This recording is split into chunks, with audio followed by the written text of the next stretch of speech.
Honorable members, Mr. Speaker.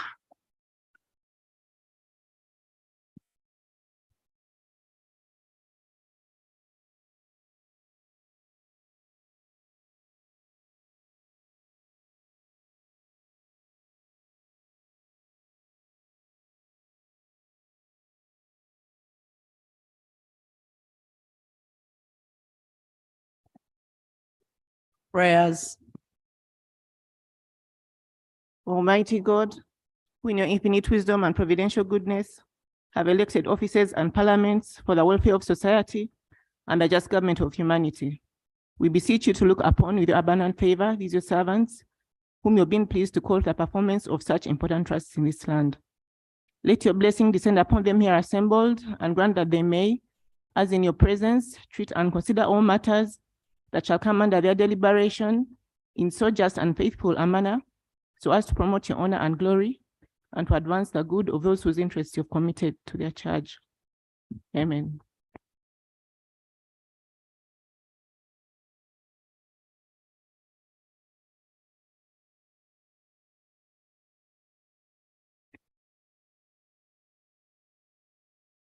Item number 2 in the order paper, communication from the chair.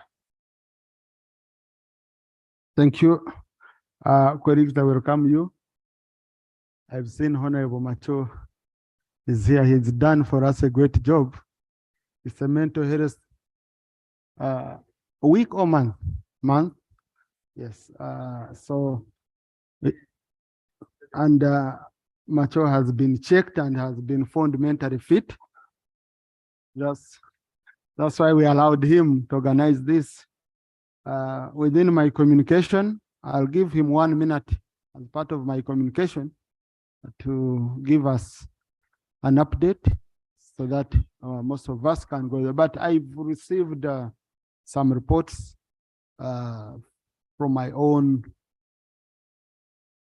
studies and interaction with our counselors who are here. I think at the end of the whole month, when we return from recess, we should have a minute to discuss issues to do with mental health here, because they will help us in very, very many ways to avert situations that would be, if not handled well, sometimes ugly. So that's very, very critical. Colleagues, also the media is awash with stories on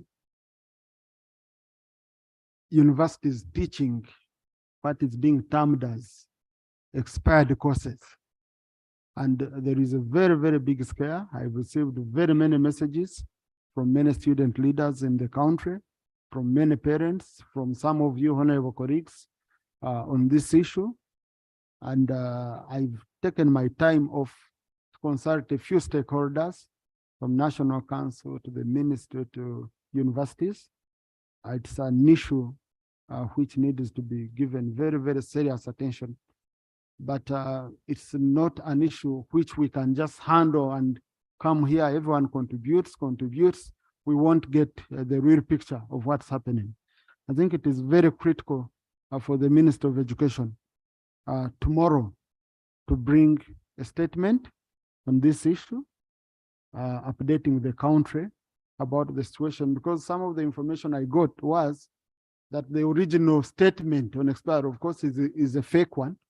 So, and I got this from a critical stakeholder. So we need to get very clear information on this floor of Parliament.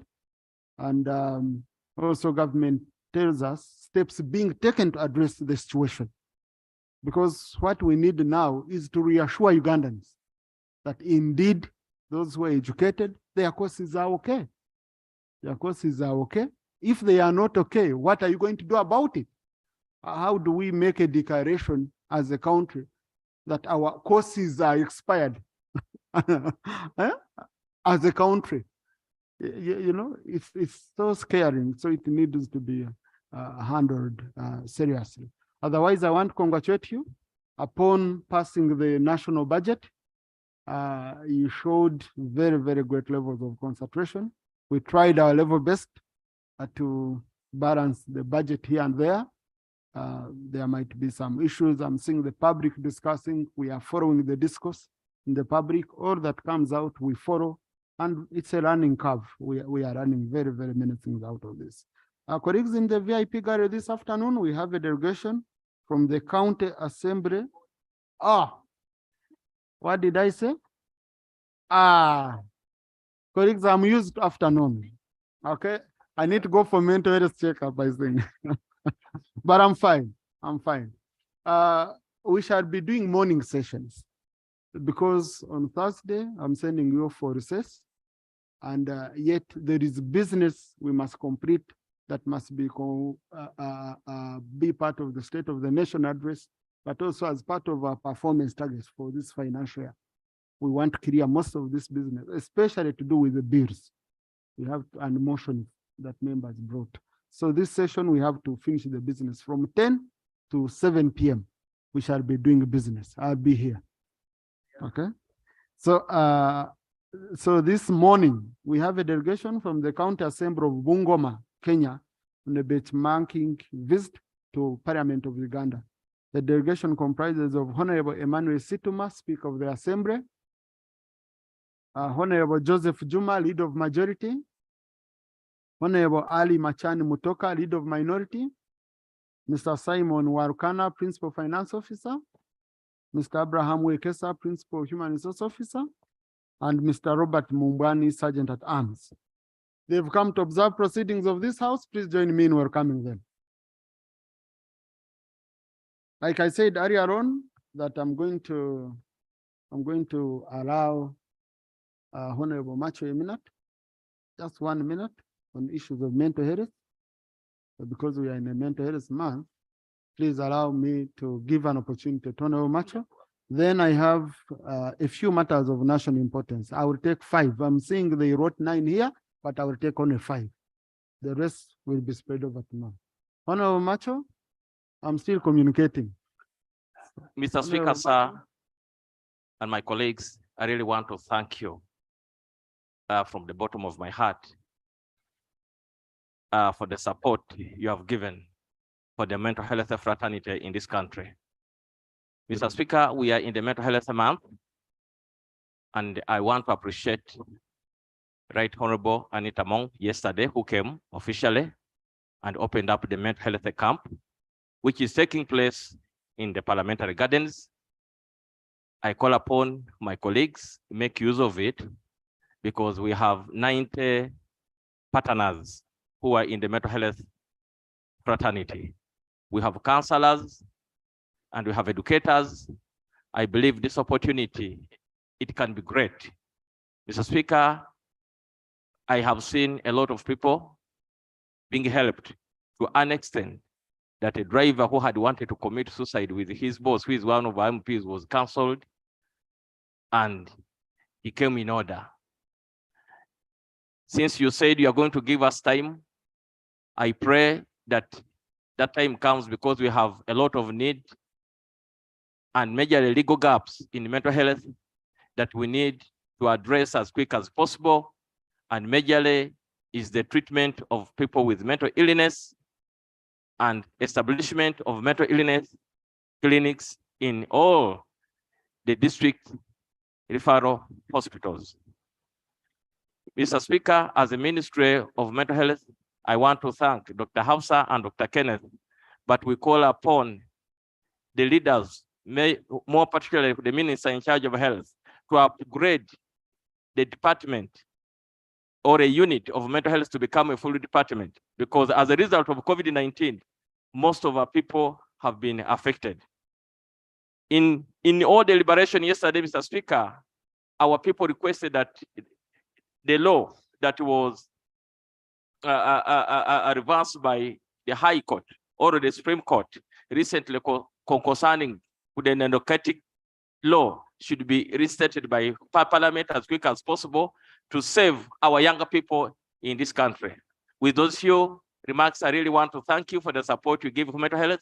And I'm proud today that the Womulembe people, where our grandfathers came from in Bugomba here, this is a true demonstration of integration of East Africa. And me as a man of Azimio, I'm very happy. Thank you, Mr. Speaker. Sir. Thank you. Thank you, Honorable. A reaction to my communication? Before I go to matters of national importance. Thank you, Honorable Mr. Sewungu. Speaker. Mr. Speaker, I want to thank you for your communication. But on the issue of the expired courses, with the under agency speaker, I would pray that the Committee of Education gets more time. As we talk now, Mr. Speaker, they invited the teachers for training in a new curriculum. And what is happening is that where they were taken, others were pushed away, meaning that even the curriculum they're training for secondary schools is not going to perform well. I have a lot of messages here from different teachers. They were invited to go for training, but where they went to the schools like Centenary School, Chitovu, they were denied entrance. Many of these teachers are not going to have the good training they had. And Mr. Speaker, I remember at the 10th Parliament, we had a challenge here. We had refused that new curriculum for secondary schools. And later on, it was changed by the convincing of the Minister of Education, which came in. So we need more attention as a Committee of Education to look at this matter very serious, Mr. Speaker. The Minister will come here tomorrow. He has been on radio talking a lot of falsehood. He's not aware of what is happening. So the committee has to take a deep investigation in what exactly is happening and taking place in these expired courses. Lastly, Mr. Speaker, you've talked about the budget. I pray, Mr. Speaker, as a commission, taking attention on committees of parliament. Stories are running. Committee of Budget have feasted themselves on sharing for the interest of their constituencies. I am a member of a Committee of Education. I've been in this committee for over 2 terms. I have never fought for, I fight for Karungu, but my attention goes to Karamoja first. It goes to Amudat. It goes to those island areas where we promised to give boarding schools. But how do we have a Committee of Budget from the chairman? They are giving themselves roads, they are hospitals, and that's what. Thank you. Mr. Speaker, as I conclude, this was the same story when Mr. Now was the you have chairman. hijacked the microphone. Mr. Chairman, kindly. You see, colleagues, there is one thing I want you to know with me. I want us to have discipline. Once your time is off, don't switch on again and continue. Seek for more time. If I have it, I'll give it to you. If I don't have it, I'll give others. So conclude, Honorable Sewungu. Mr. Speaker, as I conclude, we need to take, you appoint us into, when you put us into these committees, our role is to cater for everybody. But this is what was happening with Honorable Golobi, is the chairman. Go and look at Kayunga Hospital. Well built. Then you go to Kambuga, you go to Gombe. Oh, these are not catered for. So what is the Committee of Budget doing? Are they feasting on themselves? What advantage are they taking? Winning an election is not about getting projects alone from government. It's about knowing people who voted you. Thank you. But this business, Mr. Speaker, of committees like a budget committee, take. Thank you. Now, honorable colleagues, you debated the budget report. All these details were in the budget report. Please, I don't want, listen, I don't want us to open issues of the budget which you concluded here. Okay? So you should have had a chance to raise these issues, but we are going to take note. Okay? These are issues we should follow up. Issues of colleagues, let's stop on issues of National Council because these are issues which I've said the statement is coming. So let us not submit in anticipation. Let the statement first come, and then I'll give you time to discuss that same statement. Honorable Bangura. Oh, if it's on National Council, let us leave it. Honorable Mawanda. Thank you, Right Honourable Speaker.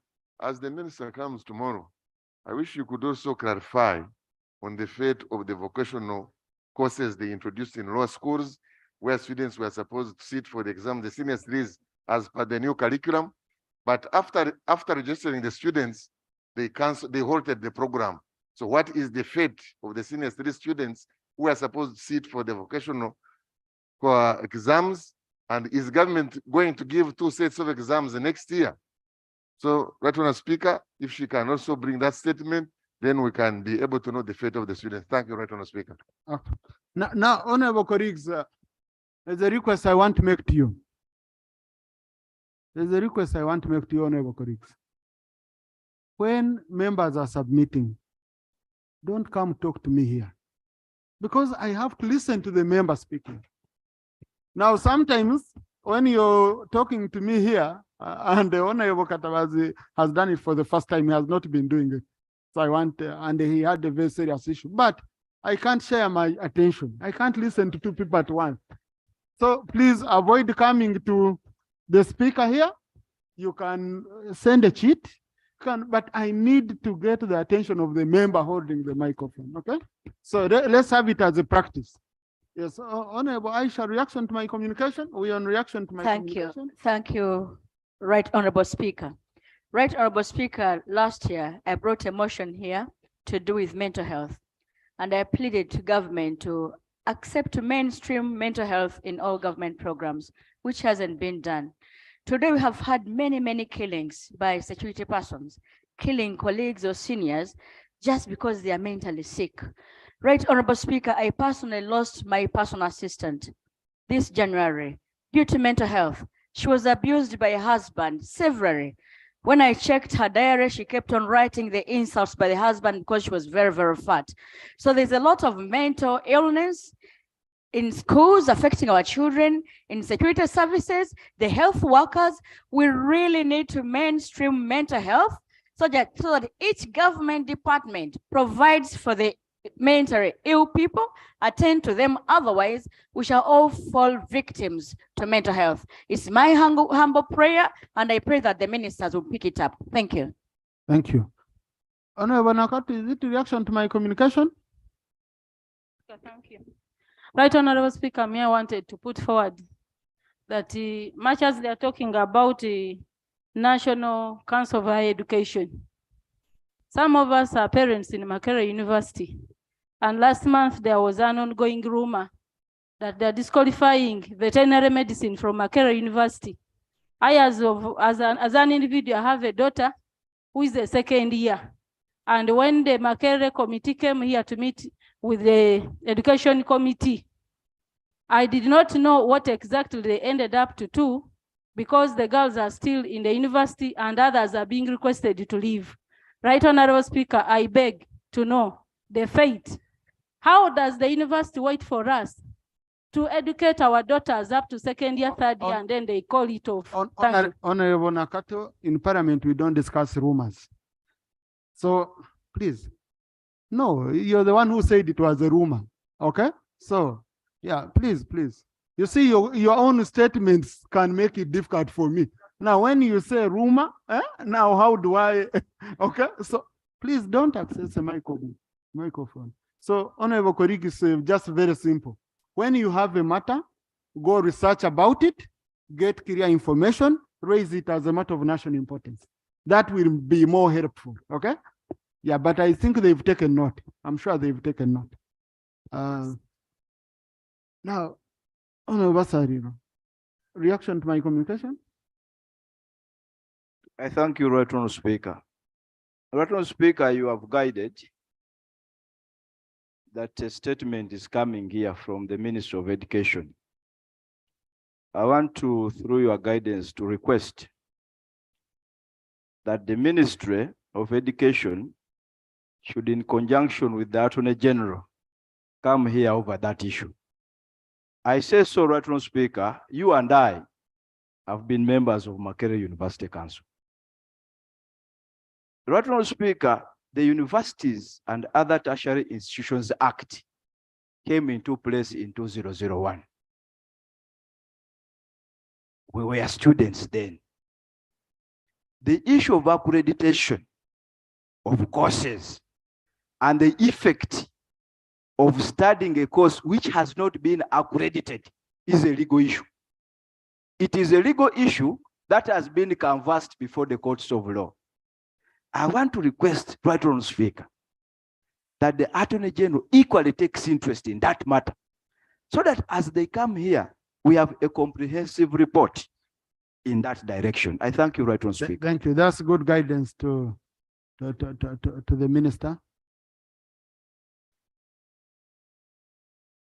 Procedure, Honorable Amorata, of course. Oh, thank you very much, Right Honourable Speaker. I am torn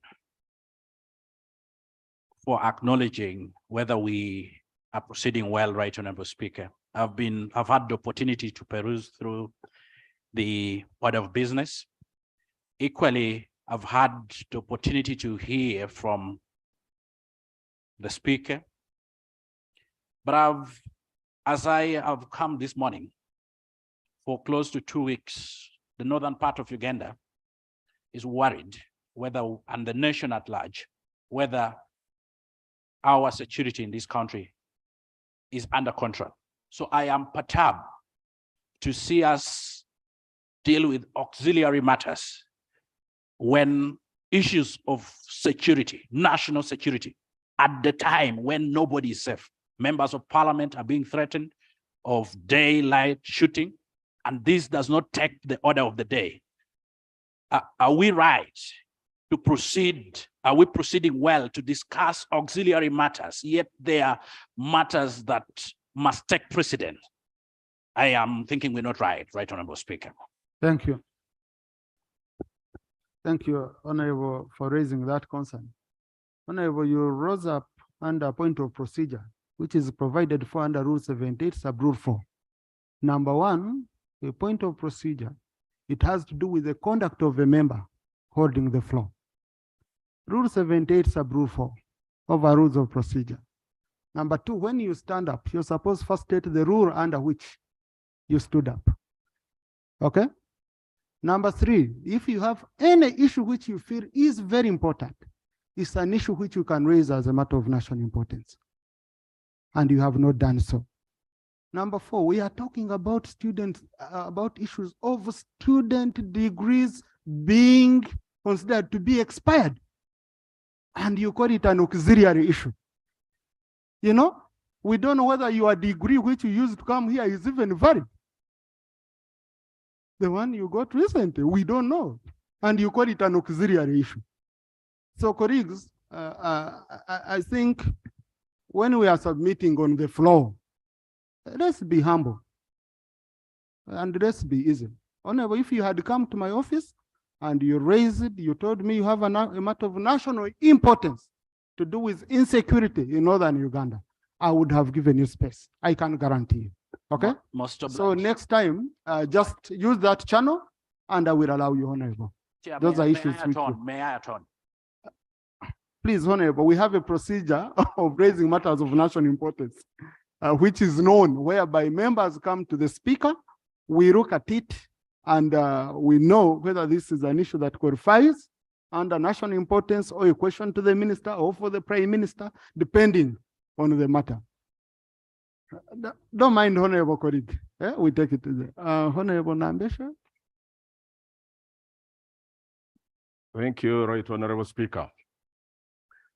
As members and educationists weigh in on expired university degrees, Mr. Speaker, it is a huge embarrassment to Uganda that foreign universities are rejecting Ugandan degrees.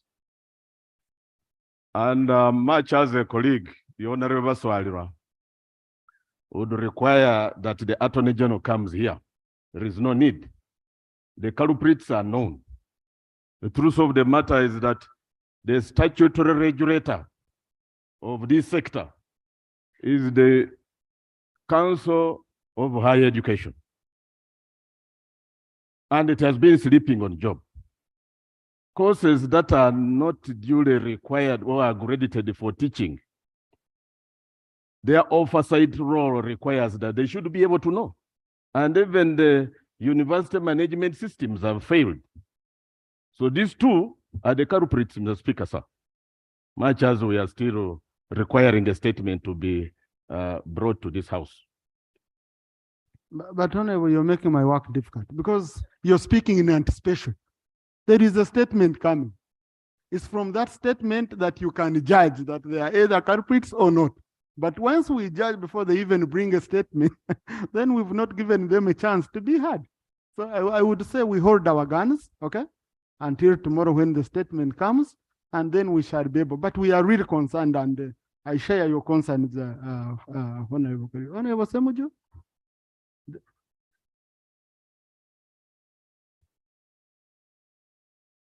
Thank you very much, Mr. Speaker. Mr. Speaker, you have, and I have every reason to believe that a statement will be brought. By way of reacting, I am pleading with you that this time you order the substantive Minister for Education to be the one to speak to Parliament.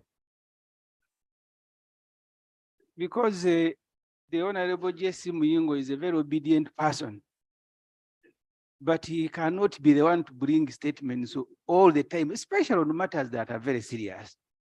If the president surrendered his dear wife to serve the nation, let him find it in his heart to allow at least once to come here and tell us, because for me, I want to ask serious questions.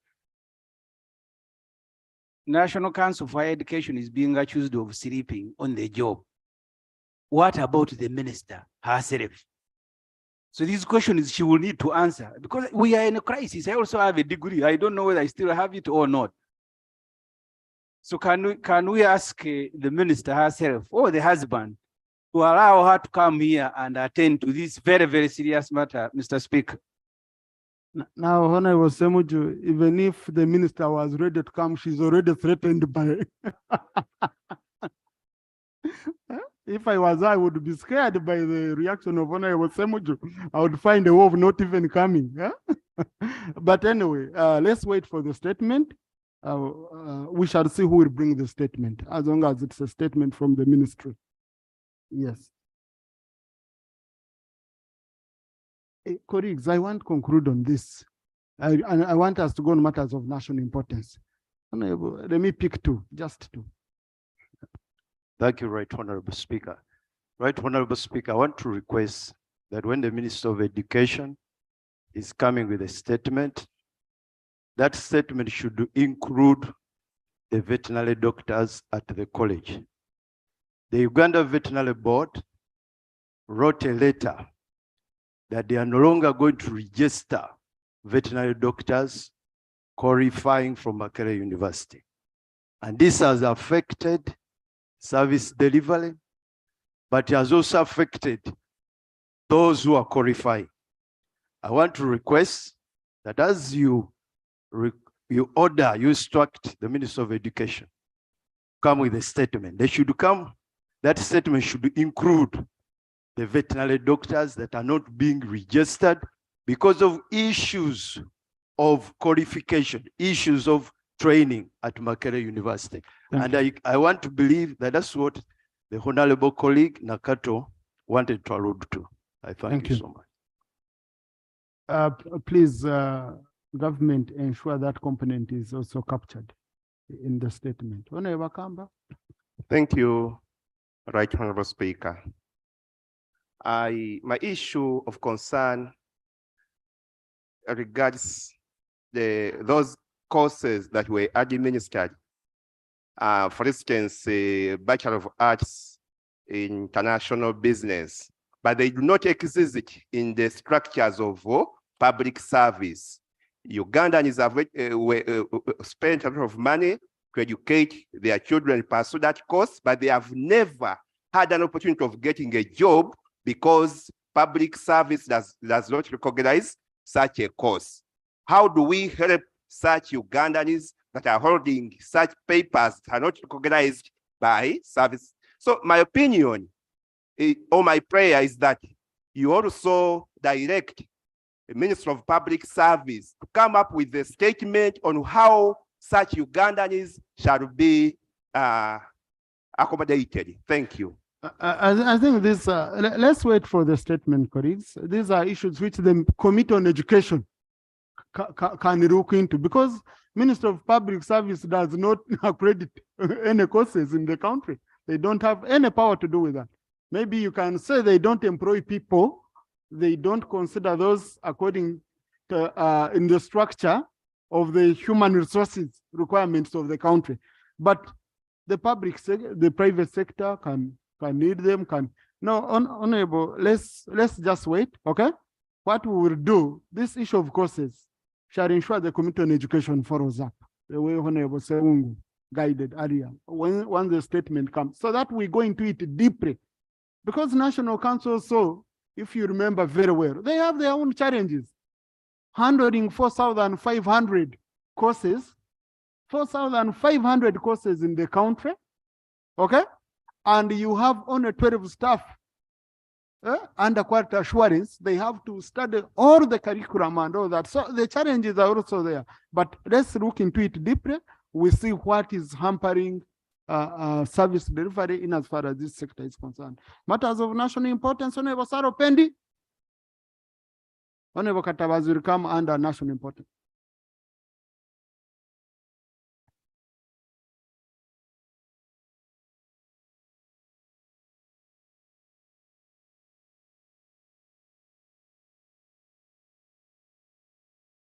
Thank you, Right Honorable Speaker. Right Honorable Speaker, last Thursday, I received a letter on my email, the official parliamentary email from the Association of Tired Officers in Uniform, Uganda. It's addressed to me, and it's a notice of engagement. And they are putting notice to me about the formation of this as a result of the Parliament of Uganda's failure to recognize their service through improving their working environment, welfare, and increase of their pay. The association, they say, is composed of army officers, police officers, health officers, and teachers. And they were giving me notice of a price tag of 10 million to pay within 7 days. It's now 5 days since. I'm left with 2 days, Right Honorable Speaker, from the date of this notice, and they will determine how to handle our issues the way they were trained to. They state that they know how to pull the trigger and the right medication. Right Honorable Speaker, this letter has a telephone number and an email, and I beg to lay it for record purposes, Right Honorable Speaker. But Right Honorable Speaker, I know there are some colleagues, the Honorable Lucy Akello, the Honorable Honorable Sarah, you need to ask for permission to get more time, please. Oh, thank you. Right Honorable. Please just conclude. Thank you, Right Honorable Speaker. Right Honorable Speaker, on Sunday, I received more messages now from somebody, from a telephone number, somebody with the name Congo Bajo. And these are direct threats to my life, Right Honorable Speaker. The messages were reading that I am the next target, and I should not take their statement lightly, that my family will appreciate them after.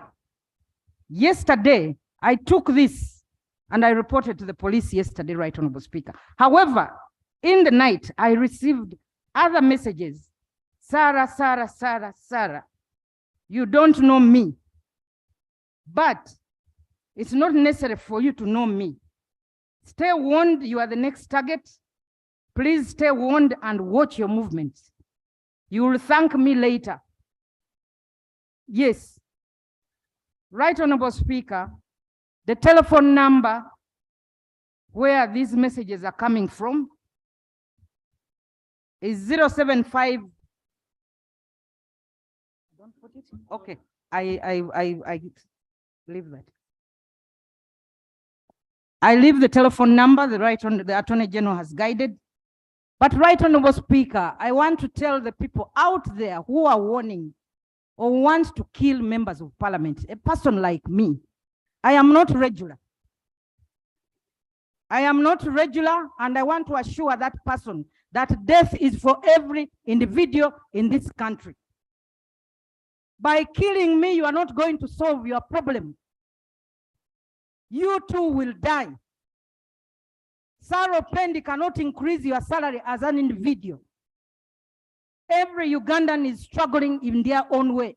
Even members of parliament are struggling in their own way to deal with issues in their constituencies. So, Right Honorable Speaker, my appeal, while I take care of my life, is to those out there who think that by killing Saro Pendi, you are going to kill my voice. There will be other Saro Pendis here who will be able to speak tomorrow. So, Right Honorable Speaker, the motive I don't know. I call upon the minister. The minister is responsible for security and for internal affairs to look into these matters, because they are not simple matters. We might take them lightly. It might not be Saro Pendi, but somebody else might be killed in from this house because they know I'm not regular. Thank you, Honorable. So, Right Honorable Speaker, it is my appeal that this matter is given the attention that it deserves and the culprits be brought to book, because the phone numbers are known, both in the letter and the messages that are on my phone. Thank you, Right Honorable Speaker. Thank you. Now, thank you, Honorable Sarah, for bringing this issue. I have received many honorable colleagues complaining on the same.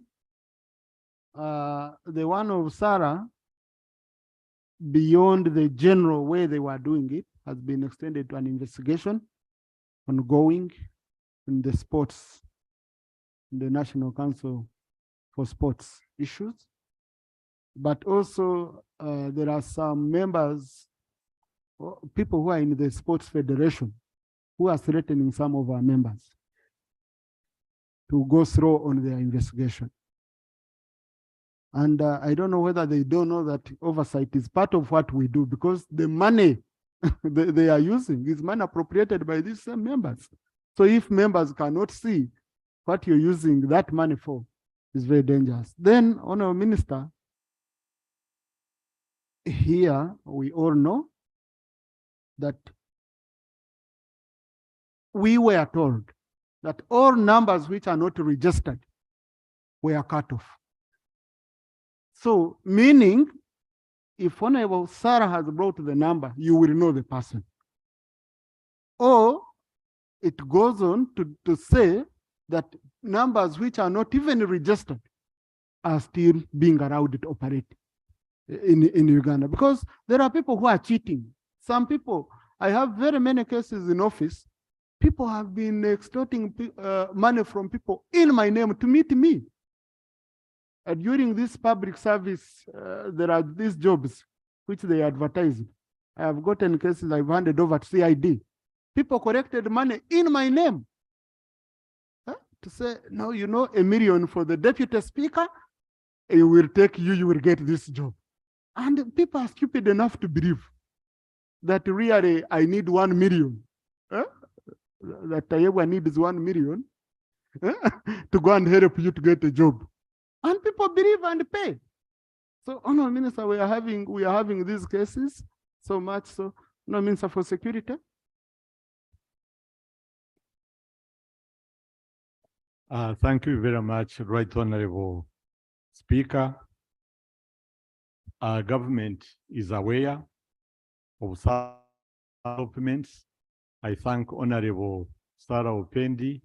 She shared with me those messages she received from that criminal, and the investigative organs of government are already in full swing, and would like to assure Honorable Pendi and the House and the country that the situation is under control.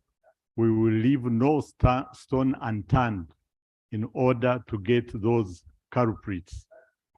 So thank you very what we are going to do, honorable colleagues, any one of you who has threats of this nature, I think let's work it out maybe with the sergeant at arms office, where you can report so that it can be relayed or you can be linked. Because you might look for the minister and you don't get the minister right away. We need one office. So let's use our sergeant at arms office. We have a CID office. We have a CID office here in Parliament. Honorable colleagues, information goes to a member on the floor. If there is no one on the floor, you can't give information. So, sergeant at arms, anyone who has complaints of that nature, report sergeant at arms. They work with CID so that they can link with security to have the matter handled. Honorable Katabazi.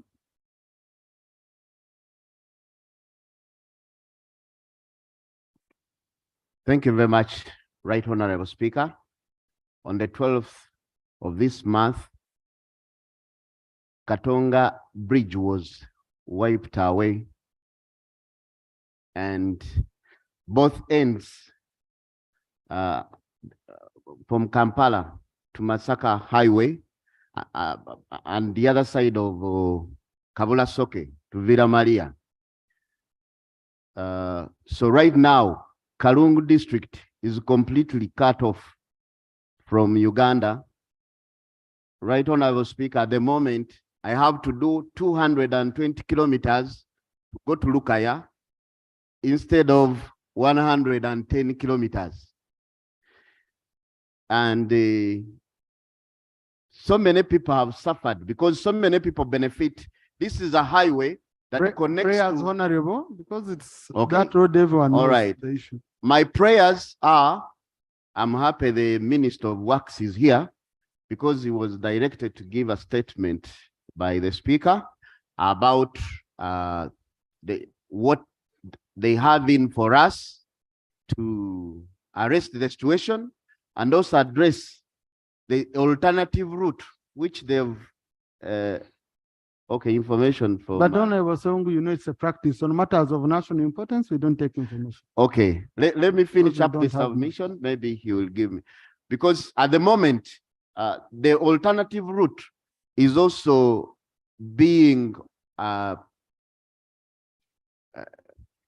Honorable Minister, can you update us on the road? Honorable Katabazi's issue, that's a major issue. Okay, that is one. That And is the one of my alternative- prayers. The second prayer is for the Minister of Environment to really investigate or a committee of parliament. Okay. I think, Honorable Minister, they are also doing the investigation. So they can't have such a disaster and they don't investigate the cause. Honorable, you can seek for clarification from the minister when he's on the floor. Thank you very much, Right Honorable Speaker. Right Honorable Speaker and members. Yes, the issue of Katonga is a concern because this is our main trunk road. It manages manages our not only internal trade but also external trade.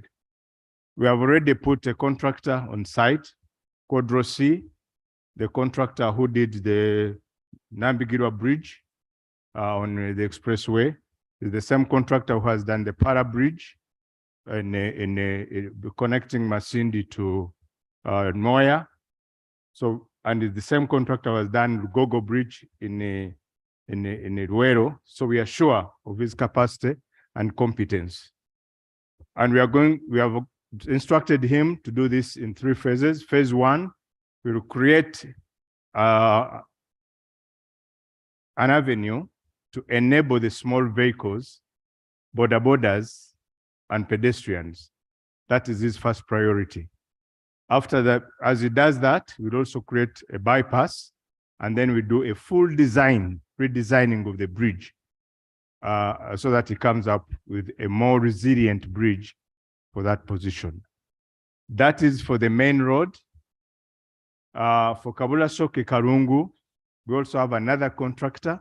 That one's a local contractor who's addressing that issue, but of course it's still challenged with the volume of water in that section because Georgia overflowed, and also because of that, that's why Katonga was also affected. So the contractor is assessing to see how much can be started and done, but please appreciate that you can't just, because this is not a culvert crossing, this is a bridge. No, we are doing Matete, Sembabule, there's also a contractor who is also on that section. Yes. Thank you, Honourable Minister. Mr. Speaker, sir, I want to thank the Minister for his good response.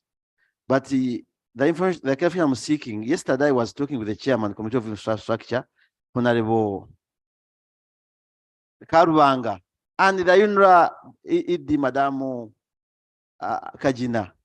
Mr. Speaker, the clarification I'm seeking from the Honourable Minister is that the matter we need to address now is how we go and work on Kabula Soke Bridge, Katonga, so that people start accessing Karungu as a shortcut.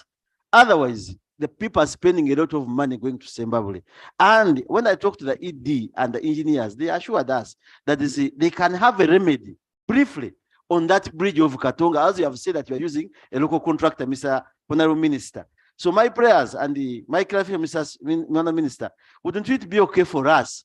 We are from Karungu, Committee of Infrastructure, UNRA, we take our non-spot assessment of what we are talking about so that the people can be relieved from spending a lot of money. They are using 200 kilometers, yet this journey is only 45 kilometers to Masaka.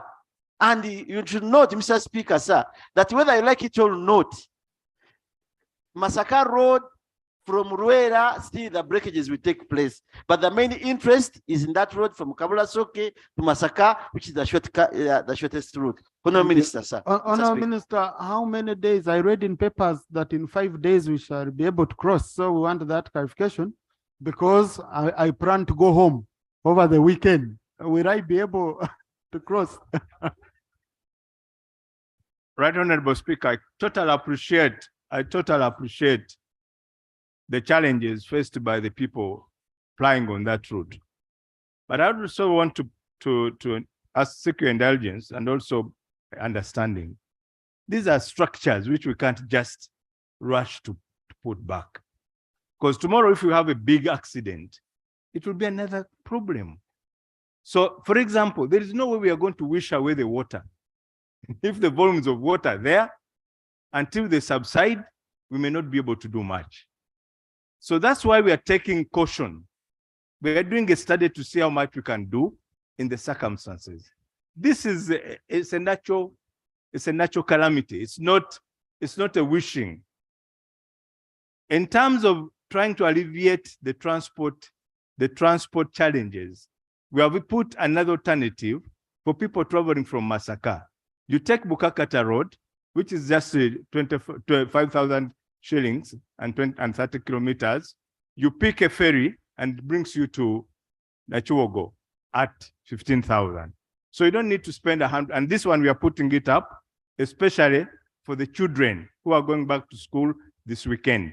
We are putting there that provision to enable the children from Masaka or that direction, and also from Kampala into that direction, to use that as an alternative route. Honourable colleagues, this matter is closed, okay?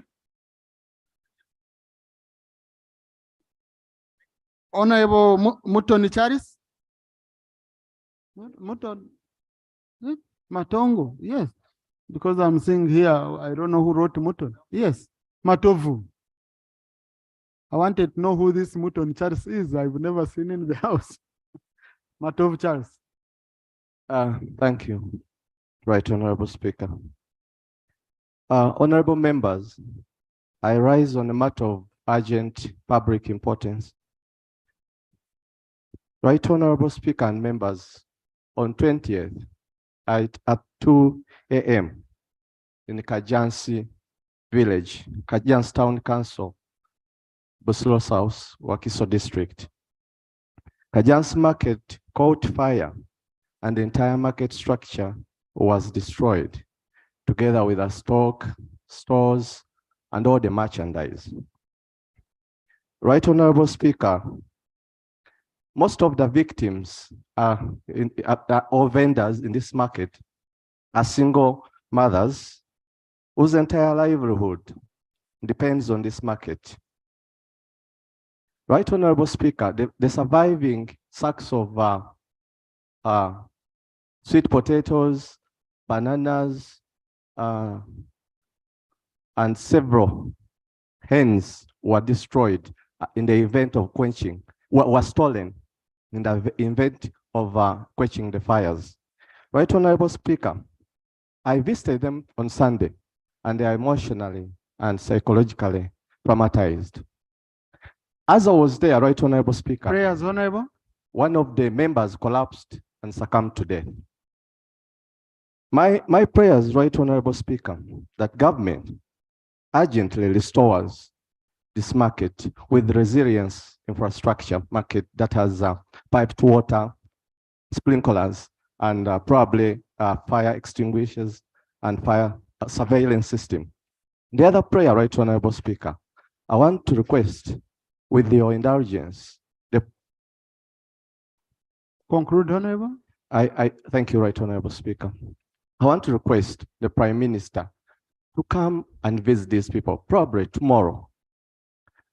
In the meantime, Right, Honorable Speaker, school time is due, and most of them will not be able to take their children back to school. Therefore, I pray that the Prime Minister find means to support these parents for at least the remaining 2 terms. And then through their association, find means to capitalize them by giving them some startup capital. I beg, Right, Honorable Speaker, for consideration that tomorrow the Prime Minister visits this market, because people are scared. Right, Honorable Prime Minister. Thank you, Right, Honorable Speaker.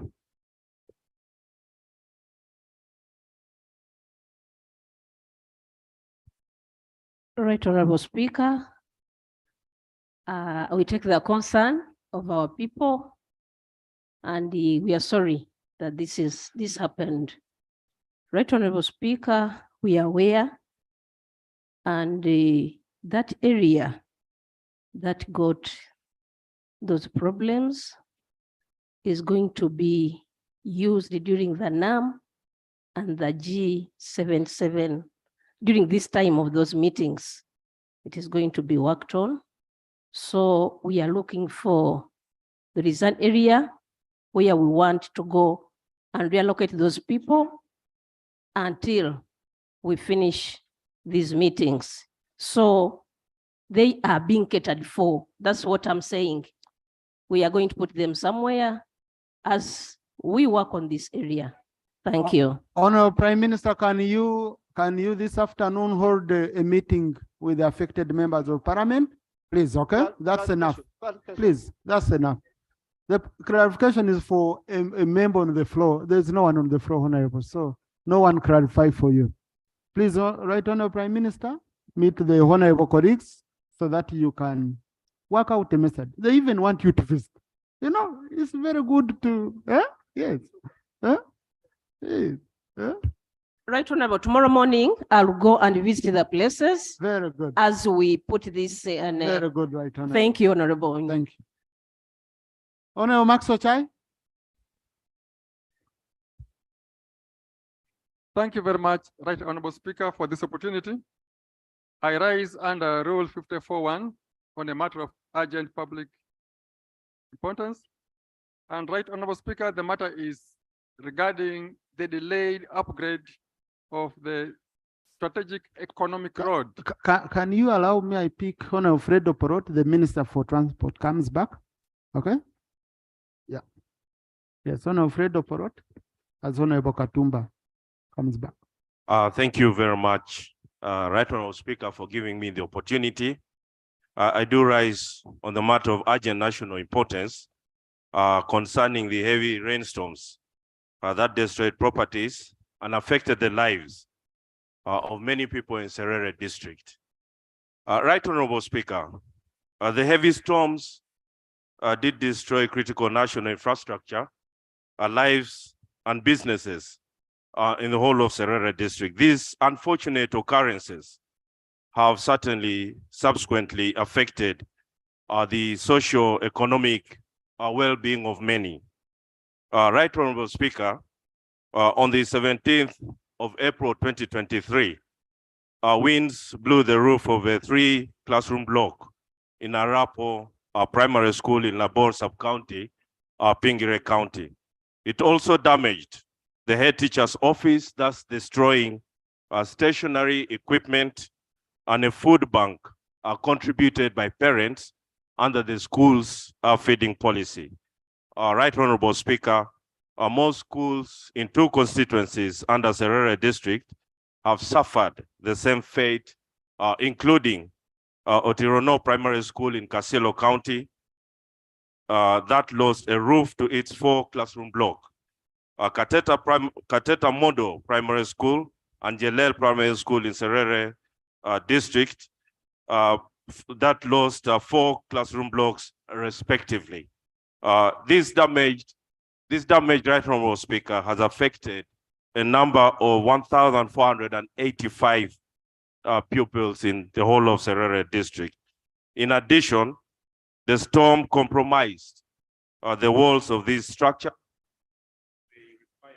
Prayers, Honorable. Certainly, Right Honorable Speaker. It is my prayer, therefore, that the Ministry of Education and Sports and the Prime Minister's office attend to this issue as soon as possible before students are returned from their holidays. Thank you, Right Honorable Speaker. Right Honorable Prime Minister.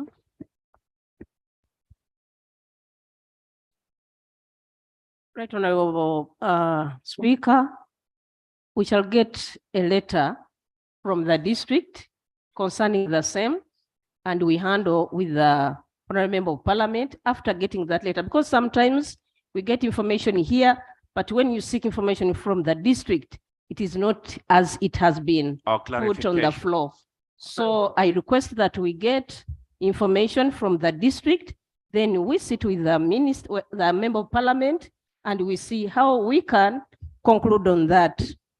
Thank you. Thank you. Honorable colleagues, as you all know, the procedure is very clear that the district disaster committee should always visit the ground. Then they make an assessment and submit to OPM. Then it is always good for us as MPs here when we are coming on the floor. Sometimes even when you come with a copy of that letter, it makes it very easy. You say even the district disaster committee has already submitted. Okay, now it doesn't make it easy for the Prime Minister to say first. So Honorable Proti, has CAO submitted? Absolutely. I've been interacting with the Very CAO and the submission has been made. In Very fact, good. that was done about 3 weeks ago. The only worry is the students actually starting school very imminent. Thank you. Please, Right Honorable Prime Minister, handle that issue. Honorable Muhammad Sagirinya? Is that your maiden speech? Thank you, Right Honorable Speaker, for giving me this opportunity to say something ever since I was released from Komikado. Right Honorable Speaker, I'm raising a matter of national importance concerning with rampant NUP abductions in my area. That's none other than Kawempe North Constituency. Just recently, 3 days ago, 4 of our members of NUP were arrested and taken to unknown destinations. Right Honorable Speaker, my prayer from the Minister of Security, that is it a crime for being an NUP member? Secondly, are we experiencing a reign of terror in our country, Uganda? Thank you, Right Honorable Speaker. Thank you. That's when I was saying has made any speech to begin with. But now when I was saying, you see, it becomes much easier when you say so and so. When you say supporters, the minister doesn't know where to begin from. So can we get the names of the people? Thank you, Right Honorable Speaker. One who is called Umaru Magala and is a coordinator in my constituency, Kawempe North, NUP coordinator, Nambozo Shakira, and many others, Right Honorable Speaker. Honorable Minister for Internal Affairs. Right Honorable Speaker, honorable members, I'm glad the Honorable Segrinya said they have been arrested. So meaning with further and better particulars, we may be able to trace them and then give him an answer. Thank you, Right Honorable Speaker. So Honorable Segrinya link up with the minister so that you give him more details and these issues are followed up. Honorable Max Ochai, you're the last one on matters of national importance. Yeah, thank you very much, Right Honorable Speaker. Under Rule 54.1 of our Rules of Procedure, I rise on a matter of urgent public importance, and the matter pertains to the delayed upgrade of the strategic economic road running from Tororo via Nagongara to Busole, measuring 44 kilometers. This road was programmed by UNDRA for a study to be undertaken in-house this financial year, and accordingly, Minister of Finance duly released the money. And since I'm aware, and many people are aware, that a study of this nature takes at least 6 months, and we are hardly 2 months to the end of the financial year, the people of Tororo are actually worried whether they are going to be taken for a ride again this time around. My prayer, therefore, is that one, that the Minister of Works updates us in this house, and indeed the people of Tororo, on the status of this in-house feasibility study to upgrade this road. And two, that you kindly urge the Minister of Works to ensure that the money released to UNDRA is duly applied for the purpose for which it was meant, for the purposes of credibility of our budget. I thank you. Thank you, Honorable Minister. Right Honorable Speaker, I'll come back with an update on the matter. I'm not aware, it's not of my fingertips, but I'll come back and update the House. But what is very critical, yes, is ensuring that indeed work is done. Is being done. This is not an issue you need to come back on the floor. It's an issue you can liaise with the member. Thank and you. you update the member. Thank you for the guidance, Right Honorable Speaker. Do you have a procedure matter? So Speaker, a while ago, you asked the Minister of Internal Affairs to answer. And I saw General David Muhoozi, who was approved by this parliament as a Minister of State. So the procedure issue I am raising is whether you, Mr. Speaker, and the leadership of parliament have, without our knowledge, exempted some ministers from coming to parliament. General Katumba Wamala is a general, he comes here. The Attorney General comes here, and others. The General Otafire, who became a minister when I was in secondary school, and I think now he's tired, he doesn't come here. So the procedure issue I am raising, sir, is whether you have made exemptions for some ministers to appear in parliament and they can keep sending others. Because General David Muhoozi was CDF when Otafire was his junior. So how can a junior begin sending a senior to parliament? Thank you. Yeah, Honorable colleagues, I want to clarify that we have not exempted anyone from attending parliament. I want to put that on record. Rule 114 of our rules of procedure is very clear on attendance, and it puts the duty on the Prime Minister. So read of government business. The duty is on you as per our rules to ensure that ministers attend.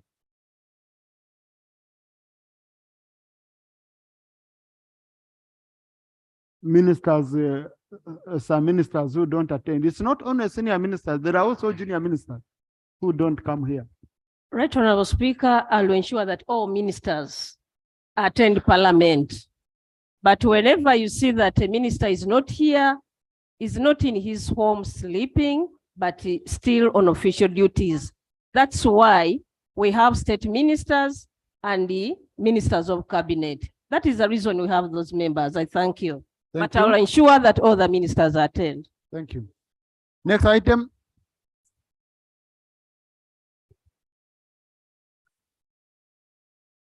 Procedure, Soroti. Thank you, Right Honorable Speaker. On the 3rd of this month, the Right Honorable Speaker requested or directed that the Minister for Presidency comes with a statement to the report on the behaviors of the RDCs and the RCCs in this country. And that was supposed to be on the 17th, which was last Wednesday. Given that Soroti is at it again, the RCC with notable men are organizing for a second Women's Day, are we proceeding well if the matters raised on this platform in this August House are not followed up and finished at the right time? I beg to submit. Thank you. Honorable, we are proceeding well because what you've raised is not a matter of procedure. As per Rule 78 of our Rules of Procedure, it does not qualify as a matter of procedure. Okay? Because you see, when you're interrupting a debate, maybe if I can go back, and I've always emphasized that 78.4, where a member interrupts debate on a point of procedure, the member shall state the rule of procedure he or she deems to have been breached by the member holding the floor. These are your own rules. So Semuju, Honorable Semuju was holding the floor at that time, I think. You get it? Yes. Yes. 78 Rule 4. Okay? Where a member interrupts debate on a point of procedure, the member shall state the rule of procedure he or she deems to have been breached by the member holding the floor. Or the procedure matter for he or she wishes to be ruled upon before subjecting the member to the speaker's ruling. You get it? So, Honorable, you can always use point of privilege. It's a much safer. It's a much safer. But that's a very, very critical matter. I'm the one who started on it. I remember. Yeah, I'm going to cross-check with the clerk whether the minister has submitted the statement to the clerk. Once I find it's already submitted, I will ensure we give it space before end of this week. If I find that the minister has not yet, I will require the minister to submit the statement as per the ruling of the House. Next item. Item number 3, bills first reading.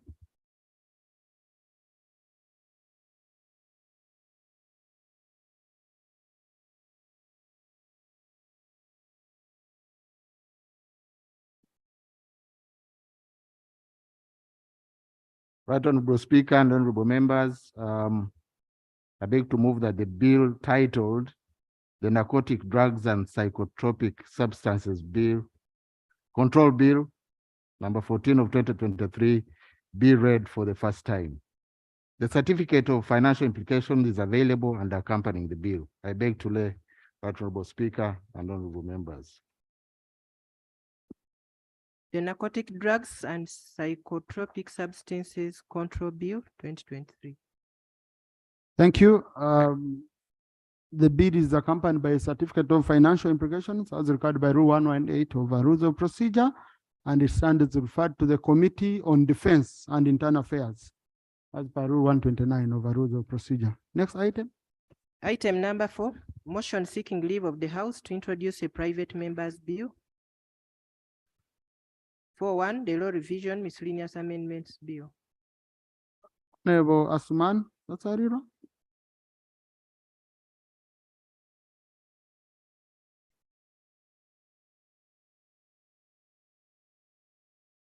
Thank you very much, Right Honorable Speaker. Right Honorable Speaker, I beg to move that this House be pleased to grant me leave to introduce a private member's bill entitled the Law Reform Miscellaneous Amendment Bill. And Right Honorable Speaker, I move under Rules 56, 121, and 122 of the Rules of Procedure of Parliament. Is the motion seconded? Honorable Hanifa, Honorable Court, Honorable Ran Mayanja, Honorable Nambeshe, Honorable Jonathan Ewaru, Honorable Isaac. Yes. All of you want to support? Yeah? Majority of members voted. Honorable, can you speak to your bill, to your motion? Thank you very much, Right Honourable Speaker. Right Honourable Speaker, whereas Article 79 of the Constitution of the Republic of Uganda empowers Parliament to make laws on any matter for the peace, order, development, and good governance. And whereas Article 94, Clause 4, Paragraph B of the Constitution and Rules 121 and 122 of the Rules of Procedure permit a member of Parliament to move a private member's bill, and aware that Article 2 of the Constitution of the Republic of Uganda declares the Constitution the supreme law of Uganda and requires that any other law or any custom which is inconsistent with any of the provisions of the Constitution is void to the extent of its inconsistency, and further aware that the promulgation of the Constitution of the Republic of Uganda introduced in Uganda's jurisprudence constitutional standards against which laws, customs, traditions, or anything done pursuant to an enactment, customs, or traditions is examined in determining whether the enactment, customs, or an action infringes upon an individual's or group's constitutionally protected rights, noting that the Constitutional Court and the Supreme Court has in various decisions examined the provisions of the Public Order Management Act 2013, the Police Act, the Penal Code Act, and declared them unconstitutional for infringing constitutional standards and constitutionally protected rights and freedoms, recognizing that in order to give effect to the decisions of the Constitutional Court and the Supreme Court, this Parliament enacted the Law Revision Miscellaneous Amendments Bill 2022, wherein several amendments were made to the Public Order Management Act, the Police Act, and other enactments, concerned that owing to the limited scope of the Law Revision Miscellaneous Amendments Bill 2022, certain amendments that were necessary to give effect to the decisions of the Constitutional Court and the Supreme Court could not be made to the Public Order Management Act, the Police Act,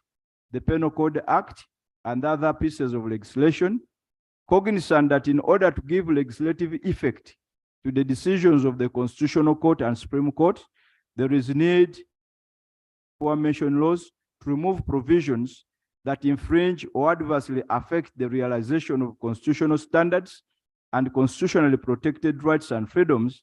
Now, therefore, be resolved that Parliament grants me leave to introduce a private member's bill entitled the Law Reform Miscellaneous Amendments Bill, a draft of which, Right Honourable Speaker, is attached here too and submitted on the floor. I beg to move, Right Honourable Speaker. Thank you. Now, colleagues, before we go any further on this, because you can see Honorable Basarirwa, what he's trying to do, saying the private members bill which we had allowed him to move last time couldn't sufficiently address all these issues, and therefore we need another bill with regard to this matter. So before I could go any further, and allow the Attorney General to also guide on the same. Thank you very much, Right Honourable Speaker. Right Honourable Speaker, honourable colleagues, I do object to this bill being presented. One, for two reasons, Right Honourable Speaker. One, law revision is a statutory mandate of the Attorney General under a law set up by this Parliament. Law revision cannot be brought by a private member. However, if Honourable Basairwa feels that there is a particular piece of legislation which needs to be amended, the amendment needs to be brought particularly to that law. So, for example, he has cited the Penal Code Act, Public Order Management Act, and this Act. Necessary amendments should be brought directly under that Act. Section 2 on law revision and law reform is the mandate of the Attorney General. So that's my advice on that. Secondly, Right Honourable Speaker, the Law Revision Amendment Act is still in process under this Parliament's, under the provisions of the Constitution. It has not been completed. How is it possible that Honourable Asuman Basairwa is confident that Parliament left out anything, or that the president will not raise it. So I'm begging that we complete that process of law reform amendment. And if you feel that there's anything that has been left out, then the specific amendments to the different laws could be brought. I beg to submit. Because you see where the dilemma is. Attorney General, Article 94 of the Constitution, which allows private members to bring the bills, the private members' bills, does not limit them apart from those provided for under Article 93, which have a charge on the consolidated fund, or those with the financial implication. Well, that's where my fear is, where now the House can say, no, this is a preserve of the Attorney General, say a private member, you cannot bring this. Let me first allow the two brains. Yes, Honorable Speaker, with due respect. Yes, with due respect, the learned Attorney General is misleading on this issue. The bill I am talking about is not law revision. I am very cognizant of your role and mandate under law revision. I am talking about law reform. The two, with due respect, are completely different. And I just wish the Attorney General concentrates his mind on the motion. It will help and guide. Number two, Honorable Speaker, we were here on the floor. I am the one who moved a private member's bill on law revision. On their request, they took it over. And we met in the committee, and actually, they adopted about 90% of what I had proposed. And I was here and I considered. Unfortunately, there are aspects, and I did agree, which could not go into law revision. And we were here, I put him to task, I said, those aspects that are consequential to what we have amended in law revision, I'll bring them in a law reform. And he considered he was here. Right, Honorable Speaker, the Attorney General should not be allowed to approbate and reprobate at the same time. He knows it's unacceptable in law. So I want to request, Right, Honorable Speaker, that what we are talking about is actually consequential amendments arising out of the law revision bill which we passed. So the two are completely different. I am talking about law reform, which is a consequence. For example, Right, Honorable Speaker, we did amend the Penal Code Act in law revision on publication of false news. Right, Honorable Speaker, under that, if you are charged with an offense and convicted, you are even supposed to have your gadgets confiscated. That's what the Penal Code says. But that could not be included in law revision. Because law revision is specific, I am bringing it here because it's a consequential matter.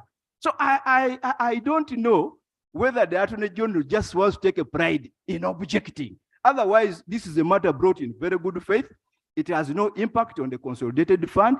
It is actually intended to help you ensure that we standardize and regularize the law. That's all, Right, Honorable Speaker. But Honorable Wasarira, if I pick the Attorney General very well, okay? He said the process of the law revision is still ongoing because it is not yet assented to. He said the president might return it and say include A, B, C, D. So until it is assented to, he is arguing that until it is assented to, okay, we should wait. Once it is assented to, then we can go on law reform because now you have a very clear law that is already assented to. What is your comment on that? Incidentally, what the president will be assenting to cannot be covered under law revision. Even if it's to bring it back, back. But you're saying they are consequential amendments. They are consequential because, Right, Honorable Speaker, you see, the law that allows law reform, law revision, is very specific. Even if the president was to bring it back, we cannot engage in law reform when we are discussing law revision. And I think that's the fundamental difference that I want us to focus on. And Right, Honorable Speaker, we have had that debate here. In fact, when we are discussing law revision, I tried severally to bring these amendments in that bill. And the Attorney General was saying, but you see, law revision is limited. He was here on the floor. That's why I said, okay, I will consider this point in time, but at an appropriate time, I will bring a bill on law reform. And then this is something we agreed here. Attorney General. Thank you very much, Right Honorable Speaker. Right Honorable Speaker, I think Honorable Basaira needs to get me clear. I have no problem with you bring a private member's bill under Article 79 to amend anything as long as it does not contradict Article 93. However, the question I'm discussing is the how. Private members, the law reform that you're talking about is provided for under the Law Reform Act. Section 10 provides that the commission, that is the Law Reform Commission, shall study and keep under constant reviews acts and other laws comprising the laws of Uganda, and with a view of making recommendations the systematic improvement. Even that function of law revision has been given to Uganda Law Reform Commission by this parliament. And Right Honorable Speaker, the rationale of this is that when we stand here and try to amend several laws omnibus, that is revision or reform. Honorable Basalirwa should be at liberty, Right Honorable Speaker, to bring the amendment that he wishes to bring to the Police Act, to the Public Order Management Act, to the Penal Code singularly, so that Parliament can address its mind to that particular provision that is looking to address. But Right Honorable Speaker, like you have correctly pointed out, it's consequential to the completion as he submits. It would be consequential to the completion of a process. This process is not complete. Why don't we allow it to be completed, do it in an orderly manner? And Right Honorable Speaker, I can only advise that the amendment, the omnibus amendment of laws using the provisions of law reform or law revision are not available to a private member. I beg to submit. That's a matter which the committee handling the bill would handle, okay, if the House allowed.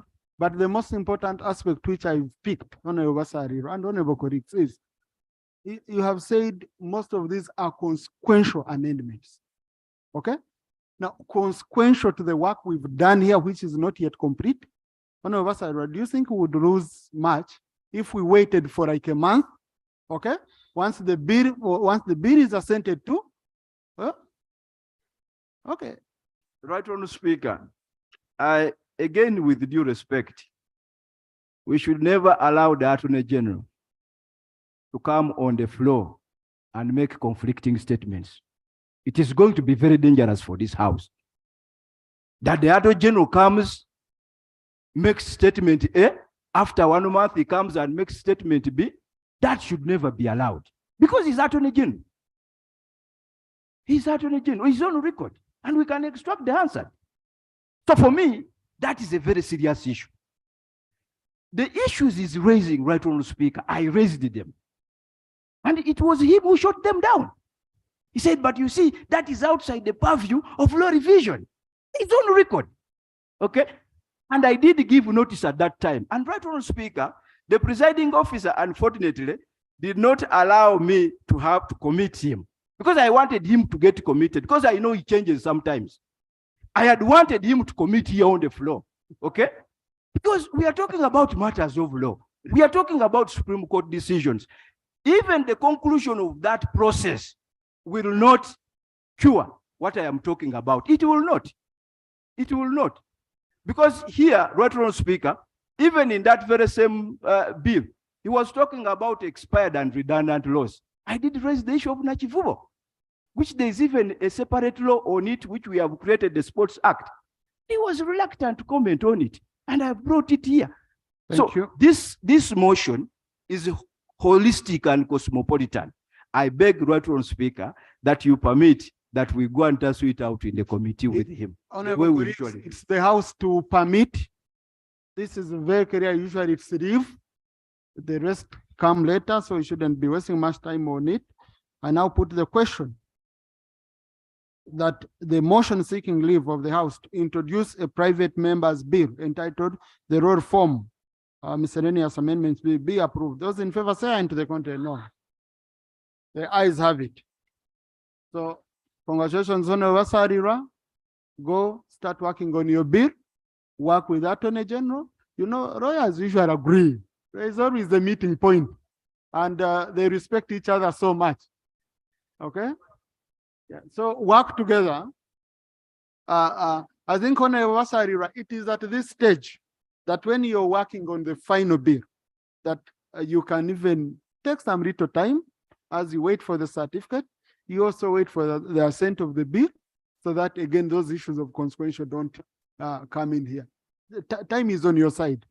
Yeah, thank you. Next item.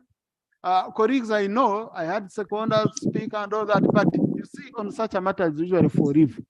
Okay, as long as clarification has been done. Okay, I don't usually take a lot of time. You vote on it. Next item. Item number 42. Motion seeking leave We've of already the House. voted on the matter. Next item. Motion seeking leave of the House to introduce a private member's bill, the Sexual Offences Bill. Honorable Anna Deke. Thank you, Right Honorable Speaker. If it may please you and this august House, I beg to move that this august House does grant me leave to introduce a private member's bill entitled the Sexual Offences Bill. And I move under Rules 56, 121, and 122 of our Rules of Procedure. I beg to move.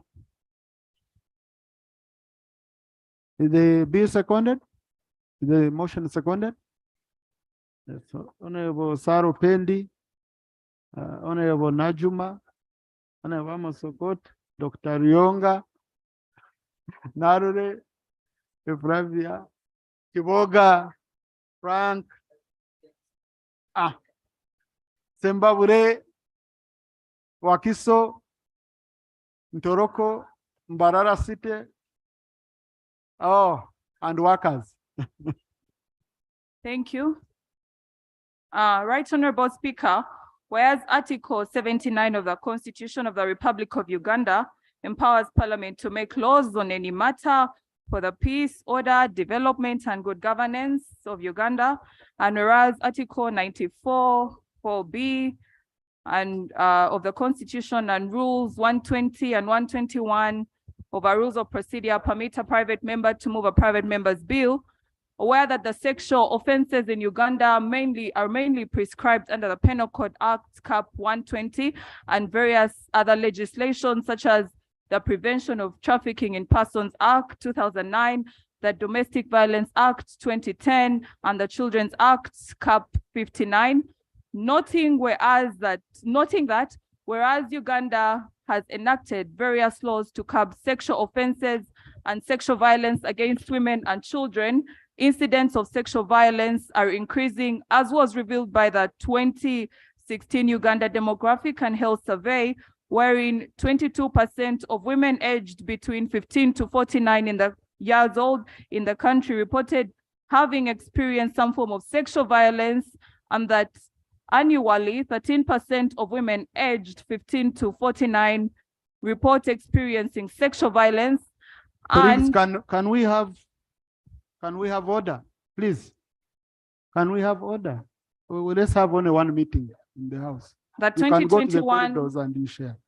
Uganda Police Annual Report, which indicated that a total of 16,373 sex-related crimes were reported, representing about 8.2% of the total crimes reported in the country, signifying an increase of about 1.4% from the previous year.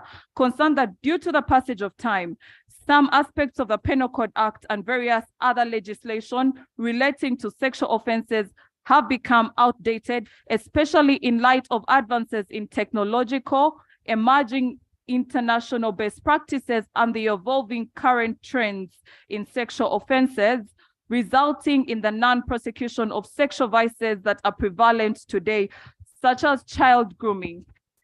Further concerned that due to the scattered nature of sexual offenses in different pieces of legislation, the public and the law enforcement agencies are denied a single piece of legislation on sexual offenses to guide the effective prevention, protection, and prosecution of these offenses.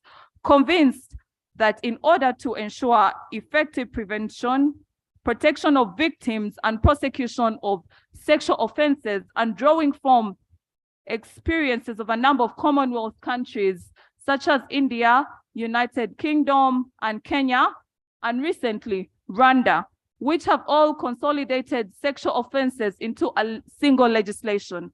There is need to consolidate all sexual offenses in Uganda into a single piece of legislation and to further review and update the sexual offenses contained in the Penal Code Act and other laws in order to remedy the new forms of sexual violence and exploitation which are prevalent today.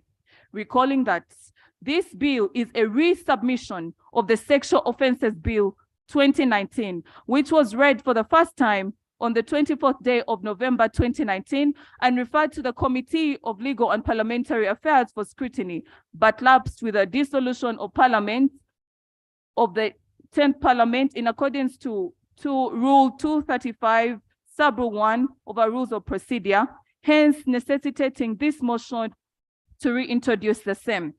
Now, therefore, be it resolved that Parliament does grant me leave to introduce a private member's bill entitled the Sexual Offences Bill, a draft of which is hereto attached and submitted, and that Parliament does order the publication of the bill in preparation for its first reading.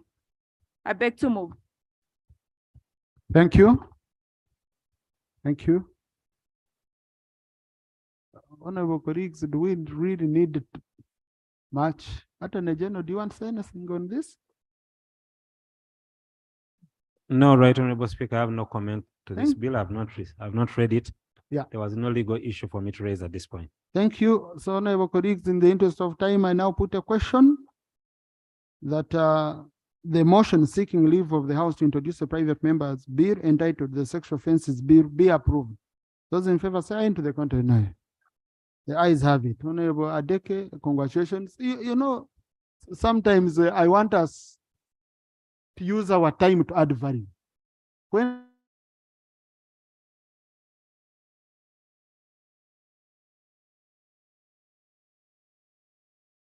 I put a question, but when I know there is controversy somewhere, somehow, then you do a debate, okay? So that will save time for other things. Next item. Item number 5, bill second reading, the Public Service Pension Fund Bill 2023. Thank you. Now, honorable colleagues, I have read the report of the committee. I read it last night. I've gone through again in the morning on this item, and I want to guide us for us. I have noted that the proposed amendments to the Public Service Pension Fund Bill 2023 that is before us for second reading are numerous and substantially change the content and the subject matter of the bill, thereby changing the bill that was published and introduced by the government for first reading.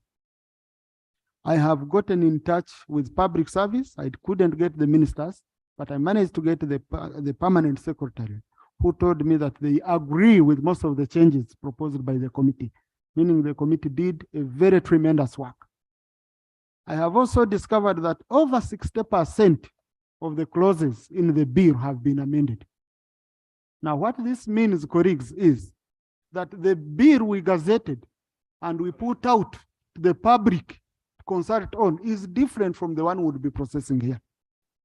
And as you all know, in legislative process, we do make laws that fit in society, not for society to fit in laws.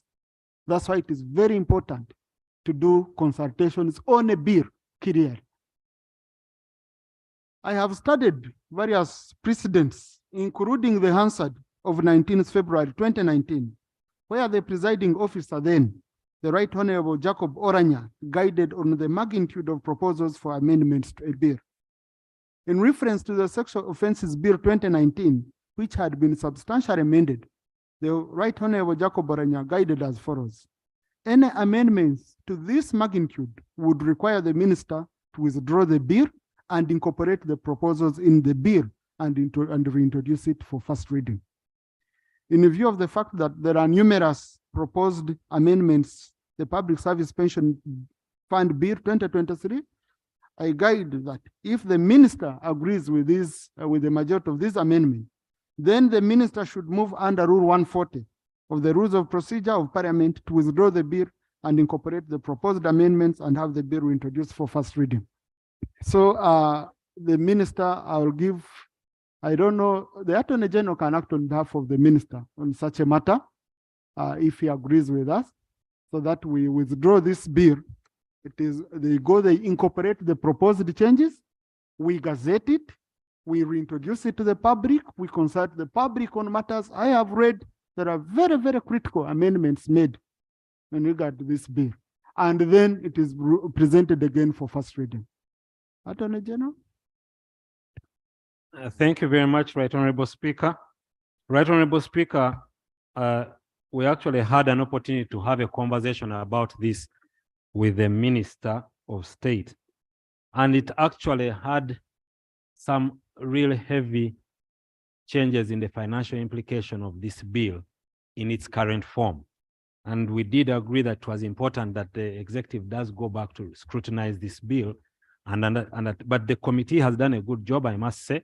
It has pointed out a number of areas. So, Right Honorable Speaker, I beg that you do allow, the House does allow that the Public Service Pension Fund Bill 2022 be withdrawn pursuant to Rule 140 of the Rules of Procedure and will be reintroduced for first reading by the executive at the appropriate time.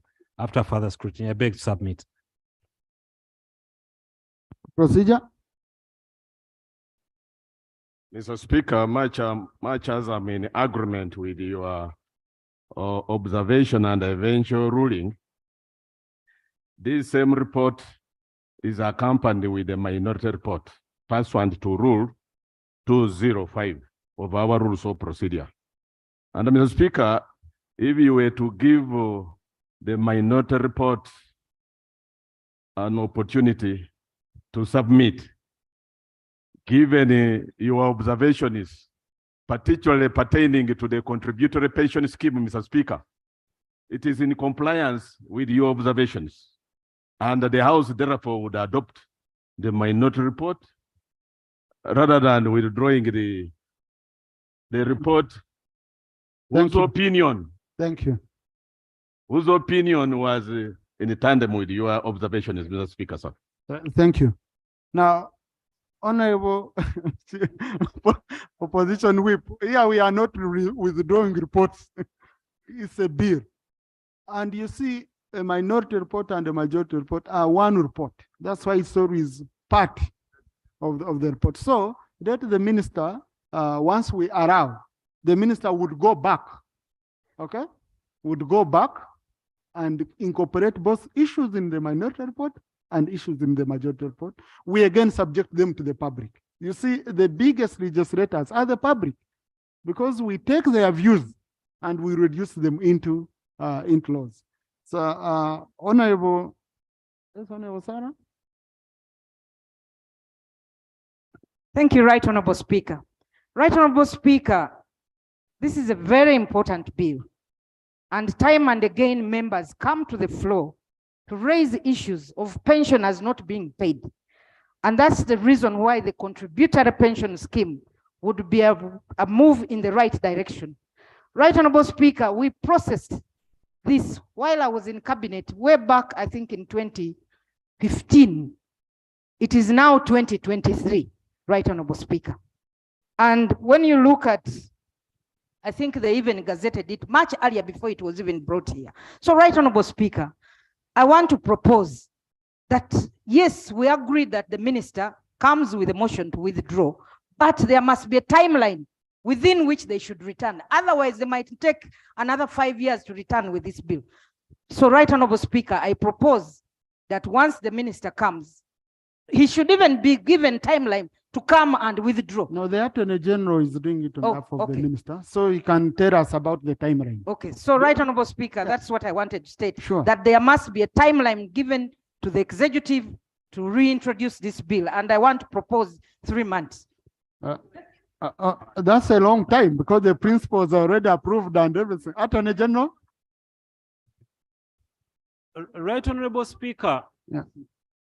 What we are going to be dealing with also involves some changes in the principles.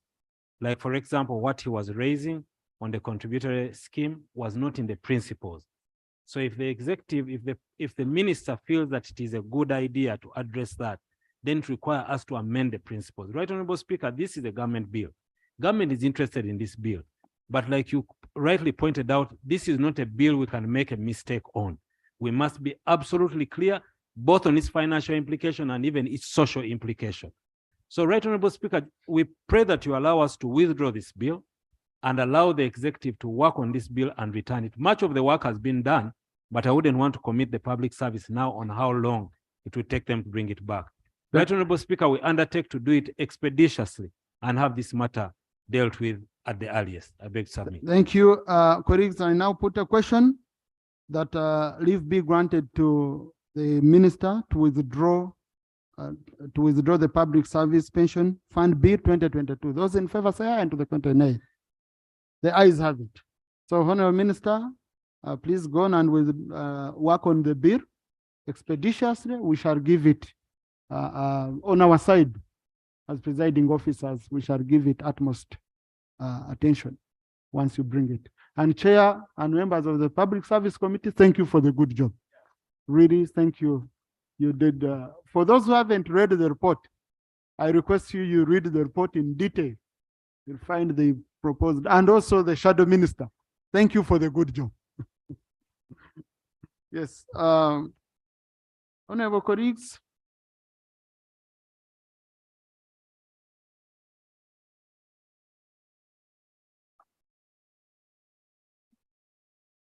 I want to amend the order paper.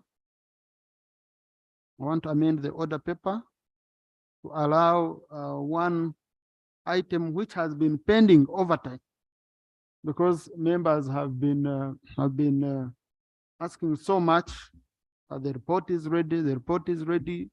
So we need to really sort out this matter so that business can go on as far as government is concerned, because it's Parliament which had raised issues. That is the report of the Joint Committee of the Committees on Defense and Internal Affairs and Physical Infrastructure and investigations on the implementation of the Intelligent Transport Monitoring System by MS Joint Stock Company, Global Security.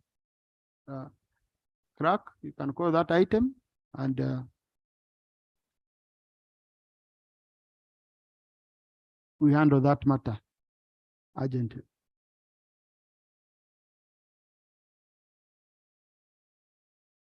Report of the Joint Committee of the Committees of Defense and Internal Affairs and the Committee of Physical Infrastructure on investigations on the implementation of the Intelligent Transport Monitoring System by MS Joint Stock Company, Global Security.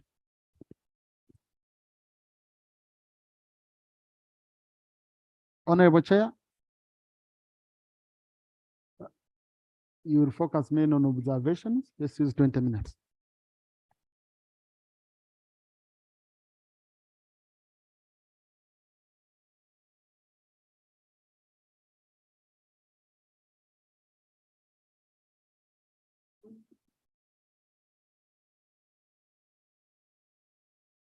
Thank you, Right Honourable Speaker and colleagues. I beg to lay the minutes of the meetings.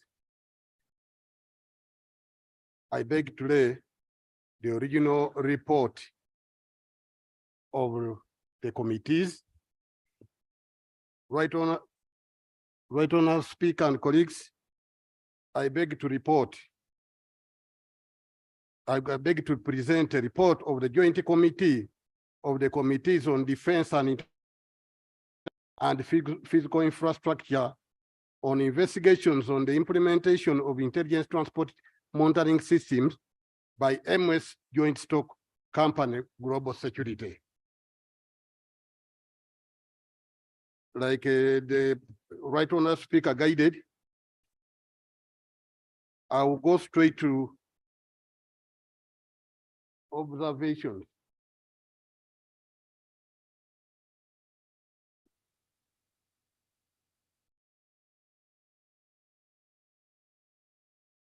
I'll go straight to observation, but it's important, Right Honourable Speaker, to give the background of this.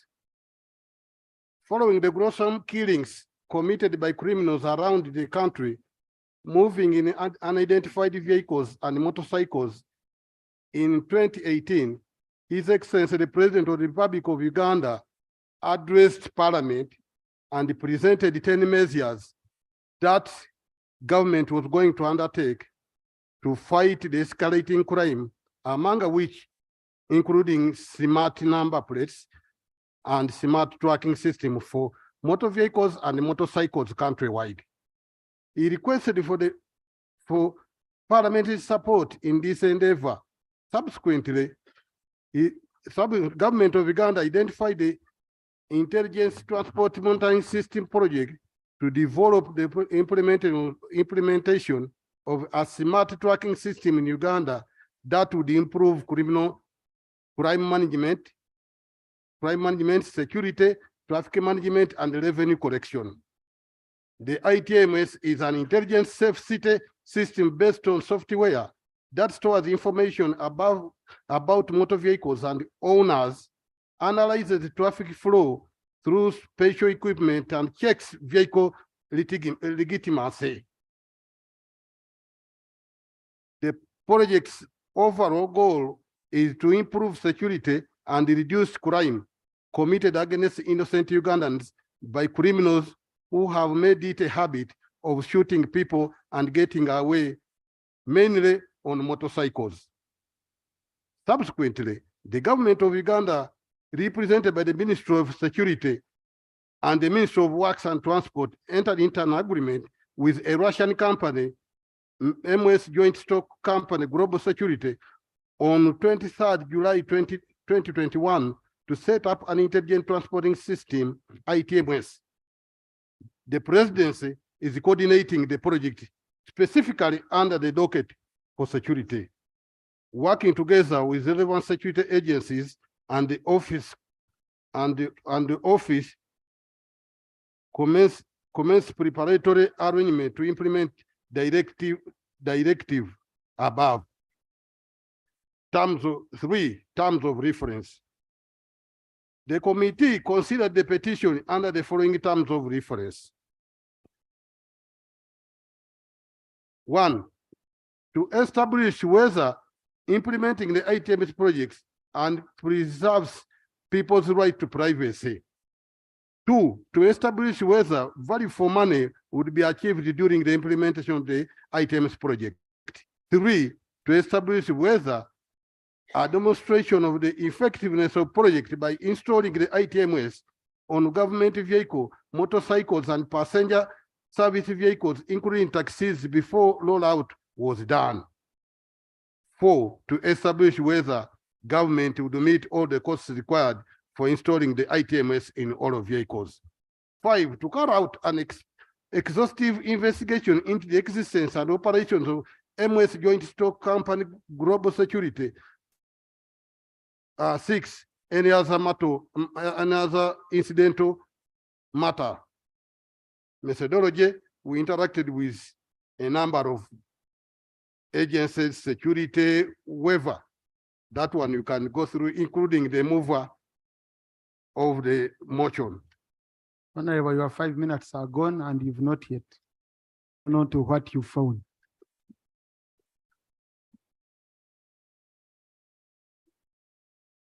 Page 7. Page 7, observations. Observations.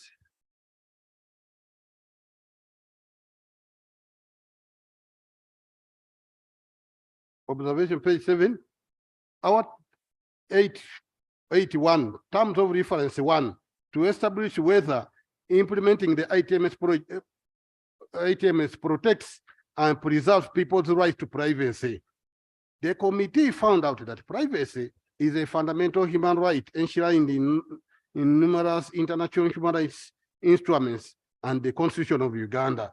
It is central to protect human dignity and forms the basis of any democratic society.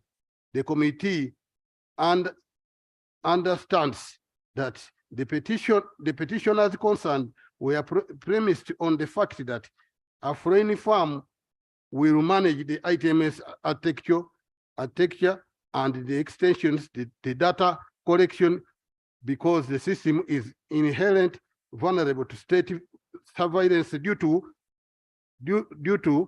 the state's deployment increasingly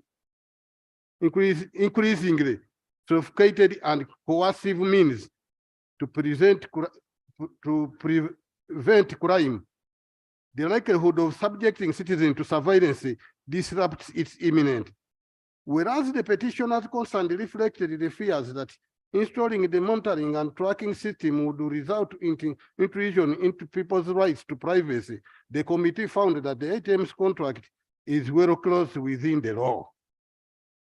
Article 27(2) of the Constitutional Republic of Uganda provides that no person shall be subjected to interference with the privacy of that person's home, correspondence, communication, or other property. However, the right provided for in the Article 27(2) of the Constitution is subject to general limitations provided for in Article 43 of the Constitution. Article 43 of the Constitution provides thus: 1. In the enjoyment of the rights and freedom prescribed in this chapter, no person shall prejudice the fundamental or other human rights and freedoms of other or the public interest. 2. Public interest under this article shall not permit A. Political persecution, B. Detention without trial, C. Any limitation of the enjoyment of the rights and freedom prescribed by this chapter beyond which is acceptable and demonstrably justifiable in a free and democratic society, which is provided in this Constitution. Courts in Uganda have defined what amounts to public interest. The case of Aboneka Michael and the Carter for Center for Constitutional Governance versus Attorney General HC Miscellaneous Scores number 367 of 2018 describe public interest as something which the public as a whole has a stake.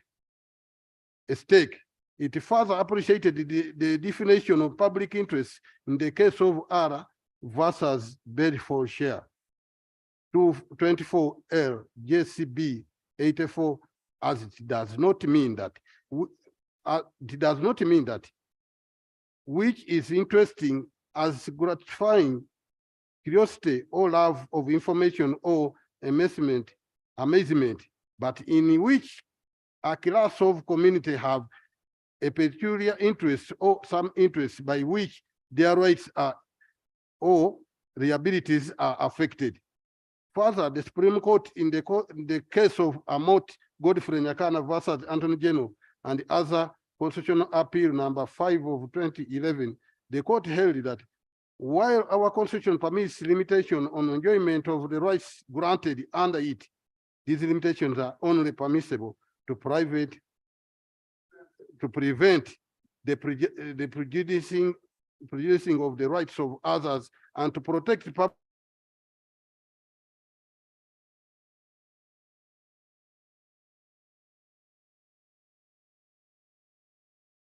observation. The committee observed that 1, the right to privacy is among the right under which state can interfere, as Article 43 of the Constitution provides. Such a right is not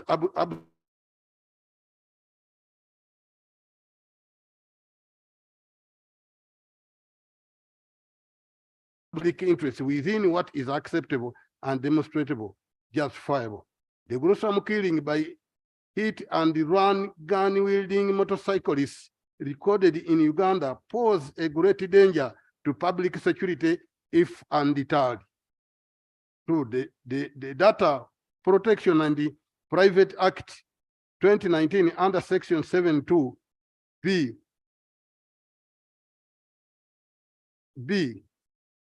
2 and 3 allows state to collect personal data for national security and prevention, detection, and investigation of any offense or breach of the law to interfere with your privacy. Section 20 of the same act obliges the data collector, ITMs, to ensure the integrity of a person's data in their possession by adopting appropriate and reasonable measures to prevent the loss or unlawful or unauthorized access to data collected by the system. 3. Article 7(1) of the ITMS agreement provides that the parties shall ensure that personal data is collected, processed, and stored in accordance with the Data Protection and Privacy Act 2019. No party shall purposes other than for the objective of this agreement. Therefore, the ITMS is mindful of the data protection and privacy laws of the country. Recommendation. The committee therefore recommends that 1, government should take the initiative to sensitize citizens about their right to privacy. 2, government should sensitize the public on the benefits of ITMS system in criminal management. Crime management. 82, terms of reference 2, to establish whether value for money would be achieved during the implementation of the ITMS. The committee is mindful that in the Constitution of the Republic of Uganda, under Article 163, 3B, and Section 20, the Auditor General is mandated to carry out value for money audit regarding any project involving public funds. The committee established that the total investment of ITMS project would be amounting to 257,338,820.93, and the investor would entirely bear the cost. However, the committee observed that the investor intends to recover these costs through fines, fees provided in the financial model. It is noteworthy that for such projects to be undertaken by a government, comprehensive due diligence on the contractor should be conducted to critical review and evaluate their capacity to minimize significant losses after the contract has been closed. The Minister of Security informed the committee that the project management team undertook due diligence on the company, and that the team gave assurance of value for money in its due diligence report. However, the committee finds it prudent that for Parliament to pronounce itself on the matter, the committee should be allowed an opportunity to benchmark on some of the projects already implemented by MS Joint Stock Company Global Security to assess its capacity to deliver on the contract and for government to ensure value for money. Recommendation. The committee recommends that 1, during the implementation of the ITMS project, the Auditor General regularly conducts value for money audit on the project to establish whether the total project costs reported are reflective of the actual costs for the project. 2, prudently incurred following the report implementation design, and 3, reflective of the value for money. 2, upon adopting this report, the committee be allowed an opportunity to undertake a benchmark due diligence on the already implemented projects by the MS Joint Stock Security to assess its capacity to deliver on the contract for government to ensure value for money. The financial model for the intelligent transport monitoring system, the committee established that the agreement on the intelligent transport monitoring system ITMS between the government of Uganda and the Joint Stock Company Global Security under Article 4 sets out the conditions precedent to agreement's effectiveness, among which was the financial model for the ITMS project. The committee's scrutiny on the financial model revealed the following: the structure of the investment. I think this one we can go through it. Yeah, now you're doing well, Honorable. You don't need to read the whole text. Okay, And Clerk will capture the whole report on the Hansard. thank you. The whole of it, the way it is, will be Yeah. captured on the Hansard. The recommendation, the committee therefore recommends that all fines collected under this agreement form part of the consolidated fund and be appropriated by Parliament as required by law.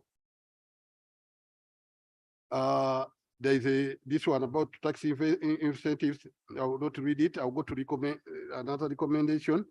The committee recommends that the minister in charge of finance, planning, and economic development should not issue a tax incentive of more than 4 years to the contractor, whose payback period is 10 years. The tax incentive should tie within the first 4 years of the investment, after which statutory tax should apply.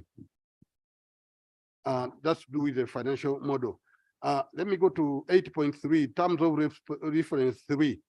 To establish whether a demonstration of the effectiveness of the project by installing the ITMS on government vehicle, motorcycle, and passenger service vehicles, including taxis, before rollout was done.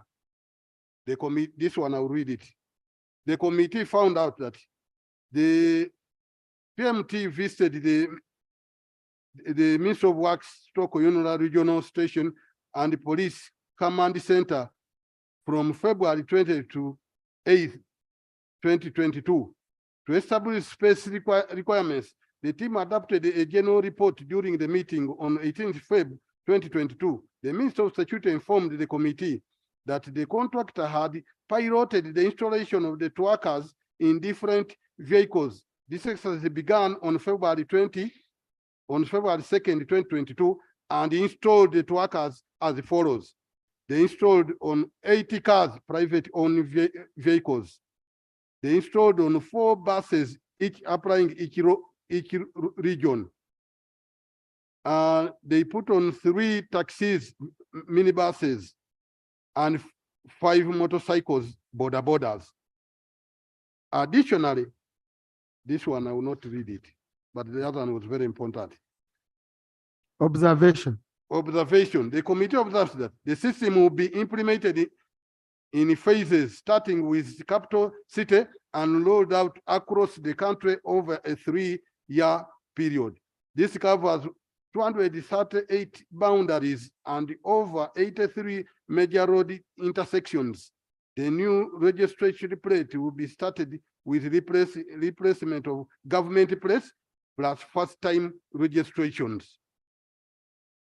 The service provider, in conjunction with the government of Uganda, will operate the system over the 10 years period, which upon expiry, the project will be handed over to the government at no additional cost.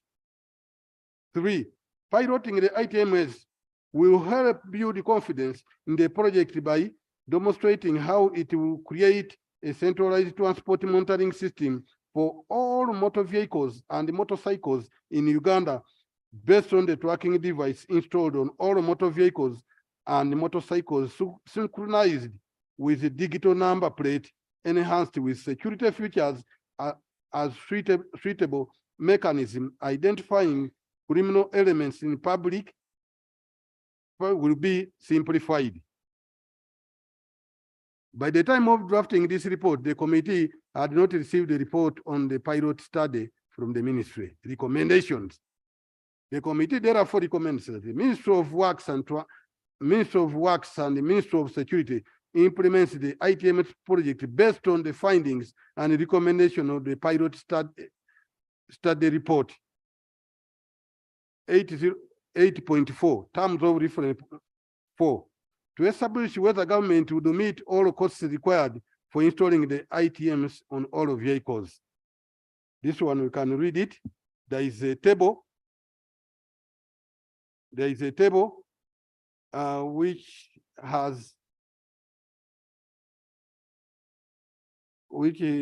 table I think you can read it. But I will go to observations as guided by the Right Honorable Speaker.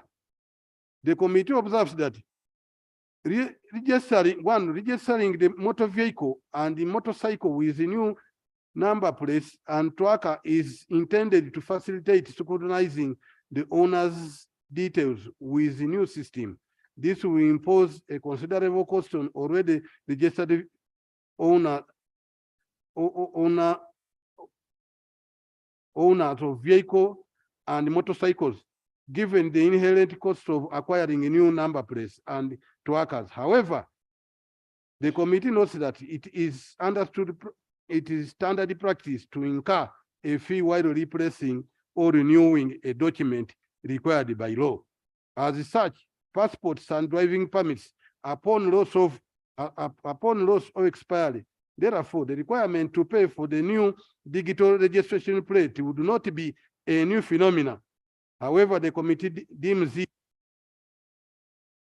Switch on, Chair.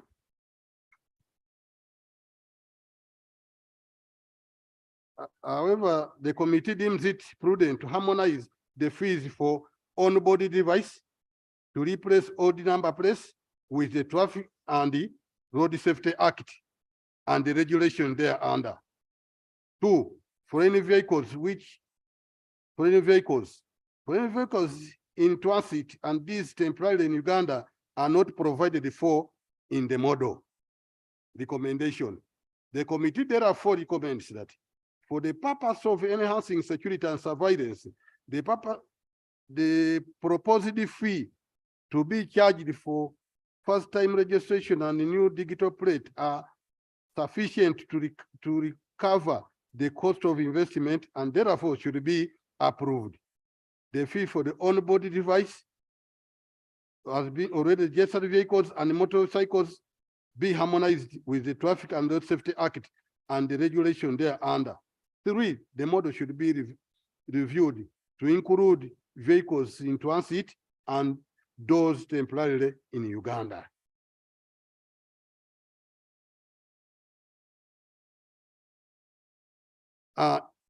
I think the proposed fines, right, Honourable Speaker, are very important. That table 3 proposed fines in the ITM project financial model. 1, the fines, there will be speed violations, 250. 2, stop line or markings, 70,000. 3, turn not under the sign, 70. 4, red light, 130. Observation. The committee observes that the Traffic and Road Safety Act 1998 under the section 119 creates an offense of careless or inconsiderate motor vehicle use.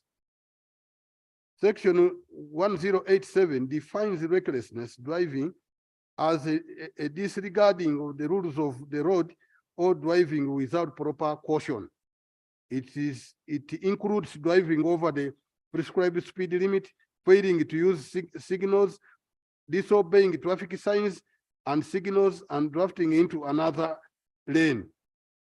Section 165 provides offenses that can be punishable without prosecution by paying a fixed penalty to discharge any liability arising from written notes issued, liability arising from written notes issued by police officer to an offender.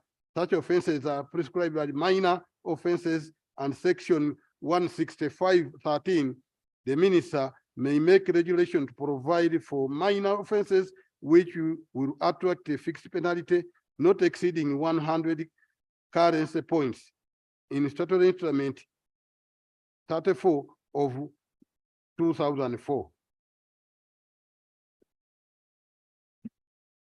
Recommendations. The committee recommends that the fines proposed in the financial model be harmonized with the provisions of the Traffic and Road Safety Express Penalty Scheme for Road Safety of Offenders, Regulation 2004. Insurance. You can go through it.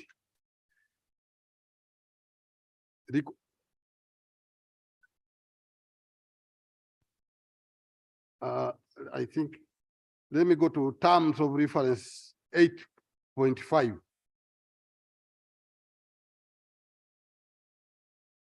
And so MS Joint Stock Company, Global Security.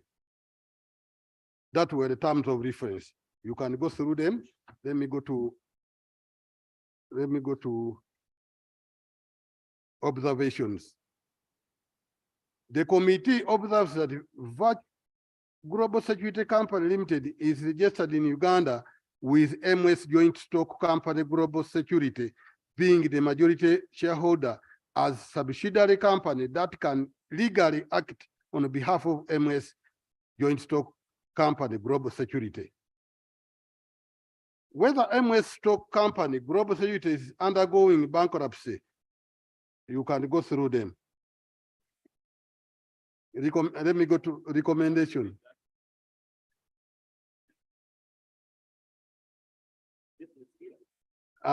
The terms of reference, we were supposed to find out whether it is going through bankruptcy. It is alleged that on September 17, 2020, the Moscow Arbitration Court received an application from Rus Pro Technology on recognition of insolvency bankruptcy of Joint Stock Company Security with the following claims that A, Stock Trading LS issued MS Joint Stock Company for a debt of 1.2 million rupees, which is about 16 or $16.260. B, Tuesday AGS 0 Public issued MS Joint Stock Company for a debt of 6.1 million rupees, which is $82.655. C, these were allegations that were alleging about GMS joint stock. Now, the committee's observation, the committee is convinced that there are no pending bankruptcy petitions against MS Joint Stock Company, Global Security Company, to hinder the company from contracting with the government of Uganda. Any matter incidental, we can go through them.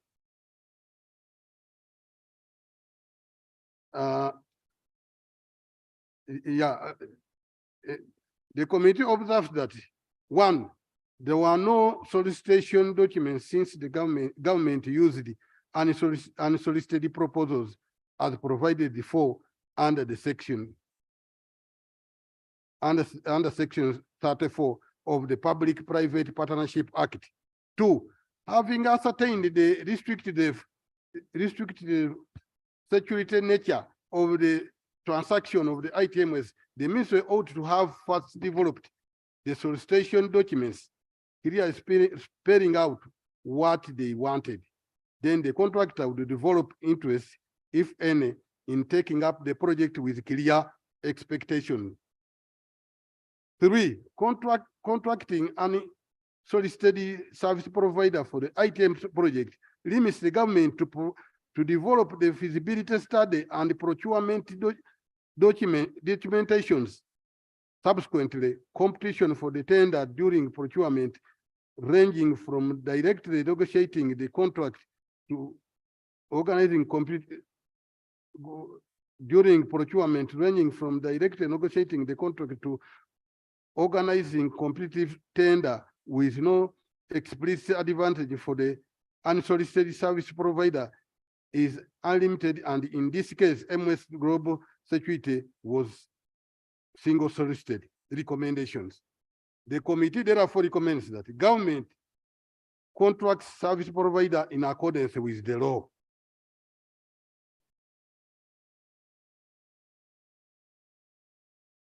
Conclusion. Implementing the intelligent transport monitoring system. Honorable, you have another recommendation. You see, recommendations must be read. Oh, okay. Yeah. Okay, there is another observation and recommendation. The committee observes that without assurance of network signal coverage, relying on a third party to provide an essential service is likely to expose the data collected to security risk and jeopardize the project's success. The recommendation, the committee therefore recommends that UTL expedites upgrading its network coverage through the country concurrently with the project rollout phases. In conclusion, implementing the intelligence transport monitoring system aimed to enhance criminal management through detecting, identifying, recognizing all vehicles and motor vehicles operating in the country, among other benefits. It is an intelligent, safe city system based on software which stores information about vehicle and owners, analyzes traffic flow through special equipment, checks vehicles' legitimacy, and more. Based on our analysis, the system will significantly improve the vehicle database, streamline the transport sector, enhance the CCTV system, and improve road safety and security in the country. The committee posts that agreement and financial model have gaps identified and need to be dealt with urgently. Considering that the project is being implemented, therefore, the committee calls upon Parliament to compel government to review the agreement and the financial model in light of the recommendations contained in the report. I beg to report.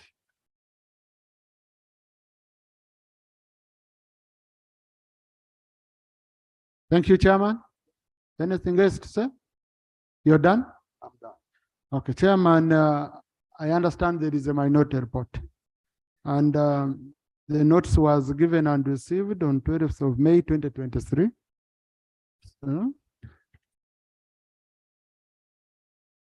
Right Honourable Speaker, I'm a senior legislator. I can assure you, I have not seen the minority. And if they have a minority, they would have followed the procedure, uploaded it, and I've not seen the minority myself. Thank you.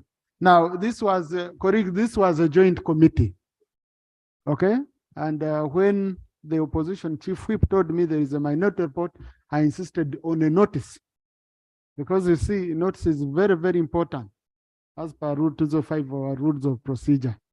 And I have come to confirm with the co-chair, the chair for internal affairs, that a notice was sent in and she received it. And I've shown her a copy and she has acknowledged that she received it. So that's a problem. It's not your problem, Honorable Chair. It's because it was jointly managed. So with that, I will allow the minority report to be presented now as they applaud, because this is a matter which was not on order paper. So I can't accuse them of not uploading it in time. Okay? So I will allow the minority to be presented. Now, interestingly, the copy of the minority I have is not signed by Honorable Njom General. So, and that's a copy I've received from Rope. So, but he signed on the notice. So if there is a different copy, because you see, as a member, listen, colleagues, you cannot present what you have not signed. Okay? So can I have a member, the one you have uploaded? Can I have Honorable Barimwezi or Honorable Katabazi? Or if the one being uploaded is signed by Honorable Roland, that's okay. The one being uploaded is the one signed, you also signed Honorable Roland. Then Honorable Roland, please present, and let's take 10 minutes. We do this, we have a debate, and we sort the matter. Okay? Thank you so much, Right Honorable Speaker. And I'll need a copy of the one you have signed. Yeah, we'll take it for official. Okay, let me be flexible. I'm trying to be flexible because I amended and allowed this. All right, Honorable Speaker. I would like to present the minority report in accordance with Rule 205 of the Rules of Procedure on the ITMS. And this report has been signed by 9 members, the one which is being uploaded, Right Honorable Speaker. Right Honorable Speaker, the mini report suggests certain recommendations, which as a minority committee think we differ from their thinking. The first issue, Right Honorable Speaker, of dissent is on the failure conducted due diligence on the company. And the minority report thinks that the due diligence was not properly done on this company in accordance with Section 26, subsection 2C of the PPP Act. And therefore, failure to do due diligence, proper due diligence, we could not reach a conclusion as a committee that this company had the capacity, had the financial capacity and technical capacity to carry out this assignment. Right Honorable Speaker, the feasibility study on the ITMS project was also not properly done. And as such, there are no clear-cut, there was no clear-cut idea on whether the project is likely to be successful before allocating the budget and manpower. Right Honorable Speaker, another issue was on the data management in accordance with Section 10 of the Data Protection and Privacy Act 2019, where it says that a data collector, data processor, or data controller shall not collect, hold, or process personal data in a manner which infringes on the privacy of a data subject. Right Honorable Speaker, we think that tracking people in that way might infringe on the privacy of people. Right Honorable Speaker, another point of dissent on this issue, on these issues, the recommendation is that the agreement be stayed and analyzed further before the implementation can be done. But Honorable, I'm reading from your report. In your report, you say we recommend that the agreement be terminated, which is different. I think you have a the report I'm reading. Please, the government. Anyway, conclude. Another issue, Right Honorable Speaker, was on the financial model. The committee observes that there is a lot of revenue that is going to be generated, and the total revenue which is going to be generated according to the model is $996 million for the 10 years. And out of this, 510 million is supposed to be got from fines, while $486 million Right Honorable Speaker, is supposed to be got from services like number plates and other services that the system will offer. We observe also that out of this $486 million Right Honorable Speaker, the government is not going to share any money from this revenue stream. The model recommends that the government will share only 20% of the $510 million Right Honorable Speaker. The committee believes that the government should share on all the revenue if we have share, but also we recommend that the 20% that is allocated to government of Uganda is very low. So it should be increased accordingly. So that is one of the issues, Right Honorable Speaker. We also observe, Right Honorable Speaker, that this 510 million US dollars is overzealous from fines, because fines alone expect to fetch $510 million is a bit overzealous and may not be achieved. Because when you look at the current infrastructure in Uganda, for example, most of the roads are not marked, and most of them don't even have the junction cameras which will be used to collect this revenue. Right, Honorable Speaker, we believe that this should first be, the infrastructure should first be developed so that those markings where those fines are supposed to be charged can be clearly demarcated. So for the government and the contractor to achieve more than what they want to achieve. On the fines, Right, Honorable Speaker, the model proposes speed violation of violation fine of 250,000, top line stroke markings of 70, turn not under the sign 70, and on red lights 130,000. We observe that these are not in line with the Road Safety Act of 1998, Traffic and Road Safety Act of 1998, and therefore there's a need for harmonization of these fines with the existing laws. So we recommend that since this proposed financial model conflicts with the provisions of the Traffic and Road Safety Act, the harmonization should be done so that before the implementation, we are in harmony with the law, existing laws. Right, Honorable Speaker, there is an issue of increasing insurance fees as a source of revenue. And increasing these insurance fees will fetch $143 million, Right, Honorable Speaker.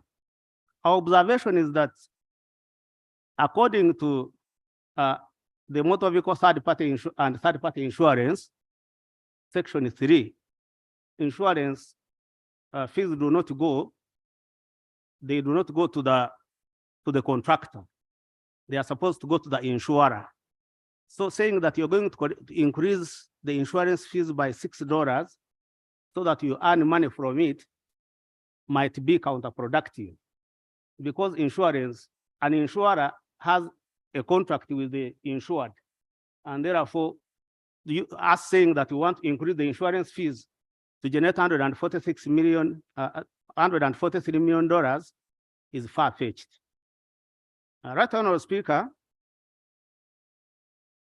there is revenue projected to be derived from driving licenses at the time of renewal. And this, Right, Honorable Speaker, is expected to fetch $23 million. We are wondering why a person who is going to renew the license should be charged more money, because nothing will have changed from the license that someone is holding.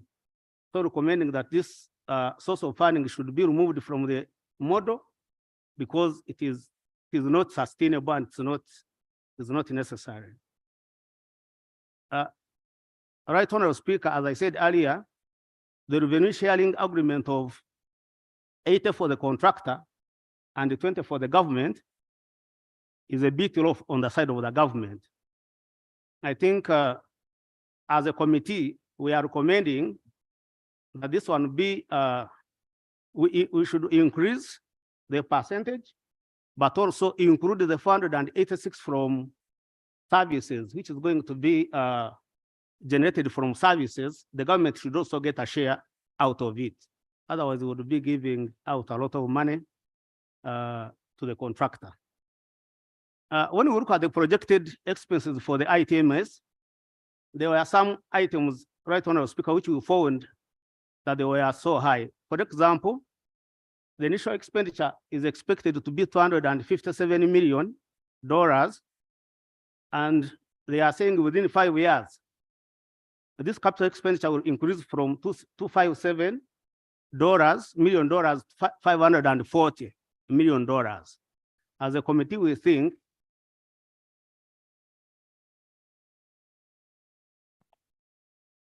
that this is too much in terms of capital expenditure after 5 years. If the initial expenditure can be incurred at $257 million, then 540 is too high and therefore does not bring out the actual internal rate of return and the payback period of the project. Right Honorable Speaker, here I would recommend that we do further scrutiny of the model or the financial model, ensure that there is value for money. And they said $540 million that the model talks about was not broken down anywhere during the committee meeting. So we don't know what it entails. They just said capital expenditure after 5 years.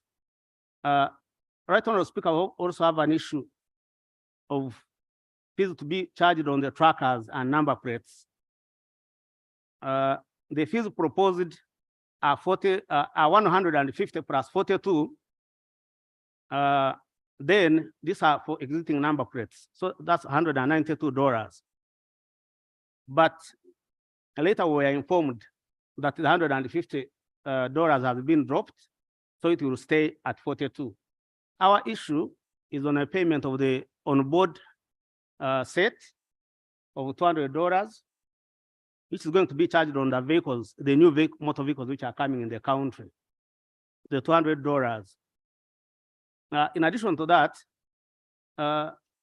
it is observed that the battery which is being used on the tracker will expire after 3 years. And when it expires, automatically the road users, the motor vehicle owners will have to buy new ones. So this will be an additional cost to the taxpayer, right, Honorable? And therefore we believe that although the $200 per the expansion they gave us is not overcharging, considering that there will be an OD, we think that the expiry of the battery will lead to incurring more charges by the motor vehicle owners. Another issue, right, Honorable Speaker, is that there is a correction of fees. These fees are against the existing laws.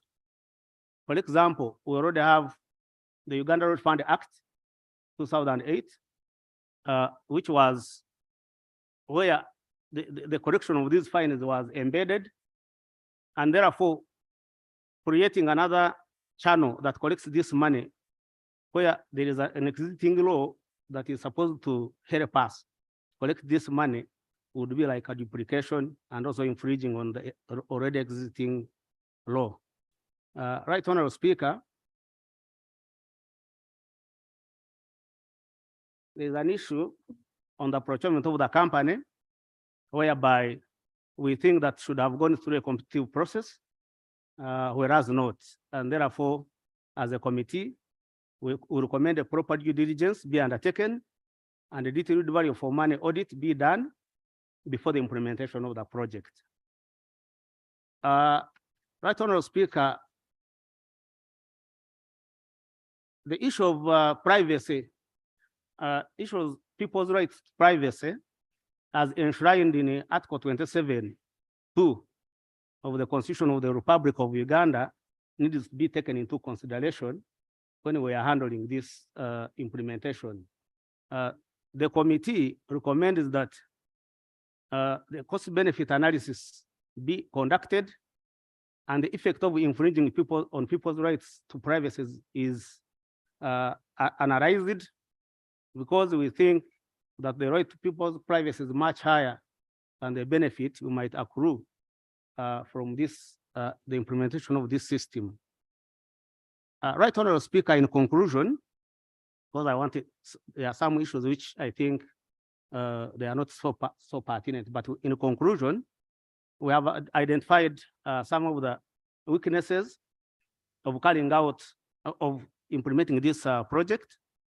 There is this issue of proper due diligence to be done.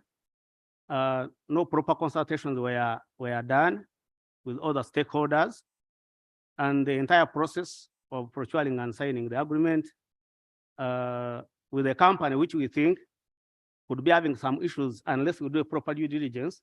We think the implementation of these items should be delayed and a proper due diligence be done so that we are sure of the kind of company we are dealing with. Thank you so much. I beg to submit, Right Honourable Speaker. Thank you, Honourable colleague. Honourable colleagues, in the public gallery this afternoon, we have Mr. Magoma Robson, a local leader from Kasese District Local Government, represented by Honourable Katanya Sowed and Honourable Kabugo Florence, is here to observe proceedings of this house. Please join me in welcoming him. Thank you.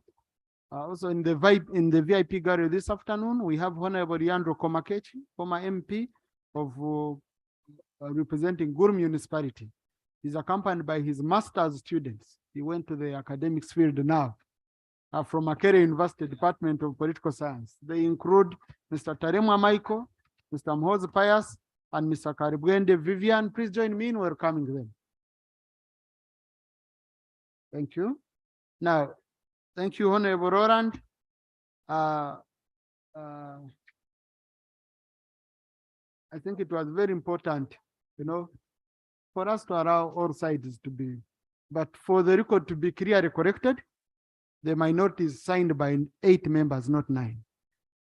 And the reason being, the Honorable Nathan Byanyima signed the majority and minority. And it's not allowed. You can, and no, the rules are clear. It's not allowed. but also because under Rule 204 sub Rule 7 of our rules of procedure, you cannot withdraw a signature once you append it. And the majority report came first before the minority. Therefore, his signature is with the majority report. Yes, I've checked both signatures, and I've checked. I'm observant on such a matter as honorable colleagues. Honorable colleagues, I'll first allow the government side to make a response on these matters. Then I go to the mover, to the member who brought the matter, who was Honorable Saropendi. Then I open up the rest. Government.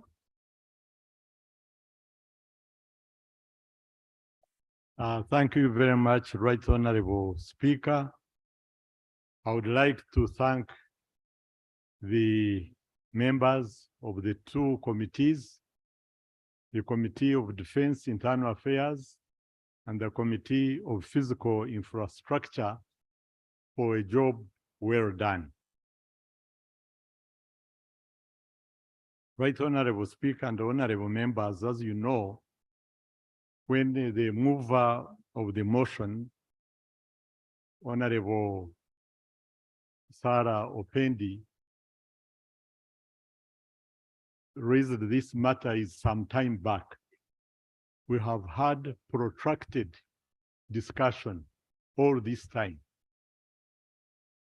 And we have answered most of the questions, even those raised by the minority report.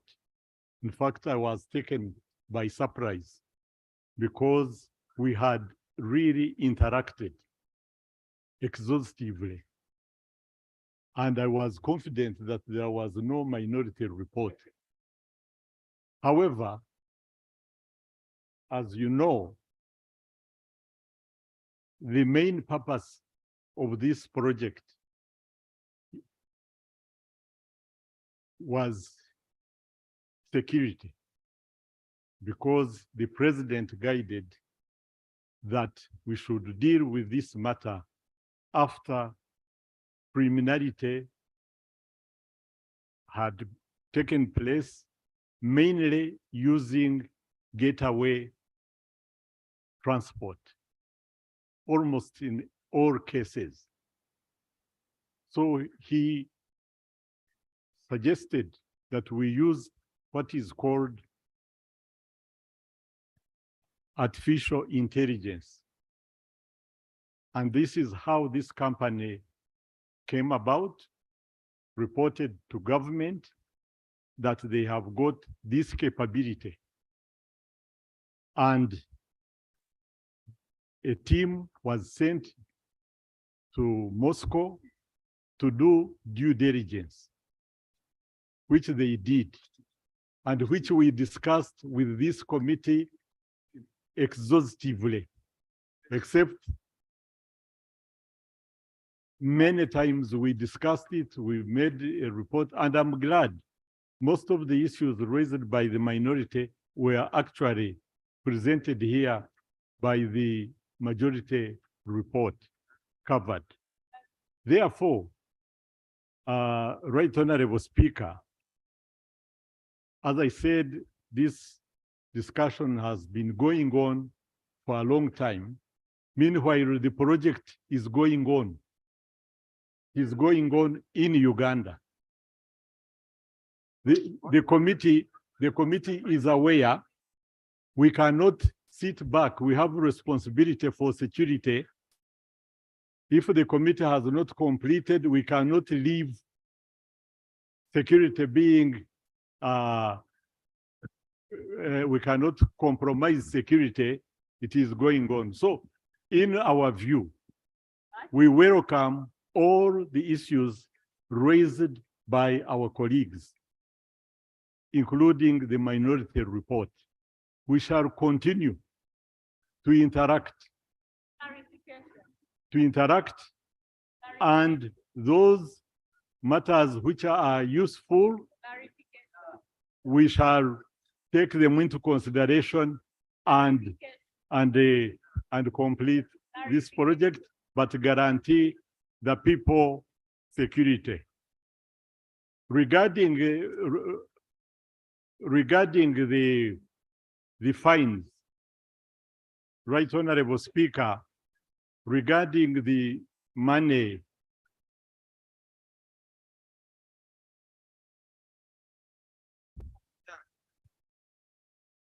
Thank you very much, Right Honorable Speaker. The minister has just informed this House that this project, which we intend to debate, is already ongoing. He hasn't told us where, how many how many districts or whichever things that they are, already implementing it in are, because we don't even know the house, the how, the where. He hasn't answered any of those questions. Now, my question is it in order for the minister to continue sharing light and giving us this information in this House when he already disputed the mandate of the House to decide on this issue? Why are we going then to debate what is the use of these two reports that have just been presented to us? Thank you very much. Thank you. Now, Honorable colleagues, please, let's listen to, the moment you become calm, you address very many issues. Now, I refer to the motion. The motion which Honorable Sarah Opendi raised was saying that we should be able to examine with the aim of addressing public concerns. Yes, that's what the motion of Honorable Sarah was saying. There were public concerns which should be addressed. Okay, which we've done. It's unfortunate we've taken this wrong because this was November 2021. This was November 2021. So a lot of time has really, we are nearly coming to 2 years and we've not yet decided. And you signed a contract with someone. So you're going to have a few challenges here and there. But so what I would propose is that whatever the minister says here is his view. Is his view. We shall put a question whether you agree with that view or not. Because you see, yes, it's a view. Someone can come and give any view here. I have seen situations where people have brought views and you really, but in the end, it is us who are going to make our resolution in line with the motion, the way it was brought and recommendations which were brought here. So whether you agree with what the minister has submitted or not, I think that is his view. If you don't agree with it, let that view convince you to vote against it. If you agree with it, it convinces you to vote for. And then we finish this. But salient issues have been raised here. So both of you are in order. Both Honorable Narule and Honorable Jim are in order. You're in order to raise a point of order and is in order. Procedure, Honorable. Thank you, Right Honourable Speaker. Right Honourable Speaker, the minister stated that the project is ongoing. It means the agreement between the company, the MS joint company, and the government is already done. It means the government is moving ahead in the implementation. Right Honourable Speaker, now that we are in the August House, the committee completed the report, both committees, and the report has been presented on the floor of Parliament. Are we proceeding well, Right Honourable Speaker, when the project is now ongoing and the government is now taking on their steps ahead, and for us here, we are coming to debate and bring in our opinion as Parliament? Right now, Speaker, I'm seeing some confusion in this very important report. Are we proceeding well, really? Honorable, there is no confusion. Clerk, if you could if you have a copy of the motion, because the committee was processing a motion. And I have told you, colleagues, the problem with motions of urging. When you urge me, I can either, you leave it to me, because you're urging. Are you getting me? When you urge me, I can listen to you, I might not listen to you. That's number one. Number two, among the prayers, there was no prayer for halting whatever was going on. But there was a prayer from Honorable Sarah, which was prayer number 2, which was saying that start with government vehicles, you pilot, so that we see from government vehicle. Okay? So we are proceeding well. It's the limitations of the motion. Yeah? These are limitations of the motion. You can't go outside the prayers, you can't go outside the motion. You are just urging.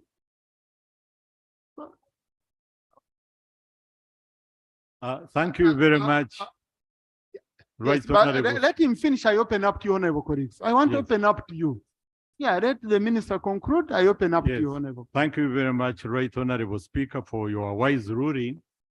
Indeed, government did examine with the committee all this time since 2021.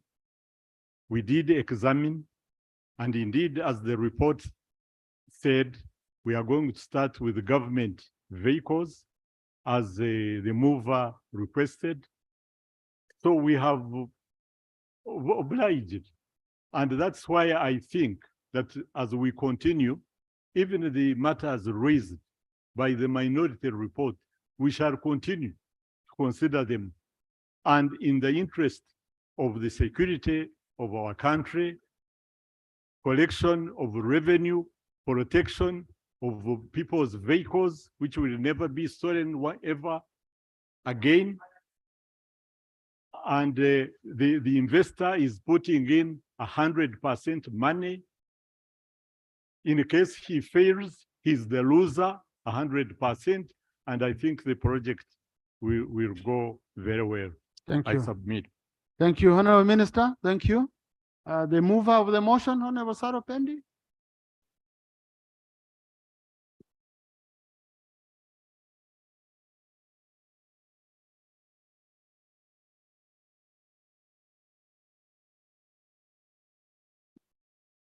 Thank you, Right Honorable Speaker. Right Honorable Speaker, it's quite unfortunate that it has taken us over 1 year and over 6 months to process this motion. At the time when I brought this motion, government had not yet implemented or even commenced the pilot project in this country.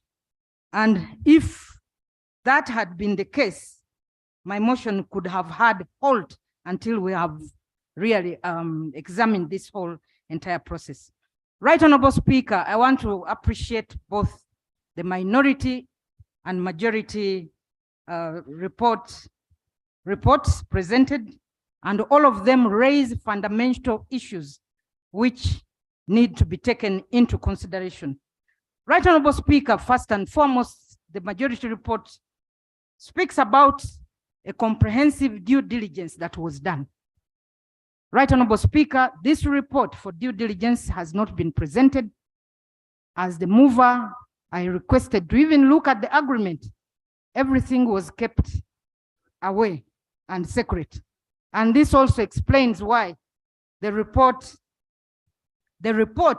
even the majority report, I requested, although I briefly attended one meeting because the others I had never been invited.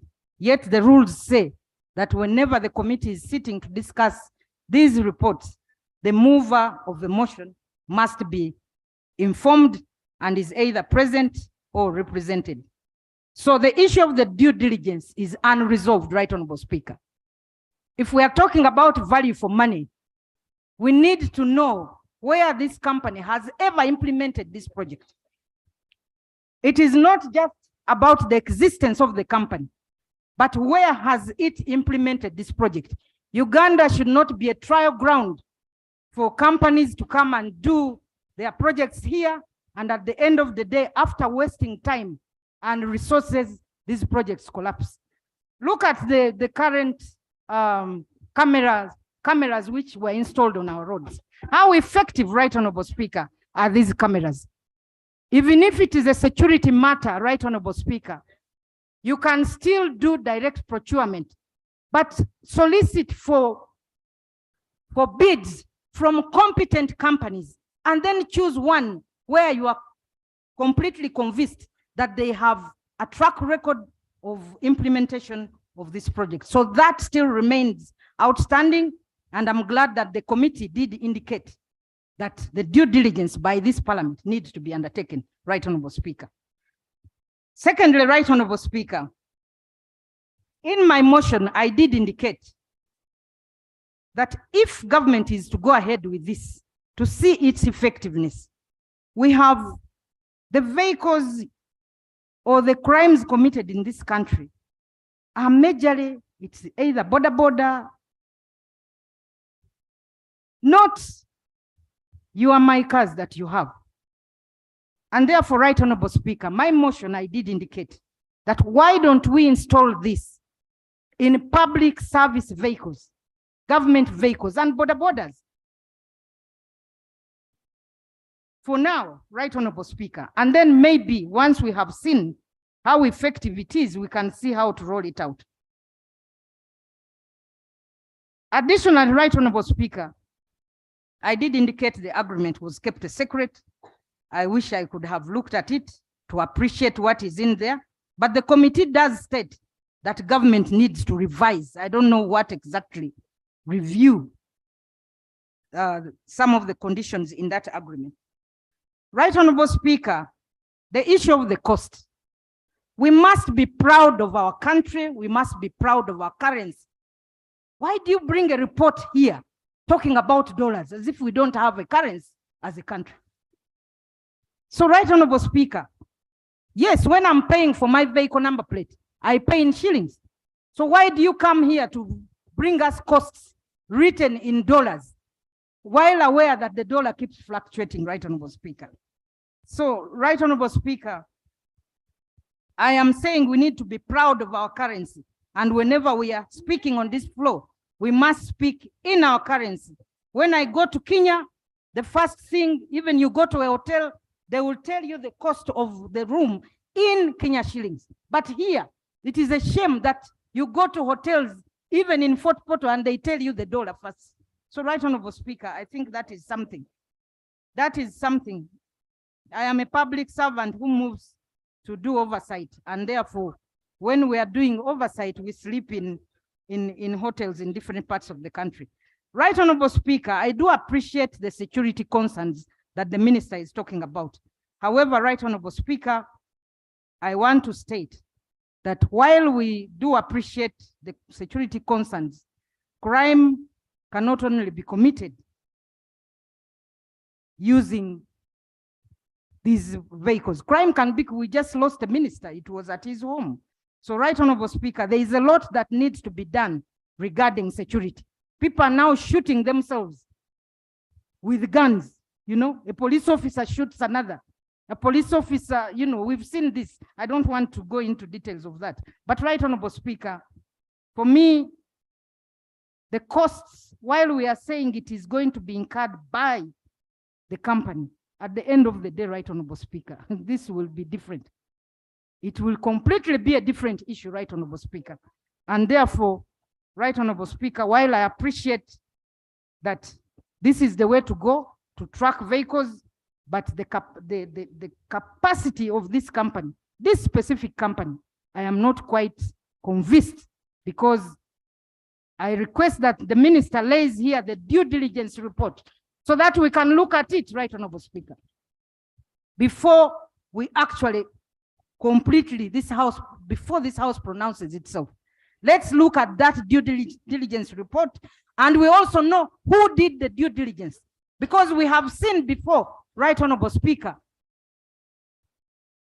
government being duped with fake due diligence reports, and at the end of the day, there is no value for money. So, Right Honorable Speaker, my concern of public vehicles, public service vehicles, government vehicles, and border borders should be the way to go. Because the minister is saying in the report, Right Honorable Speaker, you will note that they mentioned that all new vehicles that are coming in, are all these vehicles coming in government vehicles? Are all these passenger service vehicles? No. They are vehicles that are being brought in by any of you, all Ugandans who are importing these cars. So it's not true that this system is only being put in government vehicles as of now. So I want to call upon the minister. First of all, land has not yet been provided. These people are supposed to put up, I think, a center where they are supposed to, where this whole system will be. That has not been done, implying that what is ongoing now is more of a pilot. So, Right Honorable Speaker, let us move with the due diligence first before we can wholly approve this project. Thank you very much. Thank you. Members of the two committees, don't stand up. You are not allowed to debate as per rules. So that's very, very clear. Then, Honorable Minister, you're coming at the end. Let us pick the issues. I've raised that because the chairman, physical infrastructure, is standing up. So it's Chair, you see, you work with the people you assign to give the information. You assigned your deputy. So, Honorable Nsereko, Honorable Chimosho. Thank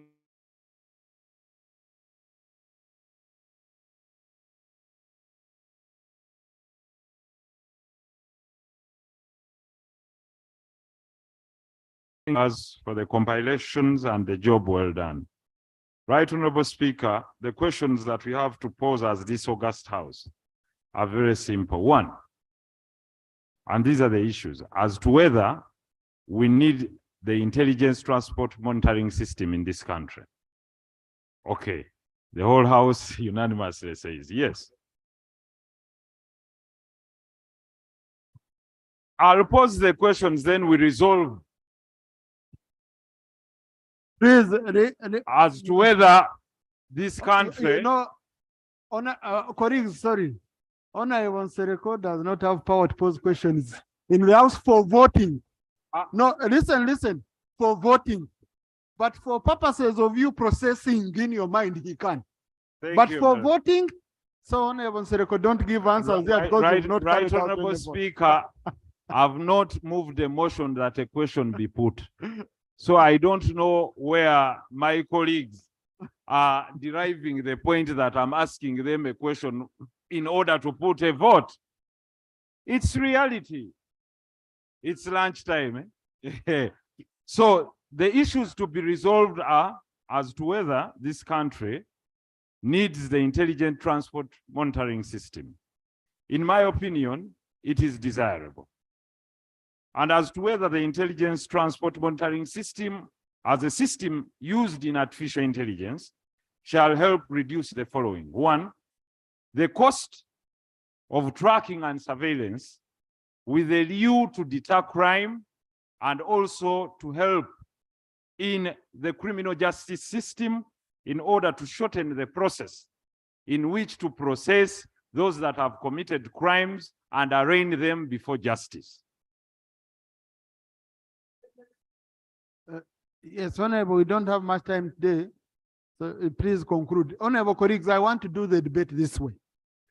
I will pick 9 members from government side, and I'm going by your numerical strengths. 9 members from government side, 4 members from independents, and 5 members from opposition. Right, Honorable Speaker, I'll request for just 3 minutes to. Honorable Speaker, you're wasting time. Right, Honorable Speaker, the issue that has been raised by colleagues, I'll address 3 things in technology. 1, data management and processing. 2, possibility for cyber breaches and how recovery can be done. 4, the cost, or 3, the cost. Now, in processing data, we should look at the points that will be picked up on, and maybe finally, as to whether we in Parliament have the powers to do procurement, and the reference will be done to the report that was presented before NIRA, as to whether it should be Parliament to decide who is given these services to procure and provide, and as to whether we can provide our input. 1, if we talk of data management and processing, the questions that the public will raise as vis-a-vis privacy: who will manage my data? Who will process my data? And who will benefit from my data? And 2, if I would like to retrieve my data in case a crime is being, in case of private investigators, etc., where do I go to retrieve the data of the movements of my vehicle or possibilities of surveillance by non-state actors like the Honorable Pendi has been talking about? Who will I go to the Ministry of Security? Where will I apply in order to access the data if I'm under an imminent threat? 3, cyber breaches. Where is this data stored? Are we so secure by this agreement that our data is being stored by people that are credible and that there will be no cyber breach by non-state actors or criminals that will take advantage and do surveillance against us? Honorable Chimosho. Thank you very much, Right Honorable Speaker.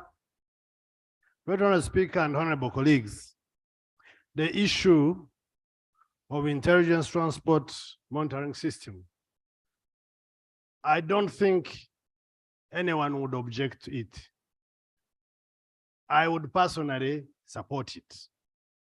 Now, I thought the committees, while I want to thank them for the work done, I thought they were going to answer in a simple way the explicit questions to convince but also comfort this House and Ugandans about the credibility. If you are saying, if there was an allegation of bankruptcy, how do you comfort this Parliament that there is no such a thing? You cannot just say it's not there and you think we can take it that by your word. So I think the committee did not satisfy us with evidence that the company is safe. 2, the issue, Right Honorable Speaker and colleagues, the issue of repatriating, continuous repatriation of Ugandan money. At the end of the day, when we are talking about funding by this person or the company, the money will be collected from Ugandans and taken back. Right Honorable Speaker, we are talking about a bad economy. We are talking about streets flooded by IT experts. This committee should have found out for us what is so peculiar about these security features that we cannot invest in, and we do it as a country with our children trained to do this. What is so peculiar? What is so Russian about this that we need them and we cannot do it as Ugandans? I thought the committee would bring out those issues. But finally, conclude, Honorable, conclude. Thank you. Finally, the issue of investment. We need to do thorough study. The investment with a very recovery. Right Honorable Speaker, this is going to be borne by a border rider. How do we assess that cost that they are going to pay vis-a-vis what this investor is going to recoup? Who did this quantification to arrive on the investment? Later on for us as Parliament to trust that the amount mentioned in investment is the actual amount that we should let Ugandans pay at the end of the day at the recovery point. Thank you very much, Right Honorable Speaker. Thank you. I'll pick Honorable Isaac, Honorable Kajwenje, Thank you, Right Honorable Speaker. and then Honorable Ababiku. Then I come here. Thank you, Right Honorable Speaker. Isaac Otemi, Padre County. I start by thanking the Minister of Works for the good work he's doing in the efficiency he has installed in the driving system. And that is why I think that if he has chosen this Russian company to actually work on these number plates, I have full effort and full support that he will actually do a good job in that. Secondly, Right Honorable Speaker, the vehicle automatic number plate will actually help us identify vehicles which are actually not even insured or which are committing crimes. At the moment, we have some problems whereby most of these vehicles end up crossing traffic lights, for example, and you do not even know who owns these vehicles. And that is why I do not agree with the committee's recommendation that we should only charge 250,000 shillings for people who actually cross traffic lights. That is a very little amount, because if somebody crosses a traffic light, that is endangering every motorist who is there. How about if you cross? Yes, I'm a driver, I don't drive yours. So that is what I'm saying. So we should actually increase. And some of these fines, Right Honorable Speaker, some of these fines, Right Honorable Speaker, we should actually include what we term as point deduction on the driving license. And it should also have recommendation to the court, because if we are only implementing on-spot fines without actually point deductions, some people are actually rich enough to pay those fines. So I think the committee should find a way of actually agreeing to that aspect. Another issue I wanted to talk about, Right Honorable Speaker, is that we should not have fear that maybe people are going to be tracked for criminality or other issues. People can still use other vehicles if you fear that you're going to be tracked. And if you're not a crime, why? If you're not a criminal, why are you fearing to be tracked? We have no problem on this issue, Madam Speaker. Also, Mr. Speaker, we should go ahead and actually support the committee. Our country is actually under threat. People are using borders to kill us. So we need to start tracking these people and know who are the owners of these motor riders. Thank you very much. Thank you. Thank you. Right Honorable Speaker, I have listened to the joint report of the two committees. And I had listened to the mover of the motion. I agree entirely, and we all agree that the concerns that had previously been put across, that of one, the right to privacy is very important. But as you enjoy right to privacy, you must be enjoying the right to life. You can actually you can enjoy right to privacy if only you are alive. So any person who takes the life of a Ugandan has also denied him the right to privacy. So we must prioritize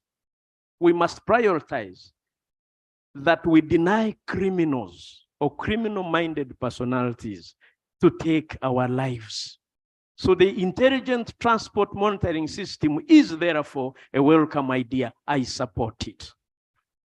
Two, I have listened to both.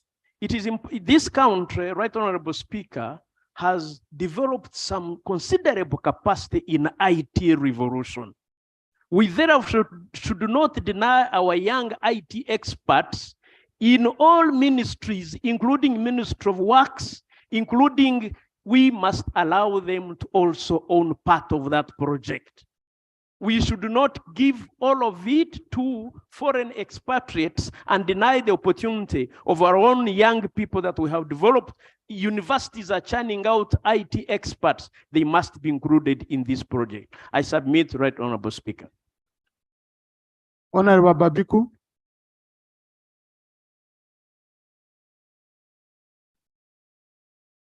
Thank you, Right Honorable Speaker, for the opportunity. I appreciate both of the reports. Right Honorable Speaker and colleagues, we needed this system yesterday. The country is crying. The citizens are crying. Many people lost their lives. No single report has been produced over some of the deaths. For example, our own Honorable Brigadier died we never got a report. And one of the issues raised as a justification for not having these reports is because we don't have these fast tracking systems. Can we stand together and support this system for the future? Therefore, Right Honorable Speaker and colleagues, I support that we have this system. Thank you. 2, I request that government takes interest and take the issues raised by both of the reports positively so that we manage them. The oversight over this project must be enhanced, must be increased to ensure that the government and this country gets what it deserves. Thirdly, I'm concerned about increase of costs incurred in getting services. Right Honorable Speaker and colleagues, taxpayers are overburdened.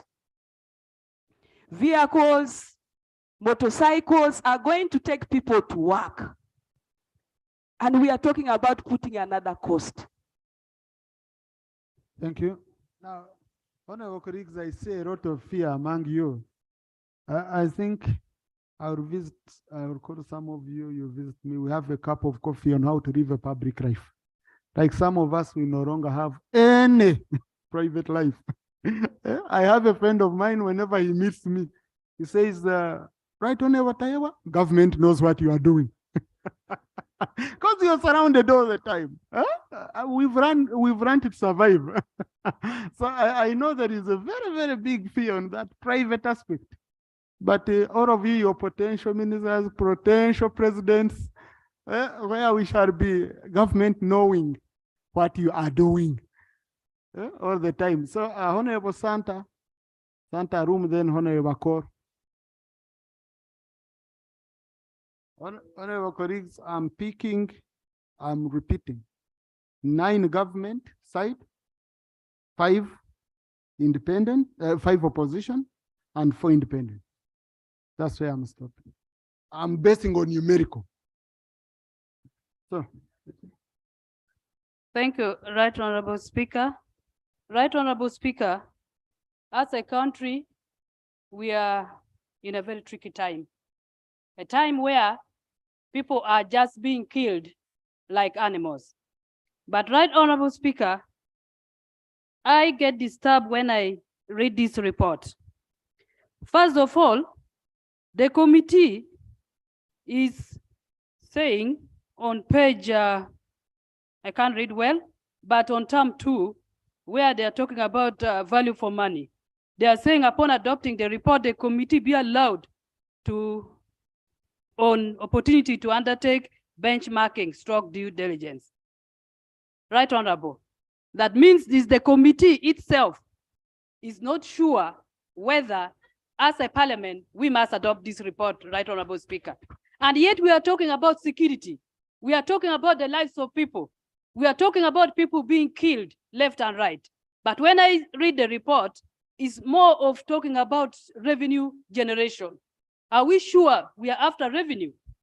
Mr. Speaker, secondly, allow me also mention what the minister said, that due diligence was done. And yet the committee is saying that they need to go and do due diligence. Mr. Speaker, the issue of technology, I'm afraid, because already we have cameras and we are seeing increasing number of people being murdered. And yet, as a parliament, the president came here, told us that if we bought these cameras, this would be history. But what are we seeing? Increase in the number of people being murdered and even threat. So how sure are we in this era of information technology that this will not be tampered with? I wanted that to come from the minister. Thank you, Honorable Kor.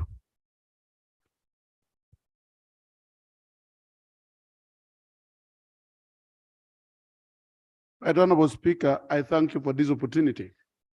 And also allow me to thank the committees for the good work they have done. The issue at hand, Right Honorable Speaker, there is nobody who is going to be against a system that will help Ugandans to live a secured life. But the problem in the country is a fear. And the major fear is coming because every time President Museveni has directed something to be done, there are people who are doing things behind the rest of the people. And at the end of the day, there is no clear guidelines. There is no clear procedure of how implementation is taking place. That is where the problem is. Because the question comes in, if you are sourcing for people who have the skill to do the work for you, do you wait for them to come to you and appear and say, I can do this work? This is where the problem is. It is happening not only in this system, even when there is a pipeline which is supposed to be done somewhere, those who have the knowledge of where it should be, they go behind and get the land. At the end of the day, they are the ones who are bringing in all these issues. But what is the consequence? The consequence will be in what Ugandans will suffer. In terms of if the company do not have the competency, then the implementation of all good ideas you have will not take place. And that's where the problem is. The way members are questioning and saying, we need evidences that these people have done some good work somewhere else. And that creates confidence in Ugandans that what they're implementing will help us. Secondly, people are asking, how secure am I when I'm traveling from here to Kelak North? That somebody is not releasing information of where Honorable Akol is, or where Honorable Amos is, or stop. Thank you. So instead of this system becoming Honorable, you a security hijacked to the our country, microphone. it will be a threat to Ugandans. That is the point. Thank you very much. Thank you. Yes, yes. I'll pick from Independence. I'll pick Honorable Kabasharira. I'll pick Honorable Mero.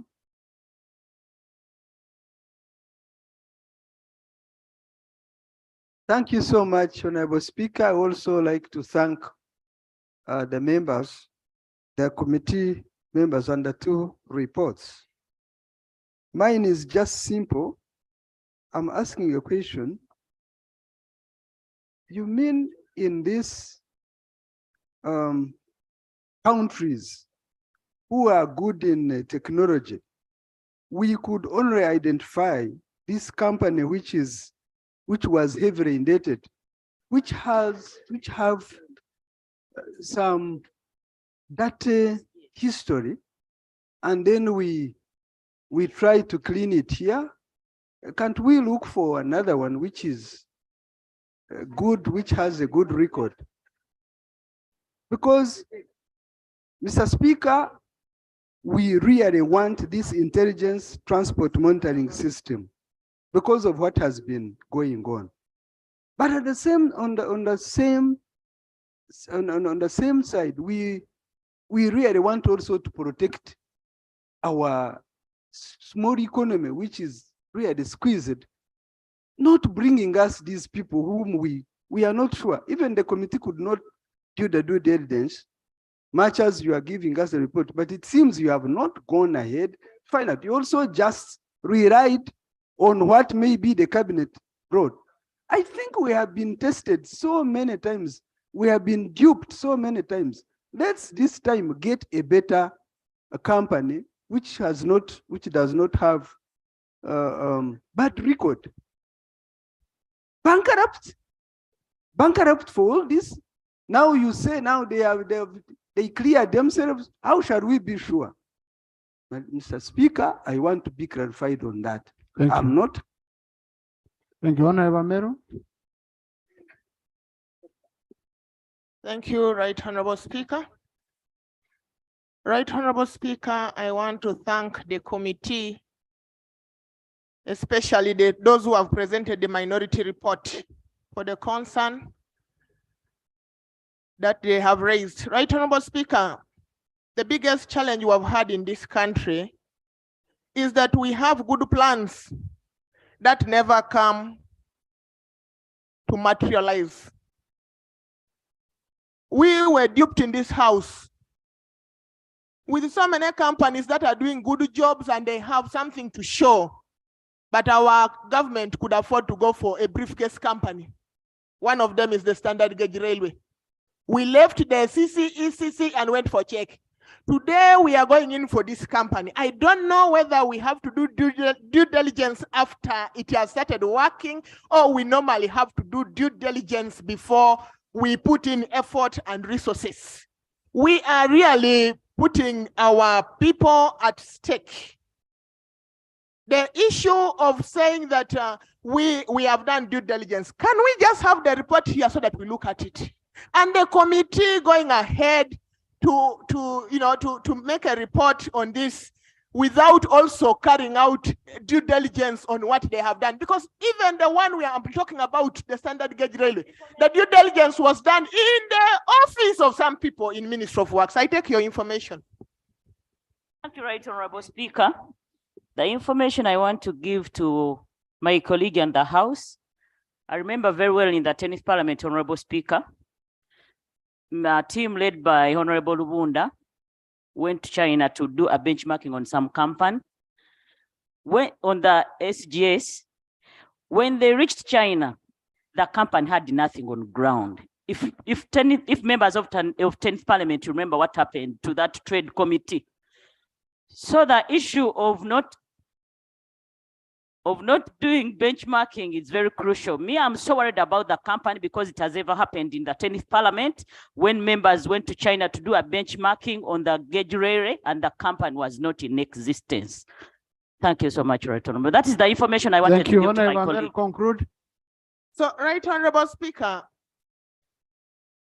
sometimes we have good plans, but our plans never come to see the light just because we want kickbacks.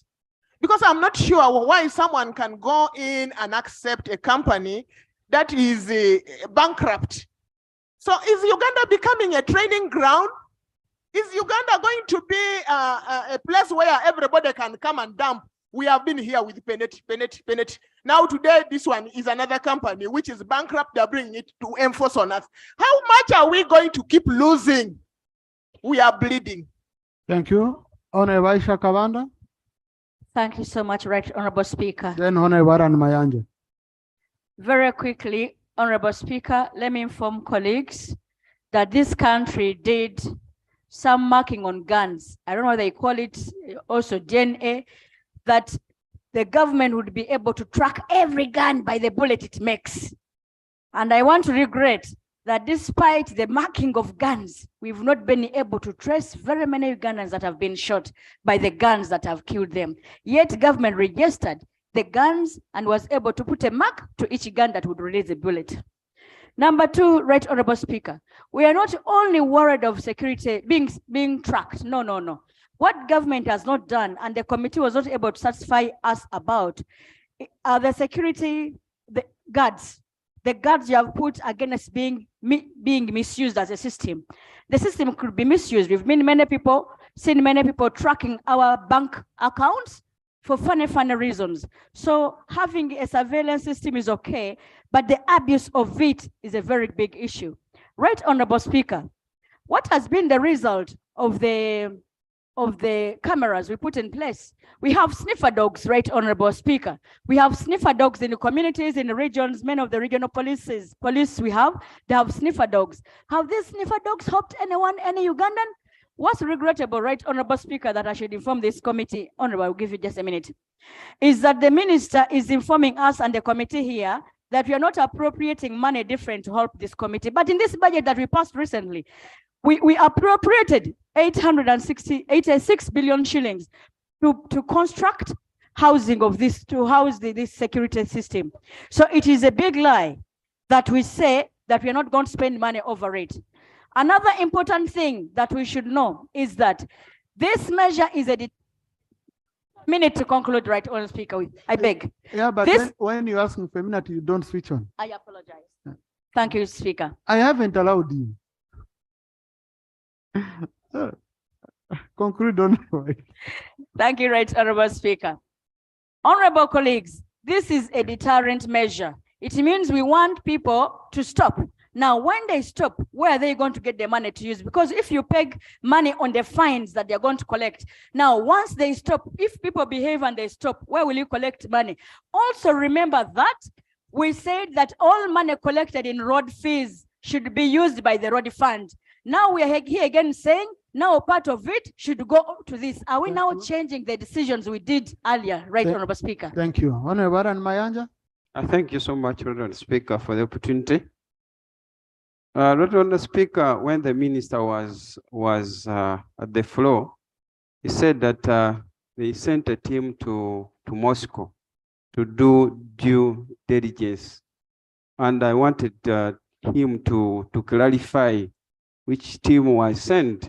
So you have to be specific which team was sent if it's not a committee. Because a committee is saying after making the recommendations for this report that you need to go for benchmarking. Meaning even the committee is contradicting itself.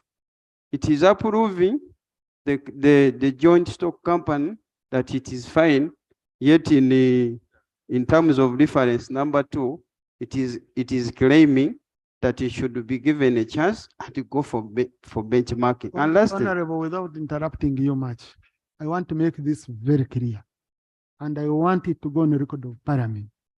Parliament will never and should never stop a government program because of benchmarking. That is interfering with procurement processes. We don't have that power. And benchmarking is paid for by Parliament. You don't need to ask anyone. Okay? So please, committees, avoid that issue of benchmarking on government projects. Ours is oversight. But whenever benchmarking is needed, you reach out to the leadership of Parliament and we finance it. Because we have found when government finances you, you do a report. He who calls the piper, he who pays the piper calls the tune. So if you got people and you said, I want benchmarking, you're begging. Please, that one, I want it to go on record clearly. Honorable Speaker, lastly, it is about the surveillance cameras, which were installed on all roads after the killings of, was 2017, 2018, the killings of people, civilians in Nasana, in Tebe. Parliament appropriated 376 million, and these cameras were bought, but we have never even received any successful story. People still, yes, you have never reported here. We have never got a report of the killings. People are still being killed. Recently, Isma was killed. Should we get a report? Thank you so much, Madam Speaker. Honorable Court. Amorata. Thank you very much, Honorable Speaker. I have picked UPC, I have picked NUP, I have picked FDC. Colleagues, I follow when I'm doing, please. May I be heard in silence? The shadow deputy speaker needs to be heard in silence. All right, Honorable Speaker. I would like to thank you for giving me the opportunity to give a landmark submission that would probably go on the records to have guided this debate. Right, Honorable Speaker, I would like to thank the two chairs of the two committees. I have a cordial relationship with them, but I agree with them on substance on this report.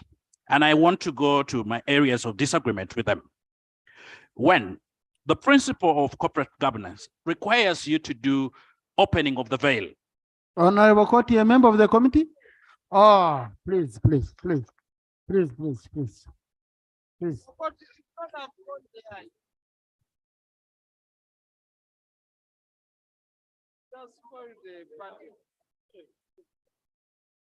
I will pick DP because we have the DP whip.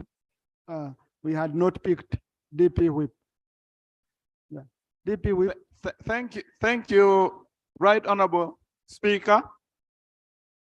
Right Honorable Speaker, in 1934, a non-religious prophet called George Orwell wrote a book called 1984. And in the book, he had already prophesied that by 1984, governments would be in control of space and there would be cameras everywhere. So it is not a problem for government to equip our cars with whatever they want. The issues are these. Number one, the minister should know that it is Ugandans who are going to pay 100%, not the Russian. And it is going to draw at least close to $1 billion in the next 10 years from our economy into some other people's economy. Number two, we should always respect when we have whistleblowers, we should respect and investigate. In this case, we got whistleblowing about bankruptcy. Mr. Speaker, this is happening at a time when we are suffering with umeme. For 20 years, we've been suffering for bad decisions we have made. And lastly, Mr. Speaker, when anything touches on the road fund, areas of road fund, it threatens me. This is going to withdraw money that should go to the road fund, over which we are all crying in this house, over which Ugandans are suffering. I only implore Mr. Thank you. Thank you. Yes, Honorable Linus.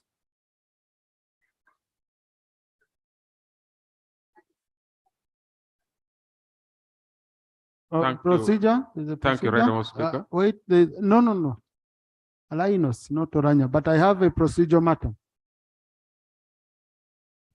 Mr. Speaker, thank you for the opportunity. I have listened to the two reports, and in the minority report, it has been clearly observed that the laws of this country have been violated in relation to implementation of this project. One is Section 33 of the PPP Act 215 and Section 22 of the same Act. Mr. Speaker, our rules under Rule 85, Appendix F, enjoins us in public duty and always protecting public interest.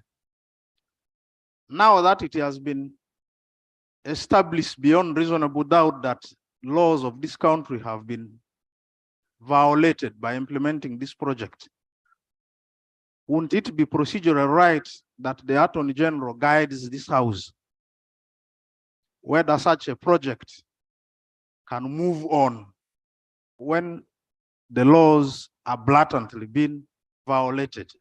Thank you. Thank you. Honorable, these are observations and recommendations of the committee, not of the House. The House has not yet adopted this. So at this level, we cannot attribute it to the House. The House can accept or reject whatever the committee has observed. But indeed, to give you comfort, there is a response from government, okay? And the Attorney General is among the officials who are going to respond. So I just wanted us to pick all the views so that, and it can be picked as one of the most critical items so that a member is given comfort before we put a question on the matter. Another observation is that the Attorney General will respond. The committee is recommending that the Ministry of Works waives taxes on this company for not more than 4 years. And yet. But this submission is being made under what? No, it's still the same procedural. Oh, you had already finished, Honorable Guzuri. True, please, but that is Honorable violation Linus. of the law. Yes, Honorable Linus. But these are issues, the Attorney General, please, the issues in the report to do with the law. Thank you, Right Honorable Speaker. I would like to commend the majority report and the details you've given us. I have a few questions. Yes, they stated that we shall buy or pay for these number plates. Then after 3 years, when the tracker expires, 5 years, we'll pay another 42 So why can't we make it a one-off? So that in case we pay for the number plates that like we've been doing, we don't subject Ugandans to another form of payment. Then two, we've always had companies coming from abroad, getting business, and at the end of the day, they repatriate a lot of resources or monies from this country. And then when their licenses or contract comes to an end, they move scot-free without even investing anything. For example, we had the company that was processing number plate, driving permits. When their contracts came to an end, they did not even build a kitchen for government. They were instead occupying government premises. Then finally, monitoring and tracking individuals is not a crime because government needs to watch over its citizens. Unless, for example, if I have many girlfriends or wives, I know government will not monitor me because that won't be an issue to it. But if you're involved in subversive activities, of course, government will pick interest. Thank you, Government Honorable. does not monitor someone they're not interested in. But if you're interested in... Thank you. Thank you. Honorable Angura. Thank you very much, Right Honorable Speaker. I also want to thank the committee, the two committees for the report, but also the minority report. All we need here is confidence in what government intends to do. And I want to call upon the minister that let's see how to enhance confidence in our people, that we are not going to interfere and we are not going to create them doubt in what their minds are leading them to. We've been moving out of the country. Many times, all of us move out of the country. And as we move for whatever assignments we go for, I know we also benchmark on best practices out there. Introduction of this system will be creating a one-stop center to help government solve many things as far as infrastructure is concerned. It will even help reduce security costs because we shall now be able to use, if it is number plates, they will know which cars are breaking traffic rules. If it is number plates, they will know which cars are involved in subversive activities. And this only will require putting infrastructure together that will reduce our costs of monitoring in terms of security, our costs of equipment, and many others. What we need here, we also need to take advantage of these new systems to generate revenue, where you become careless yourself on the road.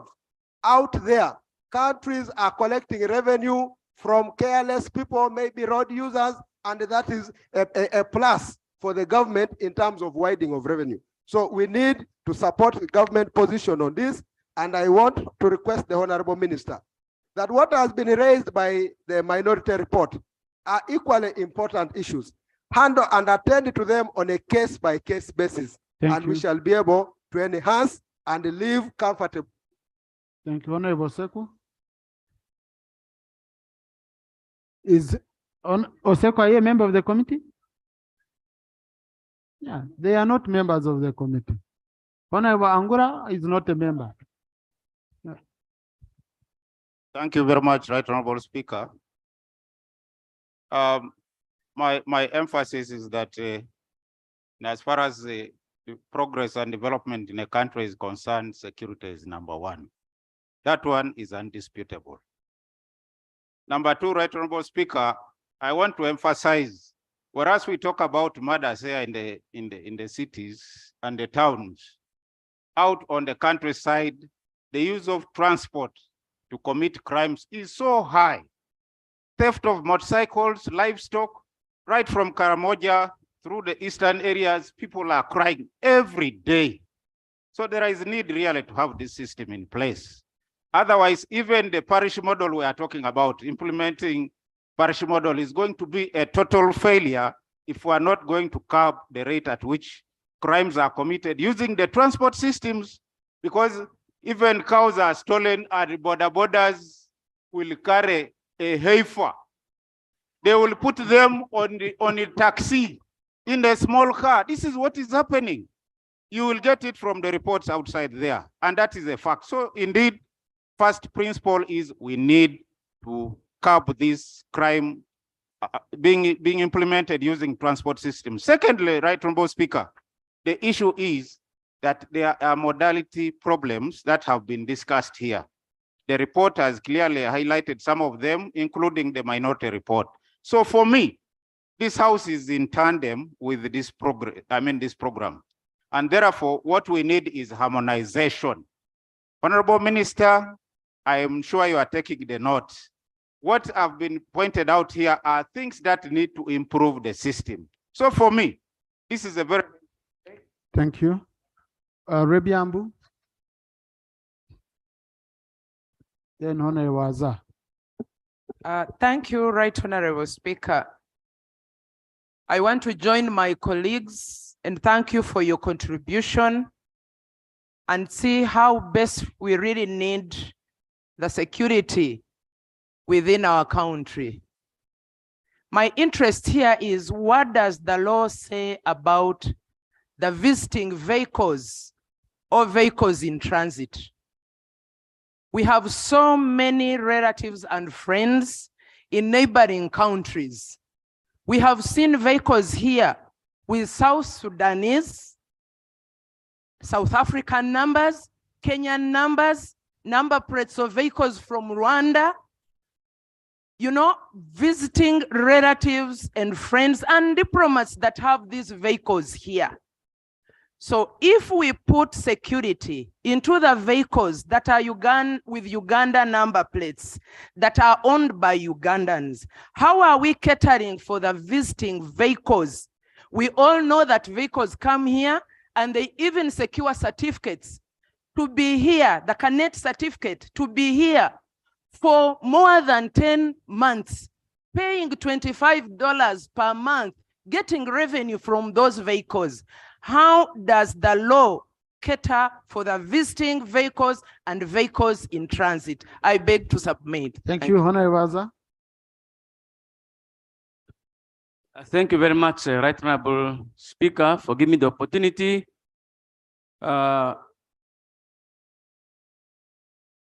Surveillance, tracking and surveillance is very necessary and very important for the following reasons. One, recently, the ambulance belonging to Moyo General Hospital was caught at the border and trying to smuggle cigarettes from Sudan into Uganda. Number two, recently also, the committee is already, of course, investigating. The ambulance belonging to Arua Regional Hospital was also found in Congo. And if there was to be the surveillance system or the tracking system, it would have been very easy for us to get the ambulance from Congo. And thirdly, Mr. Speaker, security tracking and surveillance for smuggling arms and ammunition is very rampant, especially around the border with the Sudan and also the Congo. And that one also is not good for our security system. Mr. Speaker, I highly support the tracking and surveillance system, and we should go ahead with the awarding that contract. Thank you very much. Thank you, Honorable Rita.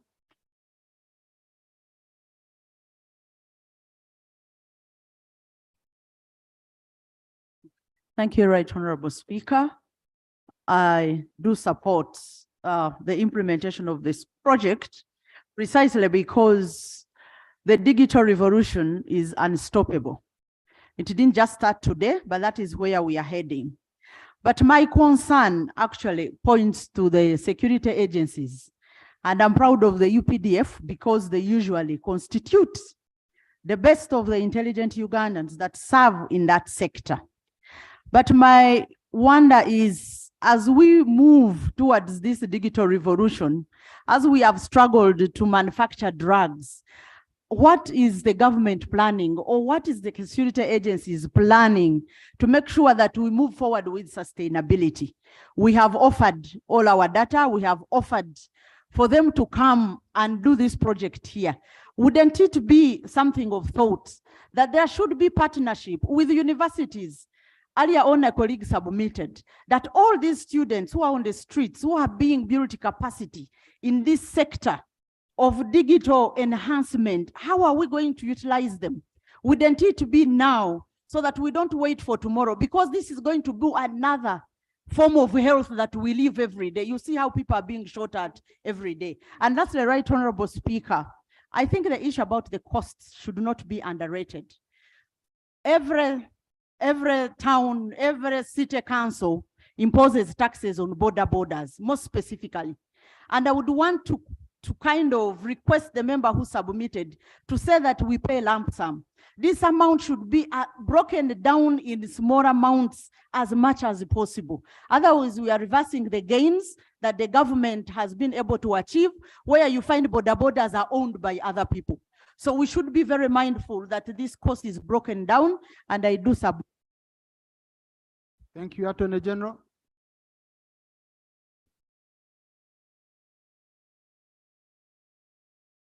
Thank you very much, Right Honorable Speaker. Right Honorable Speaker and colleagues, first of all, I would like to thank the committee, both for the majority report and the minority report, which I have read and have listened attentively. Right Honorable Speaker and honorable colleagues, I want to first of all assure the House that this contract was reviewed and approved by the Attorney General's chambers and is done in accordance with the laws of Uganda. Right Honorable Speaker and honorable colleagues, I know in the process of this review that a due diligence was carried out. The question that Parliament may interest itself with at any time is whether it was adequate, but I know for a fact that it was indeed carried out. Right Honorable Speaker and honorable colleagues, the executive is really convinced about this project, and I'm happy to hear that many members in this House are actually convinced about the project. But members have raised a number of issues, which I think, in my view, are for issues to. Procedure matter here. Right Honorable Speaker, I've listened to the Minister, to the Attorney General. I think the House should take his statement seriously. He's saying that the agreement has been entered into and there is no legal problem that has been encountered. But this report, which we have been reading, clearly states that section 26 subsection 2C of the PPP Act has been abused. So I am wondering whether this is a PPP arrangement. If it is a PPP arrangement, Speaker, let us agree that this particular section of the law has been abused. So you cannot blatantly say that there is no law which has not been abused in this. This is our own report. So you are actually accusing us if you are saying that there is no law, because we know there are problems. You just tell us where the problems are and we'll find a cure. But this is already our own report. We have accepted it and we have said this particular law, this particular act, and they have quoted you the section, has been floated. Thank you. Attorney General. Thank you very much, Honorable Ogwar. I think that was a minority report, which I don't agree with to that extent. And let me finish. Right Honorable Speaker, this was a classified single source procurement. A single source procurement, classified single source procurement. Yes. No. So, Right Honorable Speaker, the members have raised a number of issues which relate to data management, and the concerns have been noted on how how access to their information will be handled. See, colleagues, I want extend the debate via procedure points. I want. My program had been 2. Please, let's remain focused. And honorable colleagues, we can assure you that we will do our best as the executive to ensure that this is done in accordance with the Access to Information Act as has been laid out in this Parliament. But the risks are existent, and that is why we write the laws. And if anyone breaches those laws, we shall deal with that person in accordance with the laws. Right Honorable Speaker, this is not a, I thought it was clarification. I'm still happy. Thank you, Right Honorable Speaker. Apart from the clarification I'm seeking, apart from the lack of due diligence report, which you claim it is there, and which I'm really wondering whether it was conducted at all, and whether the members who accessed Moscow have bullet proofs or missile proofs, given that the war in Russia is in its highest heights. The clarification I'm seeking is about the lack of the feasibility study as provided for by Section 22 of the PPP Act. Doesn't that also render this agreement null and void? Thank you. Right Honorable Speaker and honorable colleagues, I wish to state without fear of contradiction that the contract that was entered into by the government of Uganda complied with the laws of Uganda. Attorney General, Right, yeah. Since we have, you've said you have the due diligence report, but you said this is a you did it under classified. We have a procedure for handling classified documents. No, Chair, please. Yeah, take. We have a procedure for handling classified documents. Okay? After here, we are going to communicate with you. Okay? We are going to communicate to you so that that report you share with us as per our guideline of handling classified document, and we shall ensure that the mover also looks at it. Thank you. Most obliged, my Right Honorable Speaker. Right Honorable Speaker, I will need to give some information here. The land has been provided and secured on this. The other issues on retrieval of data, we'll address them in accordance with the law. The concerns have been raised about repatriation of funds, and Honorable Chimosho will note that. The benefit of the system has been noted, but we just need to make it better, and we need to work together, both the executive and the parliament, to point out wherever there may be gaps, so that we fill those gaps. Right Honorable Speaker and honorable colleagues, we are not clarification for the Attorney General. Order. There's an order from Honorable Sakabira. Thank you so much, Right Honorable Speaker. Right Honorable Speaker, under Article 27 of the Constitution, it provides for right to privacy. And I want to ask if the Attorney General is in order to push for a project that doesn't pass the test of repugnancy. Thank you so much. Honorable, that is subjective. That is subjective.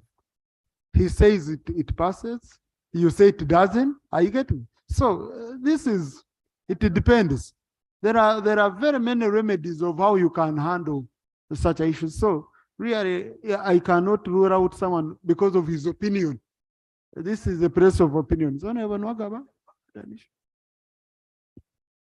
Two questions for clarification from you, the Attorney General.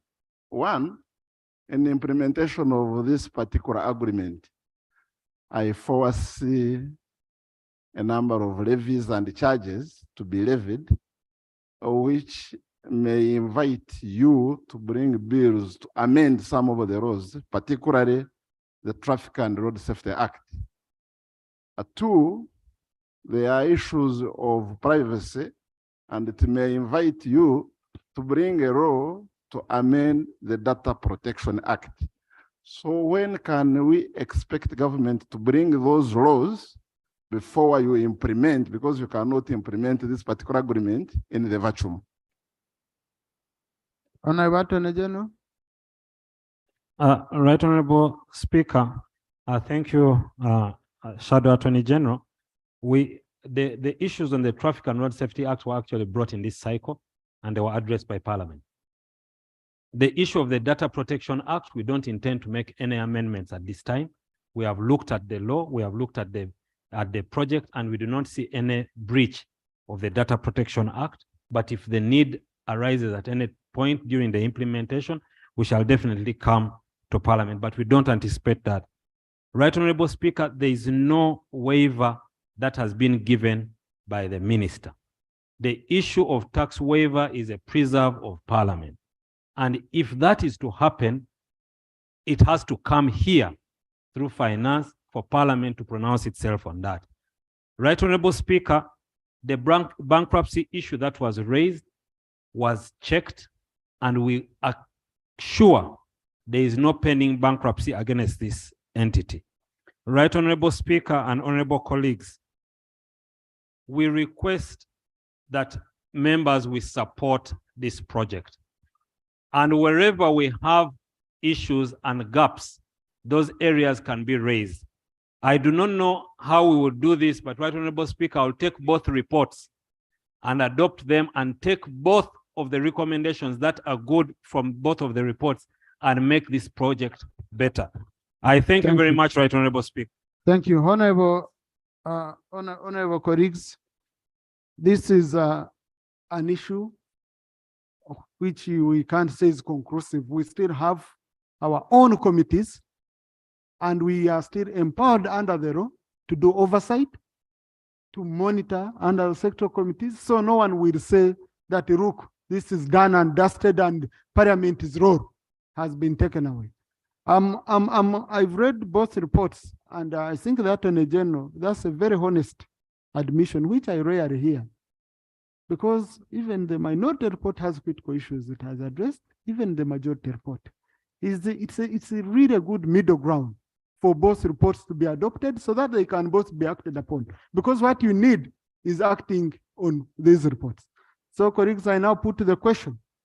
And I'll put a question on each report so that both of them, if you allow, they are adopted. If you don't allow. So I put a question that a report of the joint committee of the committees on defense and internal affairs and minority report of the joint committee, minority report of the joint committee of the committees on defense and internal affairs and physical infrastructure on investigations on the implementation of the intelligent transport monitoring system by MS Joint Stock Company Global Security be adopted. Those in favor say aye to the content. Aye. The ayes have it. I put a question that a report, this is the majority report, that a report of the joint committee of the committees on defense and internal affairs and physical infrastructure on investigations on the implementation of the intelligent report, the transport monitoring system by MS Joint Stock Company Global Security be adopted. Those in favor say aye to the content. The ayes have it.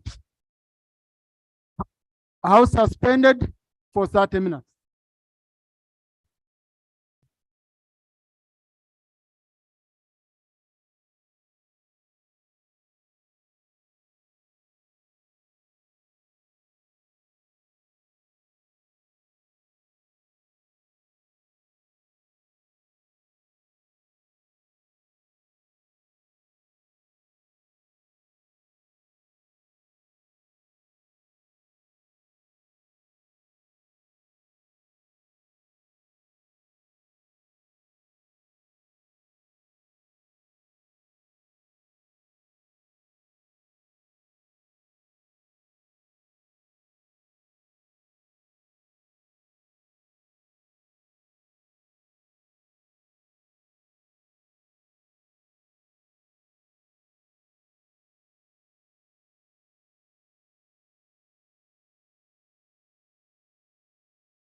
Thank you. Honorable colleagues, welcome back from the short break. Can we have order? Let's have order in the house. Yes, colleagues, as you can see today, we had many bills to handle that we shall not be able because I received a communication from the chair of the Committee on Gender. She requested that we do their bill tomorrow, and then the one for pension, as I guided earlier on, the minister has withdrawn it. So I want us to use today at least to do one bill, because these bills are very, very critical, especially since we are going into recess and they need to be part of the State of the Nation address. So today I'll ensure that we handle the competition bill and we finish it. That's a very, very critical bill. Meaning I have to alter the order paper to accommodate that, but I'll also accommodate two more short, very, very short items from government. And one is a RON, and another one is a short statement from the Minister for Information and National Guidance, who would want to guide the nation. So I will start with the laying of the paper. Laying of papers. Proposal to utilize part of Uganda's IMF special drawing rights quota allocation equivalent to USD 250 million, borrow up special drawing rights SDR 90 million, approximately United States dollars 125 million from the International Monetary Fund, and borrow up to euros 500 million from Amaro Capital Limited, Sovereign Infrastructure Group, and other financial institutions to finance the government of Uganda budget for financial year 2022/2023. Honourable Minister for Finance.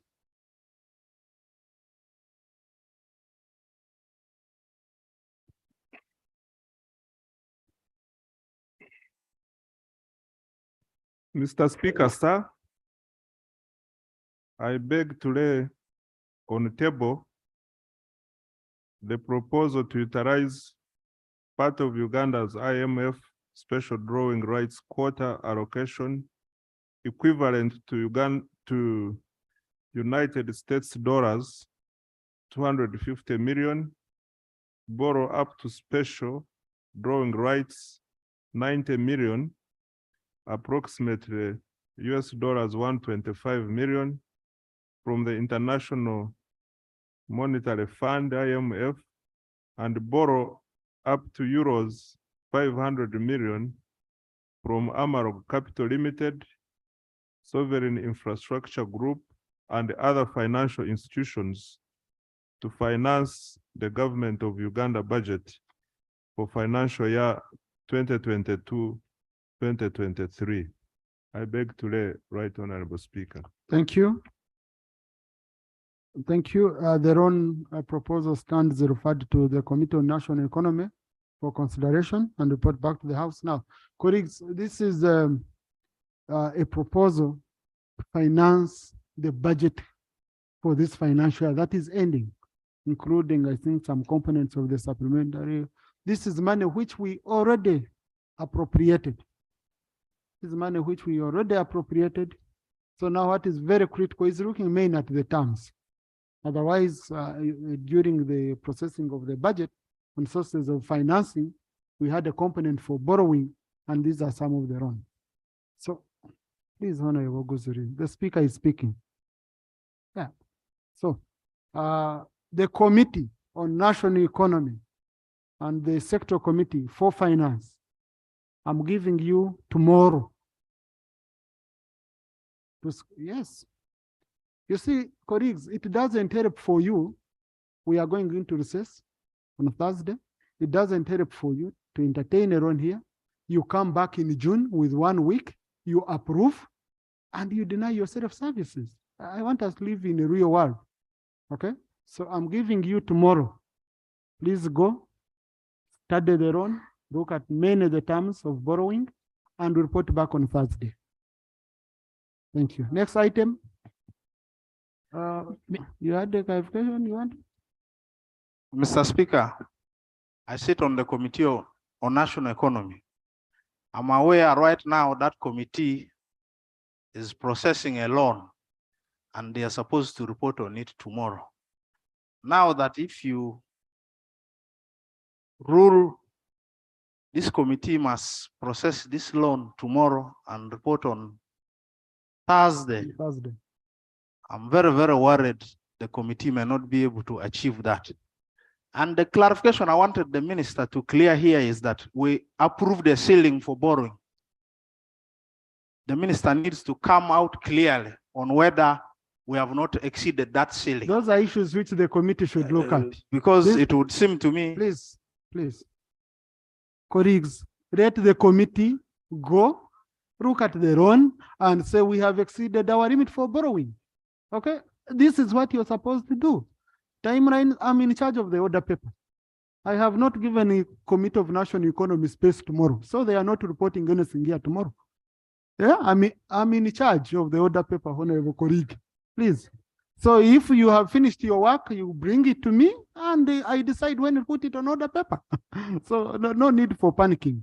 So go work, putting in concern. By the way, if you don't, there is also an option of waiving rules and we handle it directly here. So that one you must know. But I want the Committee on National Economy to do the work. And I'm sure I was in that committee, we've ever done it. Thank you. Next item. Ministerial statement on clarification on matters in the media. Honorable Minister for Information. Thank you very much, Right Honorable Speaker and honorable members. I am moving a brief statement in accordance with Rule 52 of our Rules of Procedure. And I want to thank you for according me this opportunity to clarify on some information which has been saturating the media regarding the debate on the budget of State House, some items. Yes, by clarifying the distortions and also putting the record of the House very clear that State House is a full government entity. It's a vote with a structure fully approved by the Ministry of Public Service. It has a workforce which is composed of both support staff and regular officers at various levels. And the staff provide the necessary logistical and technical support for the efficient and effective operations of the presidency. Because an impression has been created that whatever we appropriate is for the person of the president and his or her Procedure. immediate family. Procedure. Mr. Speaker, this procedure issue is on two rules. The first is Rule 52 the minister has cited. It sets conditions for such a statement to be brought.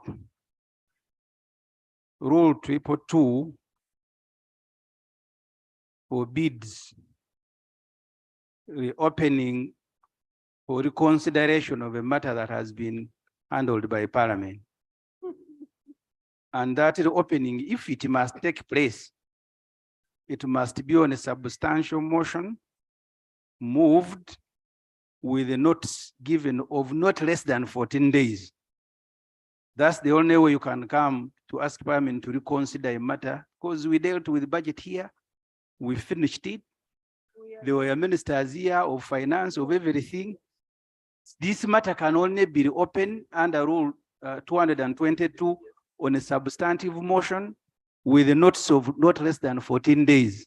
So the procedural issue I am raising, Mr. Speaker, is whether this Minister of National Guidance, now seeking to misguide Parliament, should abuse Rule 222 but also abuse Rule 52 because State House wants to deny parts of what we passed here in the budget, Mr. Speaker. Thank you. Honorable colleague, the minister approached me, and that was the first question I asked him, that would you want the House to reconsider the decision it made? He said no. I read through the statement. The statement the minister is presenting is not in any way reopening debate or seeking a reconsideration of the resolution of the House. But as a minister for information, okay, he felt he needed to inform the nation because very many questions are being asked out there. So this is a very good platform he can use to inform the nation. So let Honorable Minister, let the minister has the permission of the Speaker. Honorable Minister. Thank you very much, Right Honorable Speaker. If the honorable member had cared to listen, I never made reference to the budget debate. I said matters saturating in the media. And I am moving this to clarify and set the record proper. I am not asking Parliament to consider matters which were considered by the House. Because I am a senior legislator, I know what the rules. But Honorable is Right. ruled. Yes. Now you're making your own ruling.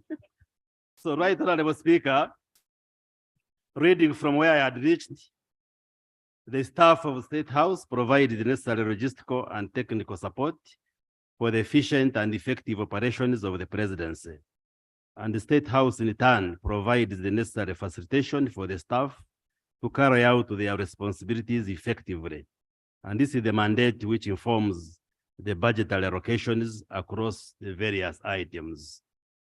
For instance, to explain what has been the media as to whether the president in the State House consumes 500 million shillings, we want to explain and clarify that the expenditure on this electricity consumption is addressed to Entebbe State House, the Nakasero State Lodge, the Vice President's residence, and 23 upcountry state lodges distributed in the various parts of the country, including Jinja, Mbale, Soroti, Morulinga, Baralege, Guru, Arua, Masindi, Ruwero, Chankwanzi, Mubende, Fort Poto, Kisozi, Masaka, Bushenyi, Mbarara, Kabale, Kisoro, Kapchogwa, Ngoma, Kaumu, Mayuge, and Buvuma.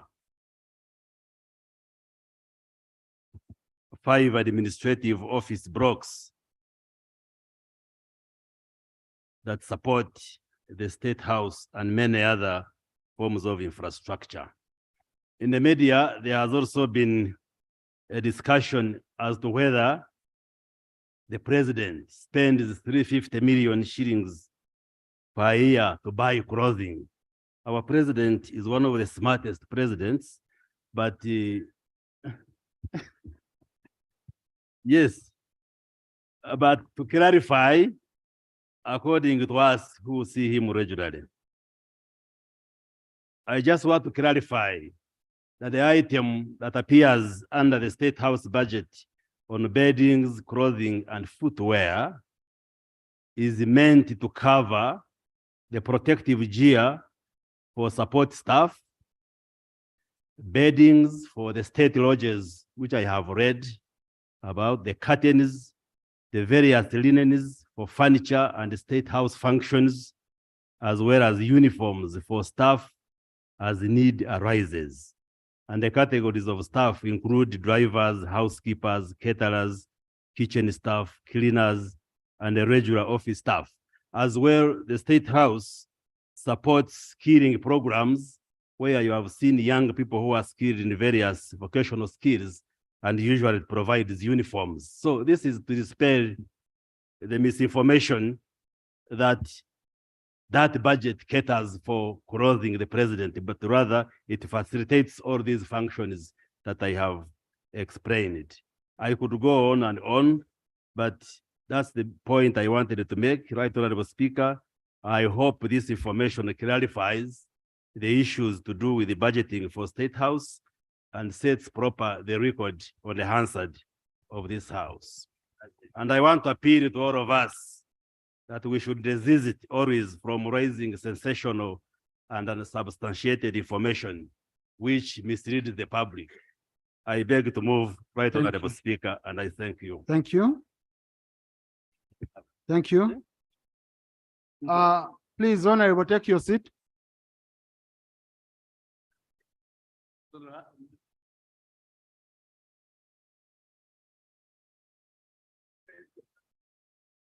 The minister is no longer on the floor. He finished. Honorable colleagues, in the public gallery this afternoon, we have a delegation of staff from the National Assembly of Kenya. They include Mr. Noah Arap Cho, Principal Clerk Assistant, Ms. Perpetua Muiga, First Clerk Assistant, Ms. Miriam Modo, First Clerk Assistant, Ms. Helen Lokwang, First Clerk Assistant, Mr. Hassan Gere, First Clerk Assistant, Mr. James Machage, Fiscal Analyst, Ms. Shali Isusta, Hansard Reporter, and Mr. Salem Lolot, Legal Counsel. They've come to observe proceedings of this House. Please join me in welcoming them. Thank you. Next item, procedure. Mr. Speaker, when I was deliberate, the minister said he was moving under Rule 52. Rule 52 sets 3 conditions. First, that this statement must be written, circulated, but it's also debated. And the reason, Mr. Speaker, I am raising that, because this book here, page 34, 35, is now being contradicted by this Minister of Information. In fact, he should be sacked immediately. Because you can't be a Minister of Information and you are contradicting information provided by your own government. So the procedural issue I'm raising is whether, Mr. Speaker, this matter must not be debated under Rule 52. So we can help the public to understand that information that we brought in this parliament was actually supplied by Minister of Finance. And Mr. Speaker, the law on Presidential Emoluments and Benefits Act does not provide the State House to drivers. It provides the State House to the president. So if he chooses to sleep there, Shamba boys, drivers, is also in breach of that law. Because the law says provide the president with the State House. So the procedural issue I'm raising is whether this matter should not attract a debate under 52. So we can tell this Minister of Information that actually his statement is in breach, or the president that is attempting to defend is in breach of the law on Presidential Emoluments and Benefits Act. Thank you. I was waiting for you to finish before your hand breaks because that book is too heavy. I could see the pain, but I saw the urge. You wanted to speak. Just honorable, if I do that, then if I now open up the debate and really I would be now going to Rule 222, because you see, Rule 52 sub Rule 2 says may. So as a presiding officer, I weigh. Since it was a clarification and is not seeking reconsideration of the resolution of the House, and it is just a clarification, his statement will be just accommodated under Rule 52. He is allowed to make a statement, a minister. Okay, so he has used. There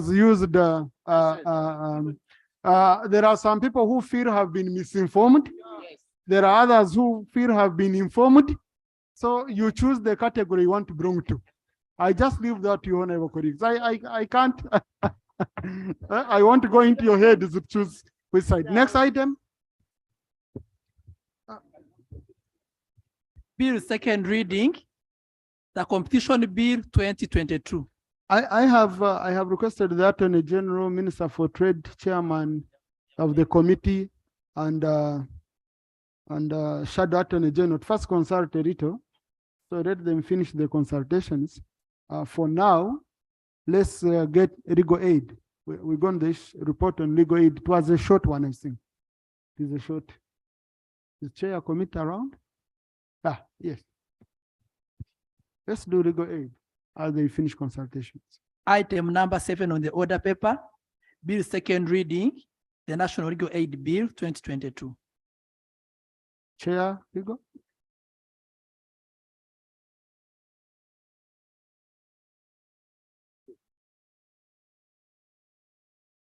Oh, so mover. Sorry. Yes, mover. Sorry.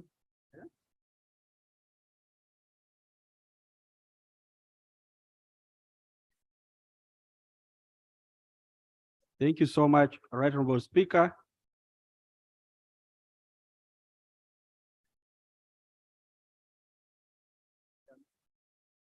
Yes, order.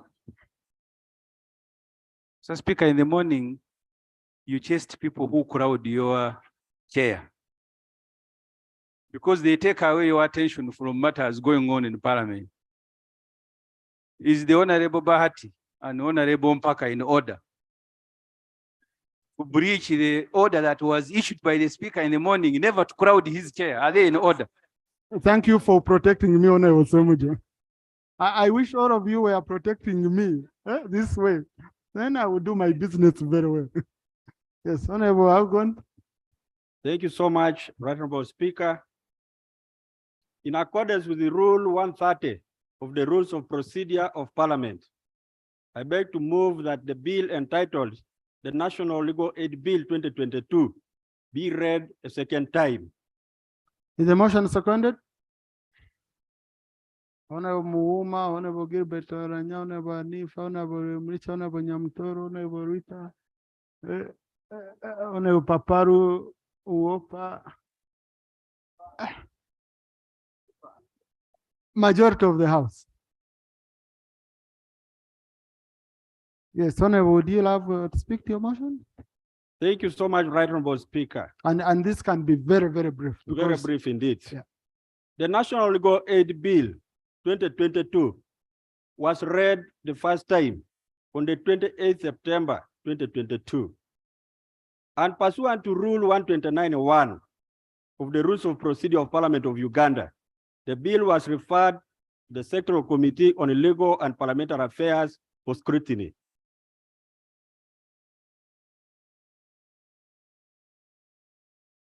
I gave an assignment. Okay, Chair, because you know, the bill being a very critical one, I felt I should be protected because I need your attention, sir. The object of the bill is to regulate the provision of legal aid services by legal aid service providers in Uganda to make provision for the grant of legal aid procedure. Mr. Speaker, the honorable colleague on the floor referred us to Rule 30. And when you explore that rule further, 35 says, subject to the rules, the second reading of the bill shall not be taken earlier than 14 days after the publication of the bill in the Gazette, unless this sub-rule is formally suspended for that purpose. Can the proponent of the second reading certify this House that a publication of this bill was done in the media so that we may proceed within the rules? Thank you.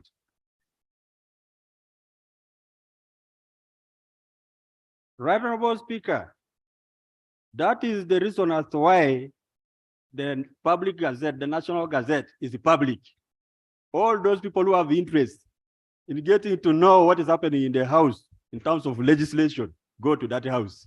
And I want to plead that my colleague should do that immediately so that he will be No, able what to- he's asking you, is it confirmed to him? Yes, so so- the bill is fully gazetted, it's officially known. You can also confirm with the office of the clerk, which is on first floor. So everything is in order. Thank you, go on. Honorable Speaker, Honorable, the object the of the committee bill- cannot reach all this stage. The clerk did the job. We helped the member.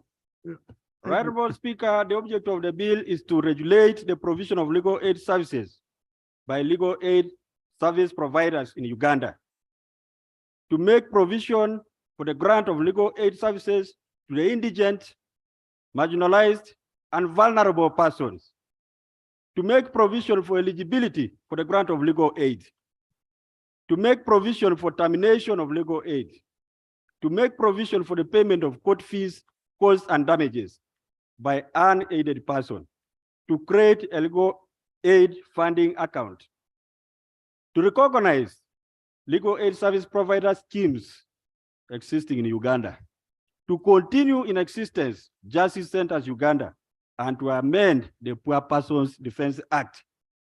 The Sectoral Committee on Legal and Parliamentary Affairs has concluded consultations and scrutiny on the bill and is ready to report on the same. And Right Honorable Speaker, before I take leave of the microphone, allow me just to say one thing. This is a pro-poor bill. It is for the poor persons. Right in your constituencies, you have so many people who are seeking for legal support, but they cannot afford. I know of many people who have been chased away from their land, and they are coming to members of parliament, help us with some money so that we take to the lawyer. But I'm saying, as your member here, let us help the poor people. This is the bill. Most times we have supported the bills which are pro-rich.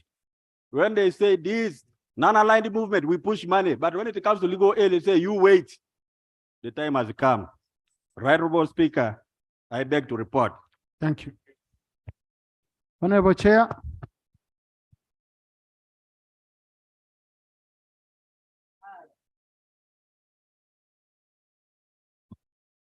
Mr. Speaker, the statement by my colleague.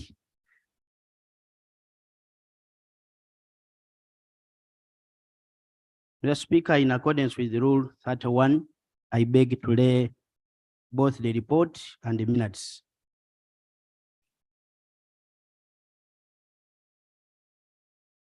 Mr. Speaker, as rightly pointed out by the mover of this bill, on the 28th of September 2022, the bill was referred to our committee pursuant to Rule 129, Sub-Rule 1, and pursuant to Rule 129, Sub-Rule 2, the committee did examine the bill and hereby reports. Mr. Speaker, the object of the bill has been rightly brought out by the mover, and I will not go into the background. In the interest of time, colleagues, we can read. But only to emphasize that we have legal aid services in the country, and these are regulated by the Law Council as empowered under the Advocates Act through accreditation of legal aid service providers. We also have legal aid under Article 28, Clause 3, and we also have non-state actors, including NGOs, community-based organizations, professional bodies like Uganda Law Society, and other associations, academic institutions that operate legal aid schemes in this country. And we also have persons who are indigent and whose means to pay for legal services have been examined through the means test.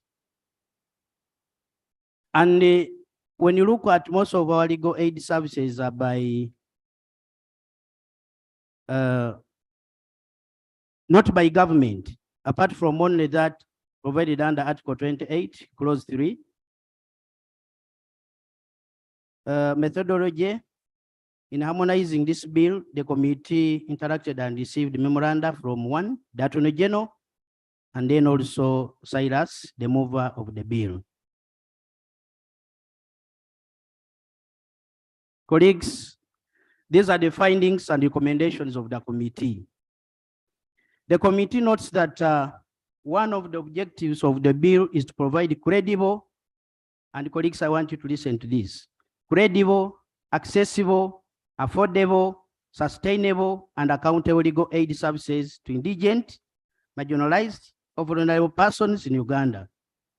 And in order to achieve this, the bill, one, expands the definition of legal aid services to include legal advice, legal representation, legal education, creating awareness through the provision of legal information and related law-related education, recommending law reform and undertaking advocacy work on behalf of the community, and assisting in resolving disputes by alternative dispute resolution, drafting of relevant documents and effecting service incidental to any legal proceedings, and reaching or giving effect to any out-of-court settlement. Two, expands the eligibility criteria to include 2 new evaluation criteria in addition to already existing criteria of indigence. The current one is only indigence, but now as a result of this bill, the scope has been expanded to include vulnerable and marginalized persons. Also to create synergies between the different models through which legal aid services are provided by transforming a government project just sent as Uganda into a permanent institution and continuing it in existence and recognizing the work done by legal aid service providers, development center, legal aid clinics, as well as paralegals and community-based volunteers as essential in the provision of legal aid services. In order to finance the above-mentioned new matters, colleagues, the expanded scope of persons eligible to legal aid and the increase in the services obtained in legal aid, including the financing of the existing models for delivering legal aid services in Uganda, the bill creates a legal aid funding account into which funds to support the provision of legal aid services are to be deposited and utilized by legal aid service providers. These include Just Centers Uganda, Road Development Center, and other legal aid service providers which will access funding to support the provision of legal aid services. This account is to be managed by the Law Council, and the sources of funds for the legal aid funding account to be heavily rely on donations. Colleagues, let's mark that, to be relied on donations, gifts, endowments from private sources rather than government, and include the following sources. And this is where our major concern is: grants, gifts, loans, or other endowments and donations deposited into the account from any source within and outside Uganda. Money received by the account by way of voluntary contribution. Income derived from operations of the account or other accruing to the account. Fines and penalties recovered for breach of the provisions of this act. Costs awarded to a legal aid service provider in a matter which was funded from the funds contained in this account. Fees and charges paid by legal aid service providers to the Law Council and the other services provided by the Law Council. Lastly, money appropriated by Parliament for purposes of legal aid. The committee has examined the funding proposals in the bill and finds that due to the increased scope of legal aid services and eligible persons, the funding proposals in the bill are not sustainable, since they will heavily rely on the goodwill of donors with little or no government involvement in funding legal aid services. The committee takes cognizance of the funding needed to roll out legal aid services across the entire country in light of the continuation of Just Centers and expansion of eligible persons, and finds that the estimated cost of 47,621 million shillings per year cannot be funded through the funding proposals contained in the bill. The funding proposal in clause 25G is unconstitutional as it infringes to the provision of Article 93 of the Constitution of Uganda. In addition, the committee is also aware of a study conducted by the Legal Aid Service Providers Network. In its report of February 2016, it estimated that administrative costs required to finance the provision of legal aid services in Uganda to be 20 billion plus in the first year of operation. The committee finds this sum cannot be collected through the funding provisions in the bill, This creates doubt as to whether the legal aid system proposed in the bill is sustainable, since the funding required to make it operate can not be guaranteed by either donors as proposed in the bill or by government in the short term. 2, lack of a national legal institution. Apart from unsustainable funding required in the bill, the committee is also concerned that the bill does not create a legal aid institution which shall operate a national aid service through which legal aid services shall be provided to Ugandans. The committee notes that the creation of a national legal aid institution is an international best practice that has been adopted in all countries where legal aid services are institutionalized. For example, in Kenya, colleagues, we did benchmarking. In Kenya, there is legal aid services, and these are provided by a government body called the National Legal Aid Service. In South Africa, by a body called Legal Aid South Africa. In Sierra Leone, Legal Aid Board. And the United Kingdom by the Legal Aid Agency and Kingdom.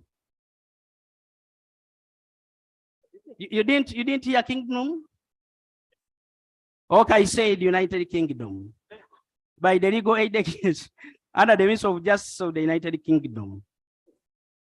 Mr. Speaker, the lack of legal aid service institution is a major drawback for the bill.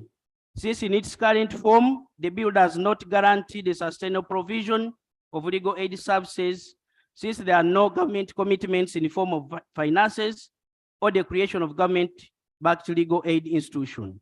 Colleagues, this is very important. If we are to have a legal aid service that is operational, then we need this institution. But the bill in this current form does not do that. Without clear institutional arrangements, the provision of legal aid services will remain entirely in the hands of the private sector through legal aid service providers, a framework which is unsustainable, since by their nature, these service providers are normally non-government organizations and cannot be directed legally provide legal aid services on behalf of government. Neither can they substitute or replace government commitment towards the people of Uganda. Lack of government obligations in the bill. The committee finds that the bill does not impose tangible, accountable, and achievable obligations on government due to the limitations imposed on the private members' bill under Article 93 of the Constitution. The committee finds that Article 93 of the Constitution bars Parliament from proceedings on a bill not introduced by government if the bill imposes a charge on the consolidated fund. This provision bars the private member from introducing provisions such as the introduction of an institution through which legal aid shall be provided, since a proposal will impose a charge on the consolidated fund, thereby infringing Article 93. The committee is aware that the effect of the above limitation has had a constitutional interpretation in the case of Male, Mabilizi, Kiwanuka, and Uganda Law Society against Attorney General, Constitutional Appeal number 2 of 2019. In that, the Supreme Court, in the decisions of Justice Arach Amok, Lilian Eldad Mwangusha, Jonathan Tumwesije, and then the CJ then, Bat Katurebe, to the effect that any bill, including an amendment to a bill that is proposed, must be examined as to whether it complies with the requirements of the Constitution. If the provisions proposed in the amendment contain or make provision for a charge on the consolidated fund other than by deduction, then it is barred by Article 93 of the Constitution, and Parliament must not proceed with it. If Parliament proceeds with it and passes it, it is passing a nullity. Parliament might as well reject it right at the beginning. The above court decisions do not only bar a private member from proposing matters in a bill that infringe Article 93, but also bar Parliament, including its committees, from amending a private member's bill to introduce matters which make provision for items that are not prohibited under Article 93, that are prohibited, sorry. This means that Parliament cannot therefore amend the National Legal Aid Bill in order to make provision for matters that would make the bill sustainable, including providing for government financial commitment towards legal aid services, as well as providing an institutional framework for the same. The committee is therefore concerned that the lack of clear, predictable, and sustainable funding mechanisms in the bill and the lack of government-led institutional framework to deliver or delivery of legal aid services in Uganda, coupled with the colossal sums required to institutionalize legal aid services in Uganda in order to guarantee credible, accessible, affordable, sustainable, and accountable legal aid services to indigent, marginalized, and vulnerable persons in Uganda makes the bill impractical unless government takes over the bill with a view of guaranteeing the funding requirements that are needed to fully operationalize the bill, as well as establishing a credible legal aid scheme led by a recognized and accountable legal aid institution that is under the full control and direction of government. Recommendations. The committee recommends that in light of the limitations imposed on private members' bill under Article 93 of the Constitution of the Republic of Uganda, 1995, 1, the Legal Aid Bill 2022 is not ready for a second time. B, government undertakes to introduce in Parliament within a period of 1 year from the date of this resolution, a bill that guarantees a sustainable, accessible, affordable, credible, and accountable legal aid system in Uganda. 3, that government undertakes to report to Parliament every 3 months to update the House on the progress of the formulation of the National Legal Aid Policy and the bill. Right Honorable Speaker and honorable members, I pray that the report be adopted in accordance with Rule 204, Sub-Rule 8 of our rules. I beg to report. Thank you. Thank you, Honorable Chair. I'll give a chance to the mover, the sponsor of the bill, to respond.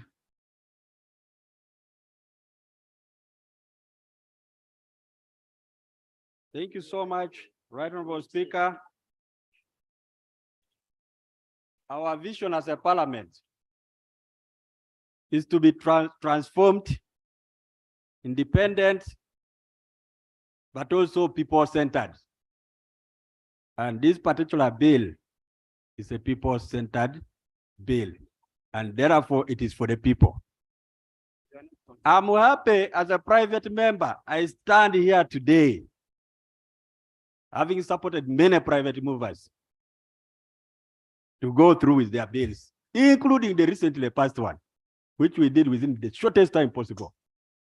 Right Honorable Speaker, if at all there is a bill that needs urgent attention and without delay, it is this one. First, I want to thank the committee. I appreciate the effort, but also the burden before you. I was in this house when we had many challenges. For instance, passing the age limit bill. People had to choose between conviction and convenience. Which one do you choose today? You did your part, but I know the burden before you. I know what you went through. Right Honorable Speaker, I would ask you the question. From September, when this bill was read for the first time, why did it take all those months to come back to this house? It shows you there was a burden that the committee had to deal with. We even want to thank them that they're able to bring the report here. Right Honorable Speaker, let me go down to what I have put down so that I am tracked properly. So you mean you have not been speaking? This was just elementary. Honorable Speaker, in response to the committee report. Procedure from Honorable Number. Thank you, Right Honorable Speaker. Honorable Speaker, I am one of the persons who have ever tried to bring a private member's bill in this house. And I know how difficult it can become if you don't go through some channels, Mr. Speaker. Mr. Speaker, I had my colleague thanking the committee for at least being able to bring a report that rejected his bill. And he was saying that for doing only that, the committee members were very brave because they were working under very difficult conditions. Wouldn't it be procedural, okay, Mr. Speaker? If my honorable colleague would clearly come out and inform this House, to the best of his knowledge, the difficulties, the pressures, the challenges the committee faced that made our wonderful legal committee hide into technicalities to deny a people-centered bill as proposed by my honorable colleague. Yeah. Order. Order to whom? Order to you, the one holding the floor. But, Mr. Speaker, sir, the committee report in rejecting the bill relied on only one article of the Constitution, Article 93. And as members of parliament, we are bound. We swear to defend and uphold the Constitution. So is Honorable Namboze on a point of procedure? Is she in order to impute that the members of the committee acted unconstitutionally? Is she in order? Thank you. Honorable colleagues, you see, you're going to affect the statements you make here. The whole country is watching and it is judging you. The moment you start now doubting yourselves, doubting each other, okay? I think it would be, it's very wrong. What is very important is the committee in doing their report and making their recommendations, advanced reasons. What I expect from the move of the bill is a rebuttal, so that the decision, final decision, is made by the House. The House can say, no, continue with the bill, or don't continue with the bill. But there is a statement which Honorable Namboze, when Honorable Namboze said she has ever tried to bring a private member's bill, and she knows what she went through and all that. Please, private members' bills are provided for under Rule 121 of our rules of procedure. In fact, we have gotten several complaints here on the floor from the government side, saying you're taking over our role of introducing bills. We have allowed bills. We have allowed private members' bills here, honorable colleagues, you know.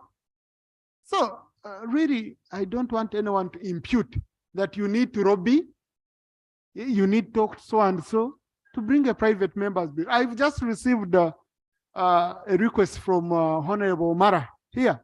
He brought me a letter. He wants to bring a bill and he wanted my clearance. I told him, no, you don't need, because it's not a requirement under Rule 121 of our rules of procedure. Go prepare and then you'll come. We give you space on the order paper. MPs accept or they don't, okay? So let us not impute any ill motive on any member here.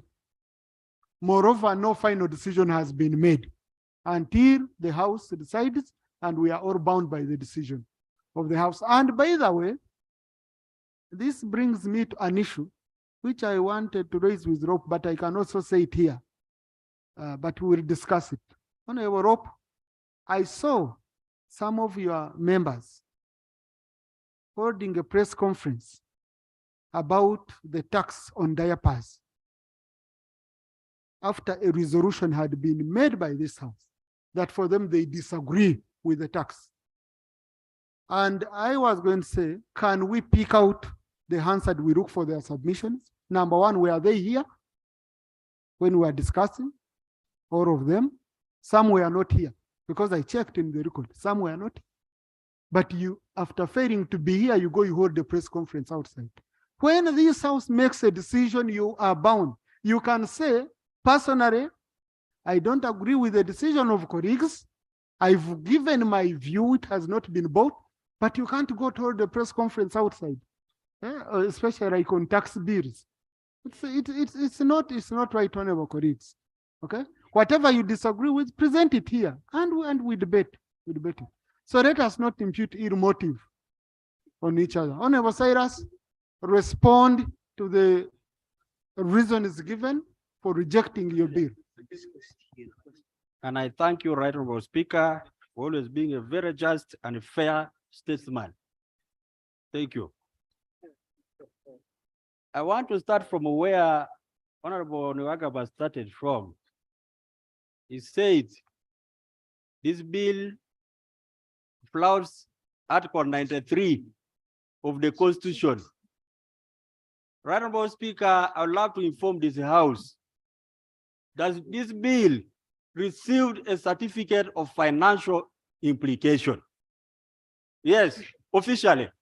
So this is not a bill where we waited to count 60 days and then after the lapse of 60 days, then we say, now let us bring it.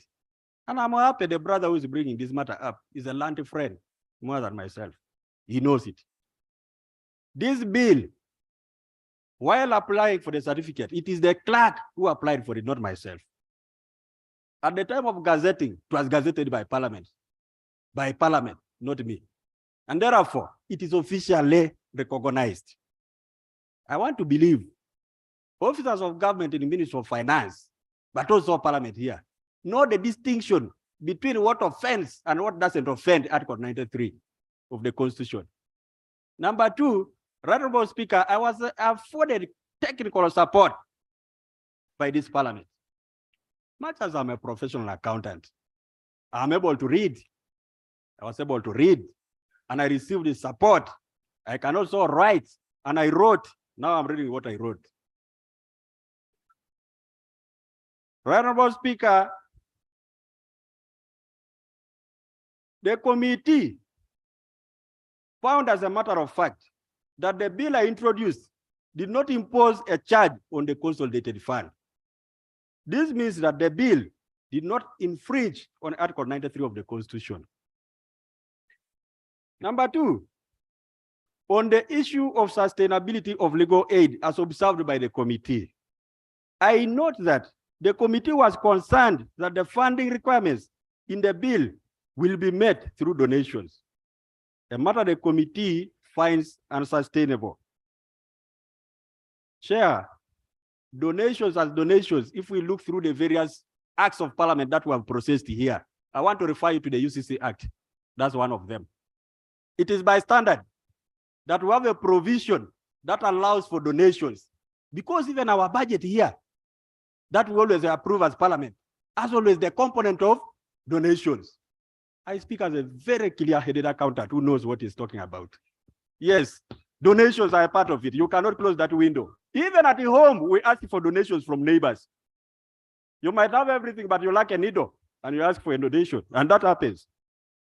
Right Honorable Speaker, I have reviewed the concerns of the committee, especially reliance on donor funding for legal aid, and I am of the view that donations as a source of income has been recognized in Uganda and is provided in the various laws for funding of government agencies and operations. This is true in various laws, including the UCC Act, the Wildlife Act of 2019, the PFMA 2015, you can check for those of you who have it, the Electoral Commission Act, and various acts which all make provision of funding of the operation. Let me take the information. Thank you for giving way. I would like to inform you that even the budget that we debate and pass, the budget that we pass has to be backed up by loan. And we always insist that the Minister of Finance comes here and give us details of how the budget will be funded. So we must know that the budget we debate and the budget that we pass is normally backed up by loan. And the loan means we are actually digging deeper into our own pocket, the taxpayers' pocket, in order to fund the budget. Therefore, this issue of financial implication and so on should not bar this Parliament from going ahead to make a law that benefits the people who have sent us here. It should not make it a limitation, because we know even the government cannot move forward without borrowing. And therefore, in this case, once we have got the clearance and we know that we have willing donors, Why not? Why can't we go ahead instead of blocking us? So, Right Honorable Speaker, this is a good information. We must know how we are going to how we are going to circumvent this kind of deliberate limitation imposed on Parliament by the executive. This is an abuse of our power, and we are not going to surrender. We are not going to surrender. We have to, and by the way, both sides, don't think it is only this side who's going to be affected. The people who sent you here are looking at you. Their land is being being abused. Their land is being grabbed, and they cannot find lawyers to defend them. You know it. And so I just want to give you information that let nobody say that there is financial implication. I have looked at your argument. I've looked at the law, Article 93. You have not breached the spirit of this constitution. That's the information I want to give you.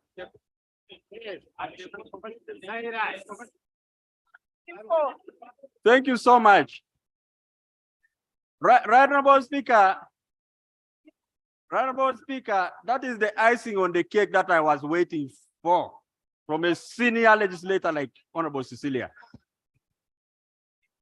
There is yet more information and more information. And we shall conclude. Yeah. Thank you, honorable colleague.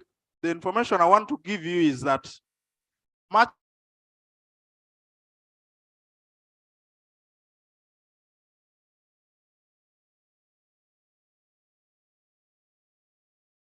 the constitution in whole, not pick pieces. Article 94 provides for rules of procedure, which Parliament is supposed to institute. And if you read Rule 118, it talks about certificate of financial implication. Under sub-rule 4, it says, notwithstanding sub-rule 1, 2, 3, a certificate of financial implication shall be deemed to have been issued after expiry of 60 days from the date of request of the certificate. What that means is, even though it was not issued to you, government, yeah, if it is issued now, why are we having misinformation? It means the committee is misinforming us. Thank you, Honorable. Thank you very much, Honorable Silas, for giving way. Right, Honorable Speaker, this bill is a bill that was championed by the members of the Uganda Women's Parliamentary Association in the 10th Parliament. And Right Honorable Speaker, the majority of the people affected that fail to get legal services are the women and the poor people of this country. As we speak now, to Right Honorable Speaker, we have a number of lawyers that are providing free legal services to some women. I even had a woman here who came to me. She had nothing completely, sent away by her husband. And fortunately, one of the lawyers that I approached provided free services, and this woman won the case in the courts of law. So, Right Honorable Speaker, this bill went through the entire process with a certificate of financial implication issued. And even the Committee of Legal Affairs went through and brought a report. The bill was ready for the bill's second reading. With the committee report, how all the legal brains in this committee could not see until they were approached later, and then they started seeing the light and changed their report, remains a question mark in my mind. Right Honorable Speaker. Honorable, was there a change of the report? Was there a change of the report? You're saying they changed the report. Right Honorable Speaker, the bill was ready for the second reading with the committee report, which was supposed to be presented. And then when the Attorney General came, the Speaker then advised them to go and reconcile, because the Attorney General indicated that there were serious financial implications that this bill was going to have. So, Right Honorable Speaker, looking at this report, we can process this bill and deal with that particular provision that creates a huge charge on the government. While it is best practice to have national legal aid institutions, we may still not have this institution, but still task the various legal firms to provide some legal services. And that does not have a charge on the consolidated fund. While it is best practice in other countries that for them they have those institutions like Kenya, South Africa that have been mentioned, UK. For us, we can have our own, legal aid services provided without having that institution that is being talked about. Thank you. So, Right Honorable Speaker, I want to propose, considering that this bill and already government through the Justice Center is providing legal aid, free legal aid services to the Wananchi.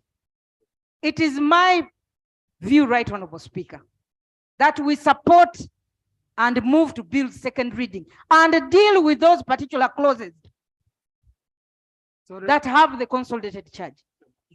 So, Right Honorable Speaker, I want the information I was giving is that.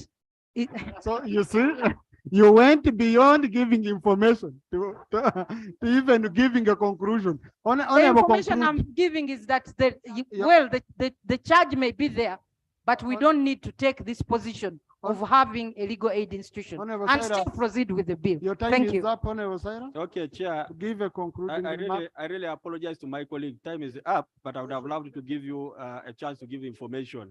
Honorable Speaker, I want to confirm it and let it be on the record. We got a certificate of financial implication, which does not talk of any charge on the consolidated fund. Nobody should misguide this house. This bill is very safe. This bill is very clear. And Chair, on the issue of an institution for provision of legal aid, under the Advocacy Act, Law Council is mandated to handle these matters of legal aid. So there should be no worry about institutional arrangements. I'm well aware, I am well reasoned, I am well researched, I have read, I have confirmed it is true, there's no problem. Thank you. Yeah. Honorable Cyrus even knows the address of the crack, the office of the crack where you can. Honorable Nserekwa, the procedural matter.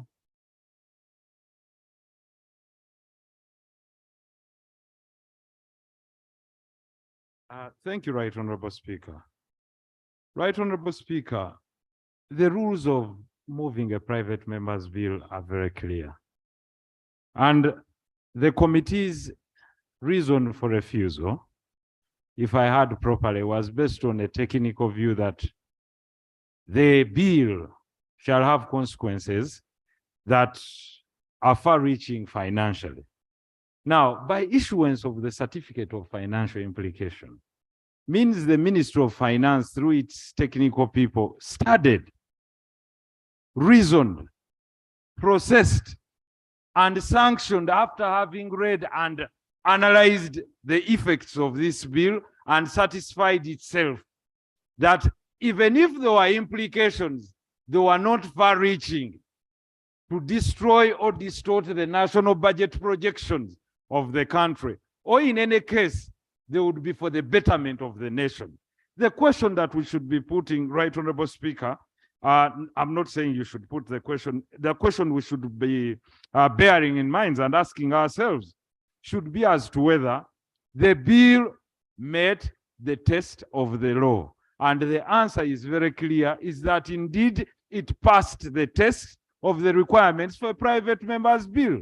Therefore, Right Honorable Speaker, I'm of the view that we proceed to the second reading of the bill, assess it, and we can harmonize where we don't feel comfortable for the benefit of our people. Thank you. Thank you.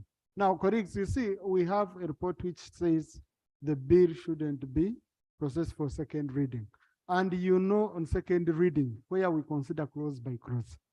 I think what would be important, if you decided otherwise, we would send it back to the committee so that it can go and prepare very well. But you see, the dilemma we are having, and I want to get a clarification from Chair, okay? Yeah, we can do that, but it's not smart. What are you hiring for? Let's do work smartly. Okay. So, colleagues, my thinking and my question is, if government gave a certificate of financial implication, did the mover go and include other clauses after a certificate of financial implication had been issued, which would mislead the Minister for Finance? If you can remember very well, we had it here on the administration of Parliament bill, where we passed the bill and the private member, then at committee stage, we added in an item that had a financial implication and the president returned it. So I need assurance on that. And we shall have to see the original bill as presented here on the floor versus the bill that was gazetted after getting a certificate of financial implication. That's number one. Number two, really, you know, and I want us to be honest. We cannot indict our member that way. To say at the committee level, your colleagues have rejected your work. It's you know, that record is bad. It has never happened here. It shouldn't happen. Now, here I'm talking real as a colleague. There are records that can go on you, and you will carry it forever and ever. And this is a legislator who has done very good work here. So if you have a problem with some clauses, why not remove those clauses? If you have, because I can see when I was reading through the report, in the report on financing, there is on page, is this report a number? Yes, on page 6 of the report, Roman 7, where they are saying, Honorable Cyrus, you included money appropriated by Parliament for purposes of legal aid. Now, if it is money appropriated by Parliament, this is money from the consolidated fund. Okay? So such a provision, you remove it. You remove it, because to me, when I read through the bill, I was looking at a member trying to put together a structure of managing legal aid in the country. When you focus on the structure of managing legal aid services in the country, for example, someone might disguise under legal aid and start financing terrorism. Give money to terrorists and say, no, these people are prisoners, so they are also entitled to what? They're also entitled to money. So this is, I'm really concerned. I think the committee, you could have been a little bit lenient with the member and you engage with him the more. But also, now let me say this, which surprised me. The report was ready and the member didn't have a report. It took me yesterday after I had read the report. I called the member. I said, Honorable, I have read a report of the committee. As you have not yet called me, this report looks a bit different. The member said, I haven't received the report. And I'm like, you get it? Now, I'm like, is this fair to a member? So I had to send it to him on WhatsApp so that he can be able to prepare. Otherwise, the member can be ambushed on the floor and he doesn't look good. So me, I love transparency. I want us to do things in a more transparent manner. And we support each other as honorable colleagues. Chair, then Attorney General will also.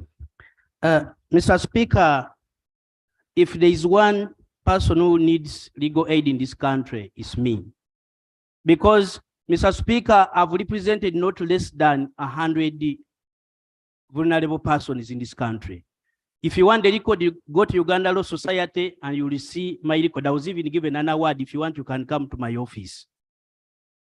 Now, colleagues, we are talking about sustainability. We are leaving out, we are saying the government must have the responsibility of ensuring that people are granted or are rendered legal services, free legal services. And that is for us, that is what is very key. Today, when you look at the law, we have the LODC. Colleagues, pardon? Colleagues, what we are saying is that we don't just need to have a law in a place, but that is not sustainable. Okay? And that's why we are proposing that we need government to own legal aid so that people are given money for free legal services. Otherwise, if we are going to just rely on donations, what if tomorrow the donors refuse? What happens to the law? Mr. Speaker, the issue of the integrity of the committee, Procedure. Mr. Speaker, if I listened keenly to your statements here and Honorable Saro Pendy's statements, it has emerged that there is a complaint regarding the authenticity of the report that was being presented here. Not from my statement.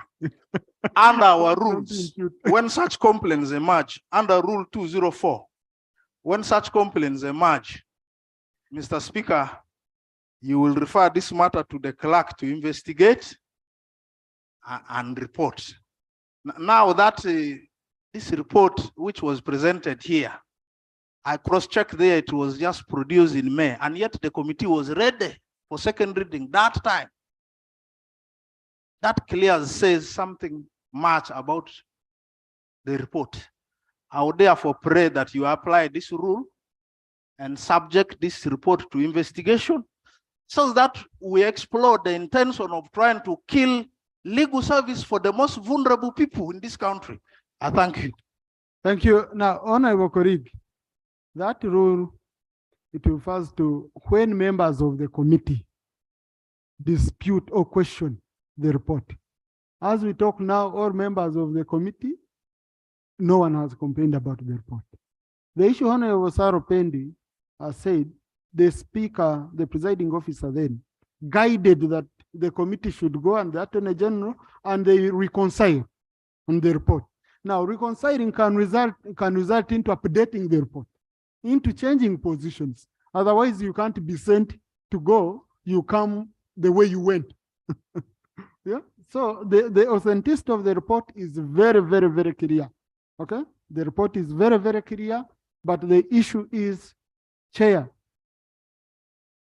because when we start dropping bills, basing on our judgment that this funding is not sustainable, I can tell you those are gray areas which will kill our legislative work. To me, if you have any clause you're uncomfortable with as a committee, recommend that we drop it. And then the member moves. Chair.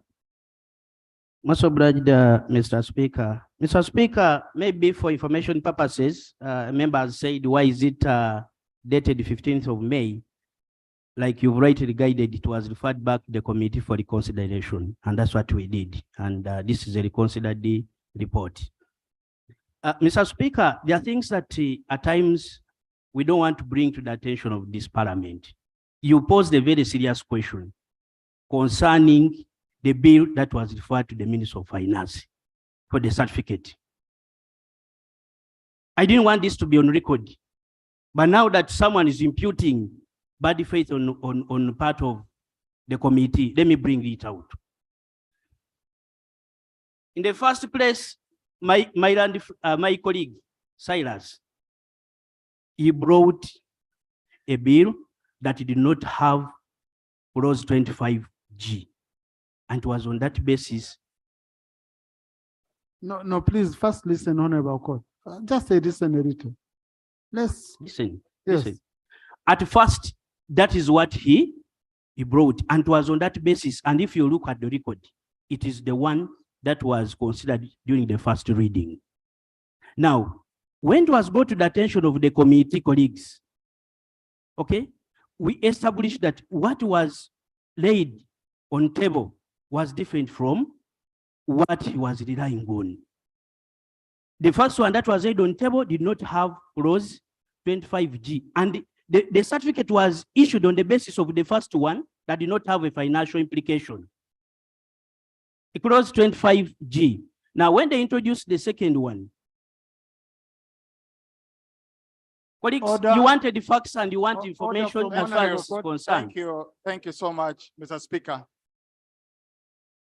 Mr. Speaker, we are all aware the process of introducing a bill in this house and also referring the bill to the committee, then the committee reports back to this house and the house consider them. And then again, the same bill will be taken to the president to assent to the situation where there is an issue which is not clearly and it's not understandable. The president can reject and bring it back to this house.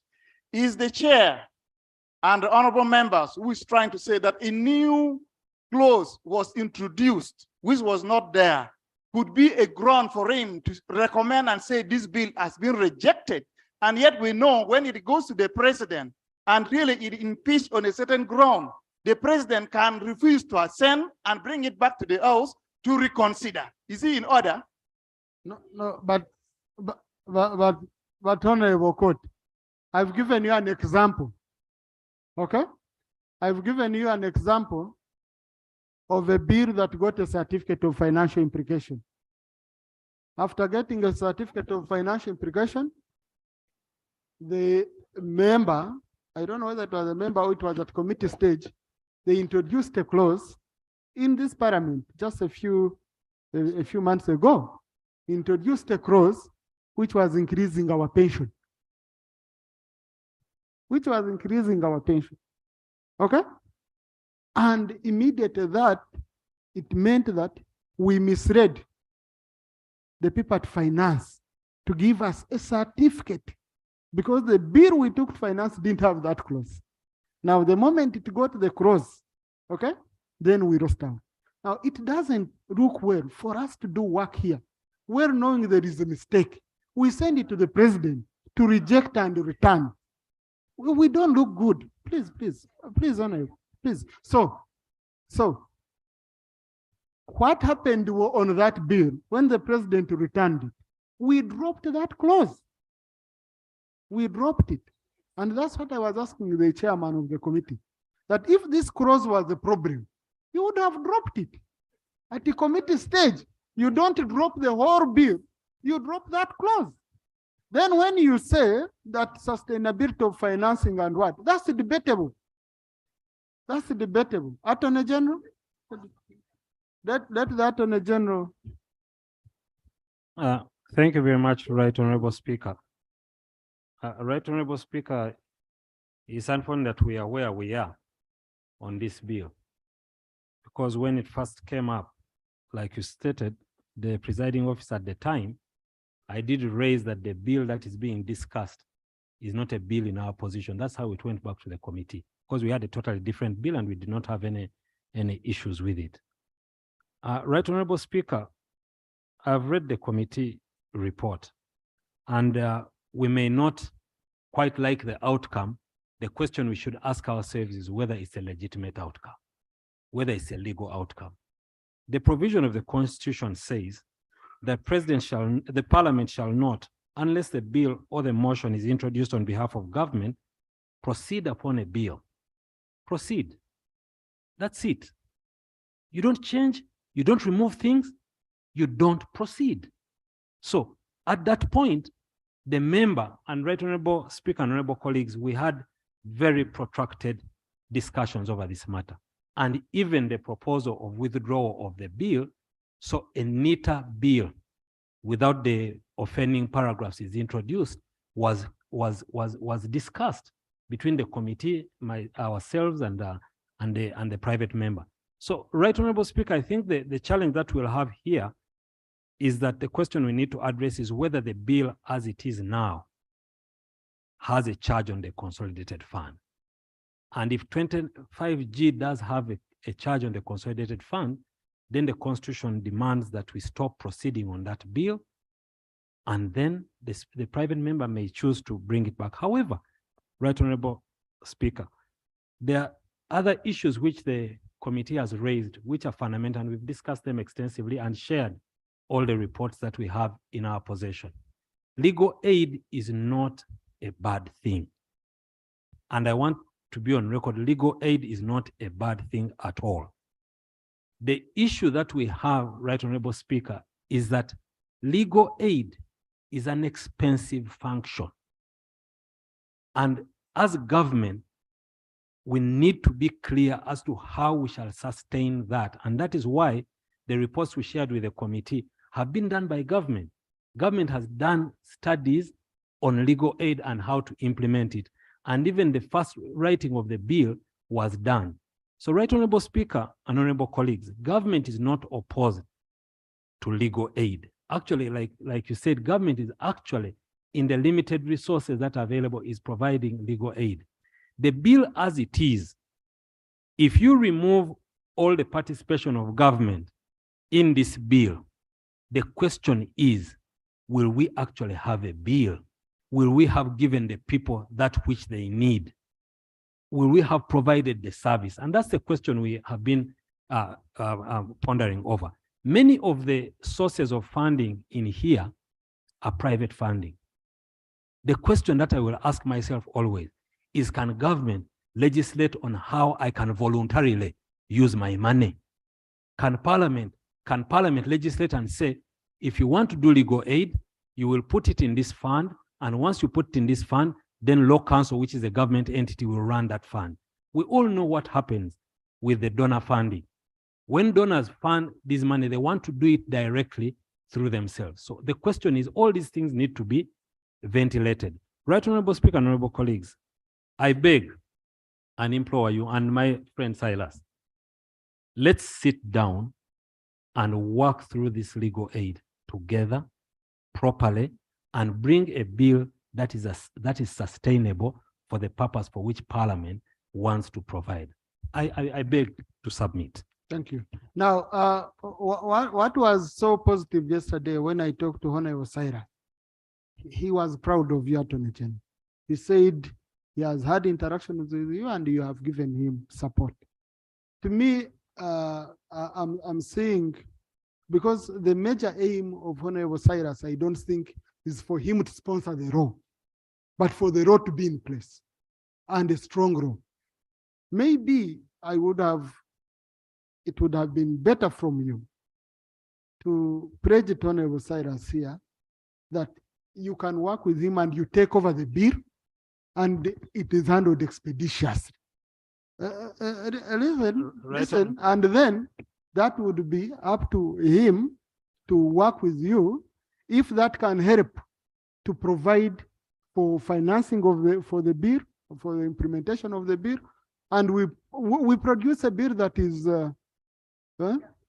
Honorable Cyrus, you want before we go on to motions and procedure, colleagues, just these to allow me just a minute. The mover,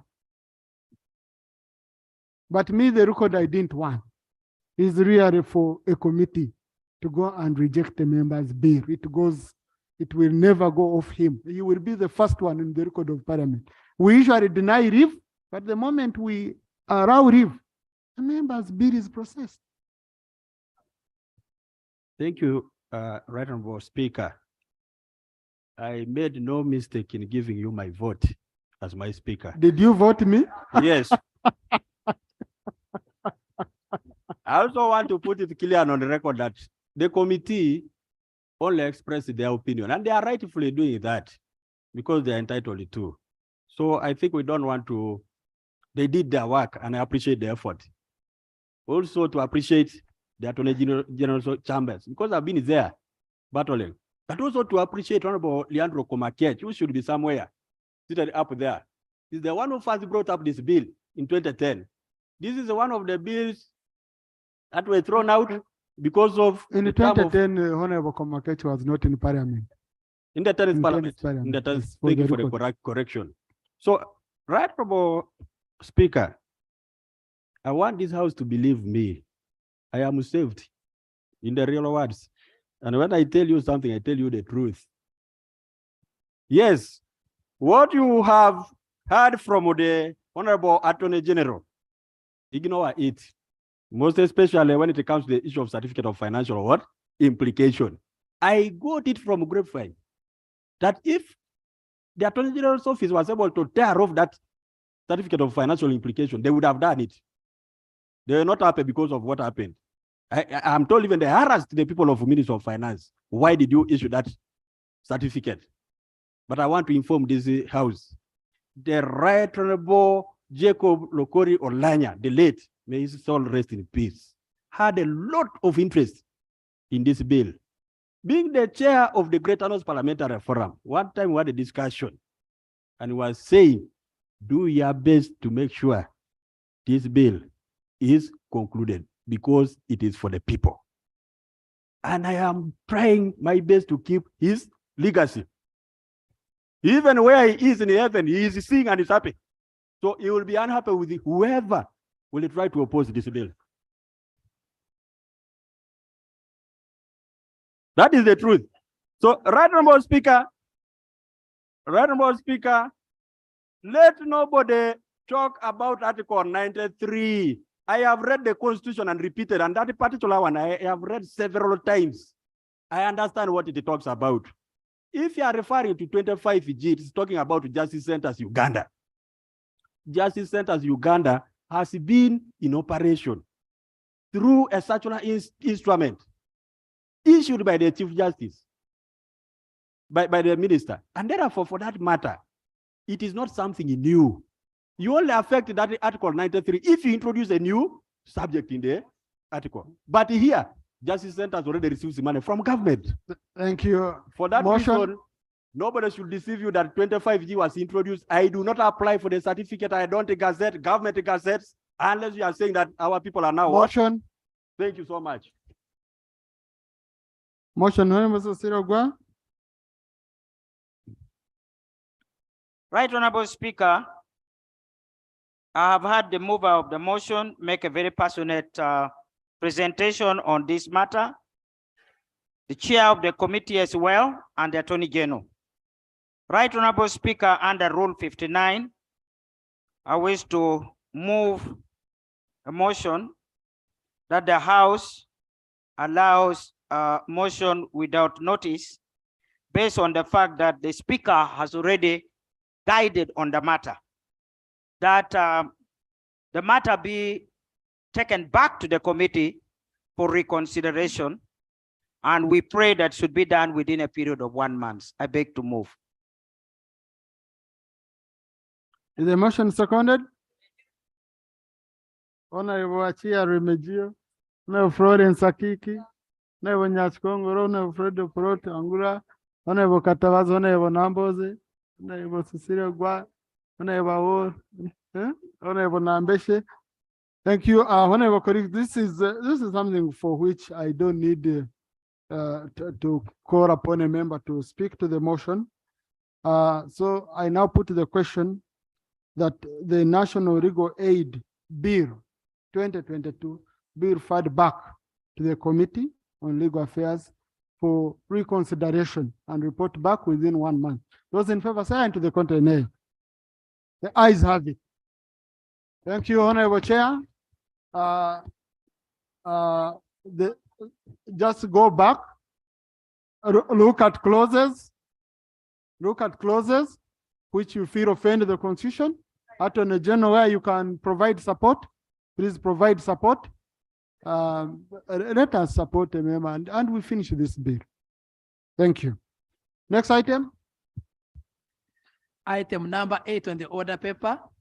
Motion for adoption of the report of the Committee on Presidential Affairs on the motion for decision of Parliament to inquire into the alleged mismanagement of relief items under the Office of the Prime Minister meant for the people of Karamoja sub-region.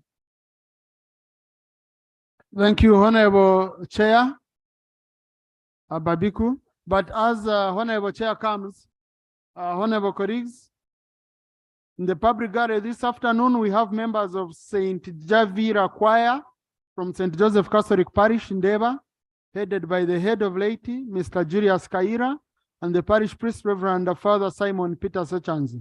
There will be a meeting mass to the Catholic chaplaincy during the patron saint day, St. Thomas Mua, on June 22nd, 2023. They've come to observe proceedings of this house. Please join me in welcoming them.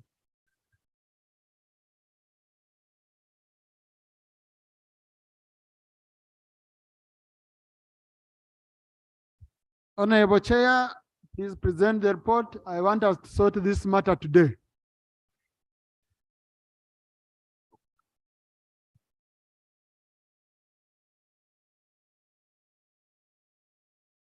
Thank you, Right Honorable Speaker and colleagues, for the time given to us to present our report. And Right Honorable Speaker and colleagues, based on your guidance in relation to time constraint, I request that I inform the House that we have already uploaded our report, and we are going to skip some of the pages, especially the introduction. Right Honorable Speaker, we can go to the background. Background members can read. Let's go to our findings. Right Honorable Speaker, our findings begin from page 10, and we are going to start it with the terms of reference number 1, to inquire into the alleged mismanagement of the supplemental budget of Uganda shillings 39.94 billion released to the Ministry for Karamoja Affairs towards supporting the disarmament program in Karamoja sub-region. Right Honorable Speaker and colleagues, we have provided a table that shows a breakdown on how the 39.940 billion was spread out. It covers the iron seats, the goats, and the peace building initiatives. Our findings are on page 11. The committee established that the variations between the planned and actual outturn, both in quantity and funds, is largely attributed to change of specifications of iron seats from plain to pre-painted, customized, and the decision to include improved female breeds, that is Gala White. OPM had planned to procure 220,000 iron seats at a unit cost of Uganda shillings 40,000. The change in specifications resulted into the procurement of 96,044 pre-painted, customized iron seats at a unit cost of Uganda shillings 76,137, thereby translating into an increase of Uganda shillings 36,137 shillings per iron seat. Hence, the variation in quantity planned and the actual amount spent. OPM spent less Uganda shillings 1,815,003,066 shillings, lower than the planned on the iron seats. OPM had also planned to procure 75,000 local female goats and 5,000 improved bags to benefit 5,000 reformed warriors, the Karachunas, but change of decision to include 5,000 improved female breeds largely accounts for the variation from the planned and the actual in the quantity of goats and amount spent. The committee established that OPM actual performance included procurement of 23,000 improved female goats, significantly deviating from the planned 5,000 improved goats. The committee further established that OPM procured 6,000 improved bags, of which 4,000 were Boer bags and 2,000 Gala goats, against the planned 5,000 improved bags. It is the committee's finding that OPM had planned to purchase 80,000 goats at Uganda shillings 25 billion.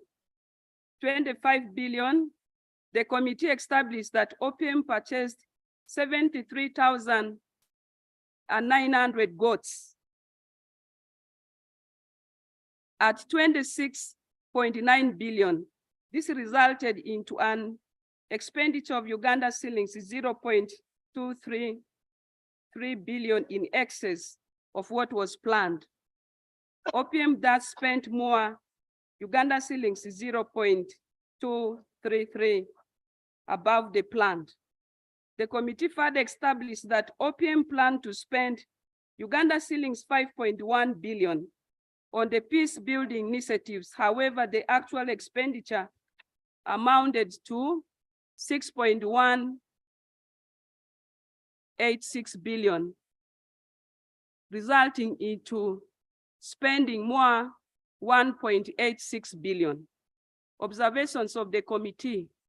It is the observation of the committee that the inclusion of the female gala goats, which had not been earlier planned for, constrained the budget of the community empowerment program. The committee, however, notes that the inclusion of the female gala goats was also an intervention geared towards improving the welfare and livelihood for the reformed warriors, and the budget outturn were within the limits of the approved supplementary budget. Further, the committee noted that the inclusion of the female gala goats, an increase in the number of beneficiaries from the planned 5,000 to 7,155 beneficiaries, led to more constraints on the planned budget and depicts poor planning by OPM. The committee established that Uganda shillings 39.94 billion supplementary budget was also released, and the expenditure outturn provided to the committee is Uganda shillings 39.94 billion. Therefore, all funds have been released and fully utilized. Despite this, there are some targeted beneficiaries who partially benefited or did not benefit from the intervention. The committee observes that the variance of Uganda shillings 0.495 billion out of Uganda shillings 39.94 billion is not accounted for. The committee established that OPM planned to procure 5,000 gala goats in financial year 2022-2023. And the same plan is maintained in financial year 2023-2024. This is envisaged to go a long way in ensuring that those who partially benefited or did not benefit will be provided for. Our recommendations on this. The Office of the Prime Minister should comprehensively plan and adhere to planned activities. The Office of the Auditor General undertakes a comprehensive audit on the funds spent under the Community Empowerment Program. Selection of beneficiaries of iron seeds and goats. The committee established that there were criteria covering selection of beneficiaries for both goats and iron seeds by OPM. The lists of beneficiaries were generated by respective district local governments and forwarded to OPM for consideration.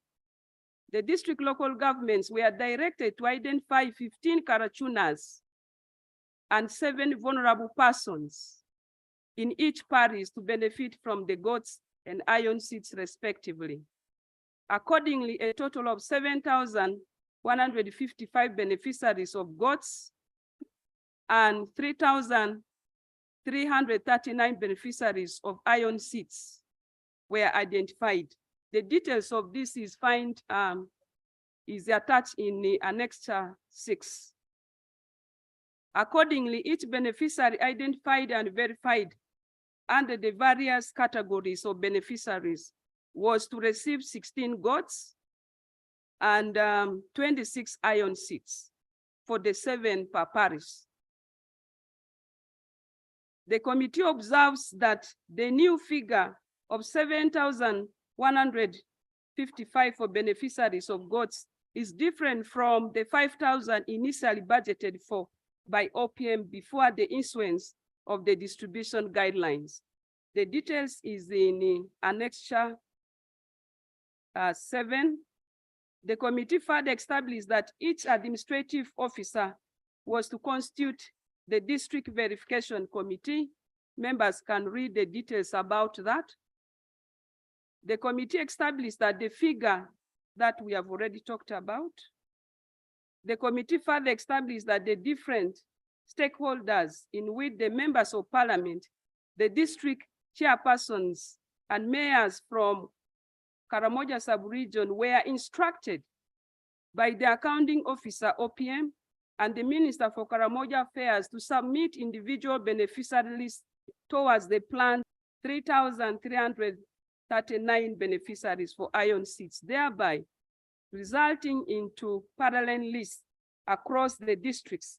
And this detail is attached as Annex 9. The committee established that although the UPDF commanders were part of the district verification committees, their involvement in the selection and verification of the beneficiaries was minimum because of poor coordination between the offices of the UPDF commanders and the district local governments. For example, in Kabong and Kotido, the respective brigade commanders informed the committee that they were not aware of their membership and roles in the verification committees. Our observations: the committee therefore observes that the correct list of reformed warriors should have originated from the UPDF commanders under the 3rd Division Command, who were taking the lead in the disarmament process in the region. The reformed warriors were registered and issued cards for ease of identification where need be. Therefore, the same registers should have been used by the district verification committees than generating their own lists. The committee further observed that although the number of beneficiaries required by OPM to be registered as beneficiaries of votes was equal across the parishes in the sub-region, some districts have more reformed warriors than others. The committee further observes that if OPM had limited the implementation of this project to 5,000 targeted reform warriors, much of the mess in relation to the generation of different lists by different stakeholders would have been avoided. Recommendations: OPM should set clear and consistent guidelines and mandates while engaging with different stakeholders to ensure harmony in the implementation of the planned activities.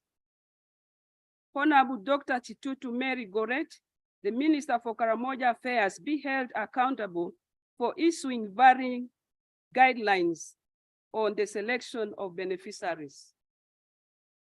The existing list of beneficiaries submitted to OPM based on the conflicting guidelines should be discarded. New list of beneficiaries be generated with strict adherence to the definition of reformed warriors with the help of Uganda People's Defense Forces taking the lead. OPM should immediately dispatch and distribute all the iron seats procured under the Community Empowerment Program to the intended beneficiaries using the correct list. Procurement and distribution of iron seats, Right Honorable Speaker and colleagues, we have provided details on how much was spent at the time of procurement and what was supplied by the suppliers. It is on this page. Allow me go to release and distribution of 10,000 iron seats. The committee established that His Excellency the President launched the Community Empowerment Program in Karamoja on 12 June 2022. The launch involved the distribution of iron seats and goats to beneficiaries. To facilitate the launch, a total of 10,000 pre-painted iron seats were requisitioned by Mr. Abaho Joshua, who is the personal assistant to the Minister for Karamoja Affairs, to be released from the OPM stores on behalf of the Honorable Minister. The Undersecretary authorized the release of the items in the same memo, and the details is provided for in Annex 12. The committee was informed by Mr. Abaho that the vehicle could only carry a maximum of 1,000 iron seats, and as such, only 1,000 iron seats were taken to Moroto for the launch. The committee was informed that out of the 1,000 iron seats, only 650 were used, and the balance of 350 were kept in Moroto stores, and to date, they are still in Moroto store. The committee had earlier been informed that the 10,000 iron seats requisition for the launch of the community empowerment program were not procured from the supplemental budget. Rather, they were picked from the ones provided for under the routine budget for Karamoja. The committee, however, established that the 10,000 iron seats were actually from the supplemental budget, not the routine budget as alleged. The committee received documentations from the assistant inventory indicating that the head of stores was acting on instructions of the PA, instructions of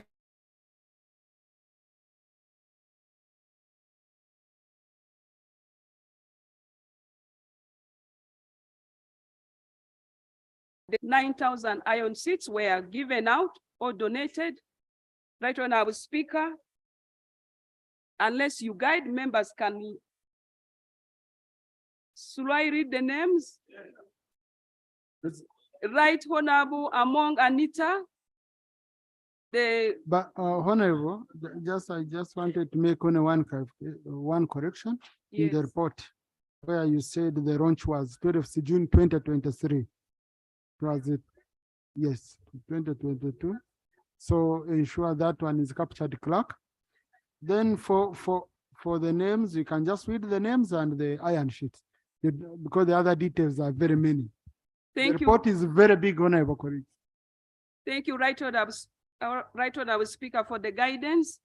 500 were given to Right Honorable Speaker, Honorable Among Anita Among. 500 were given to Her Excellency Major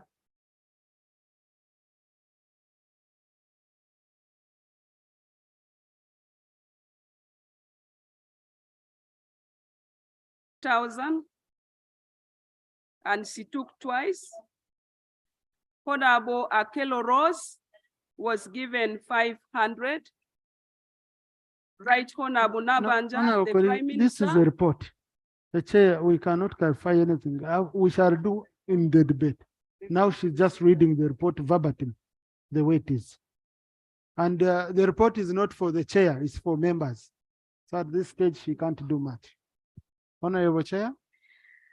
Thank you so much, Right Honorable Speaker. 200 were given to Right Honorable Prime Minister, Honorable Nabanja Robina. 300 were given to Honorable Minister Kasai Jamatia. 2,000 were given to Honorable Nandutu Agnes, the State Minister for Karamoja Affairs. 300 were given to Honorable Minister Judith Nalule Nabakoba.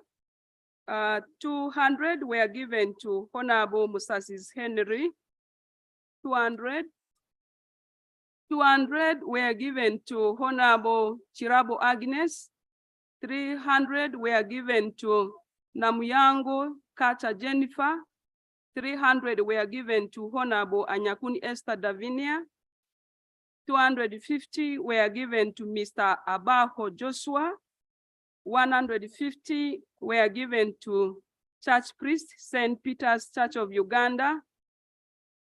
Then 300 were given to Honorable Minister Lugolobi Amos. This totals to 9,000 iron seats.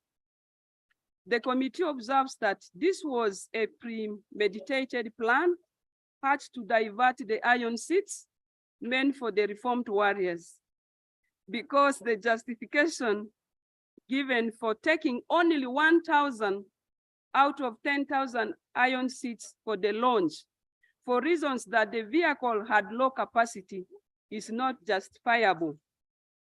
because at the time of the requisition, the Honorable Minister and the PA were aware of the different capacities of vehicles available for transportation under Office of the Prime Minister. If the Honorable Minister and Mr. Abajo had made a mistake, the balance of 9,000 iron seats, which were left in the stores, should have been kept for the intended beneficiaries and not donated to the recipients who were not reformed warriors.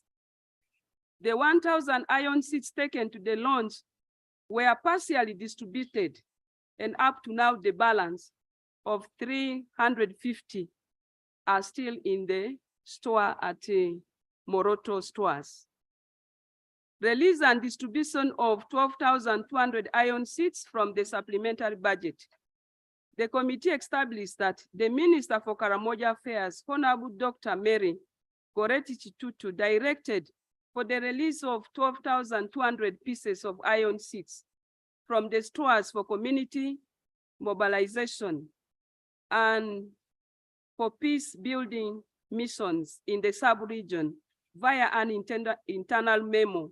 The details is attached as Annex 14. Accordingly, this was cleared.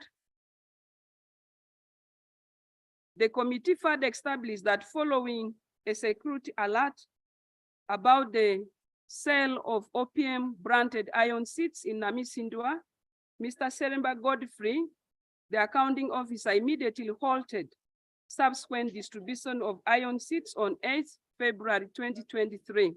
However, by that time, a total of 5,500 iron seats out of the 12,200 had already been distributed, leaving a balance of 6,700 in the opium stores at Namamve. Right, Honorable Speaker and colleagues, on page 21, this was how the iron seats were distributed, the 5,500. 200 were given to Honorable Minister, State Minister for Education, Dr. Moriku Joyce. 500 were given to Right Honorable Kadaga Rebecca Litwala. 300 were given to Honorable both Maxons Jacob. 300 were given to Right Honorable Nakadama Rukia Isanga. 300 were given to Honorable Kasaija Matia. 3,000 were taken by Dr. Chitutu Mary Goret. 300 were given to Honorable Obua Dennis Hamsom. 300 were given to Honorable Amos Lugolobi. 300 were given to Honorable Chagulaga Fred Muino.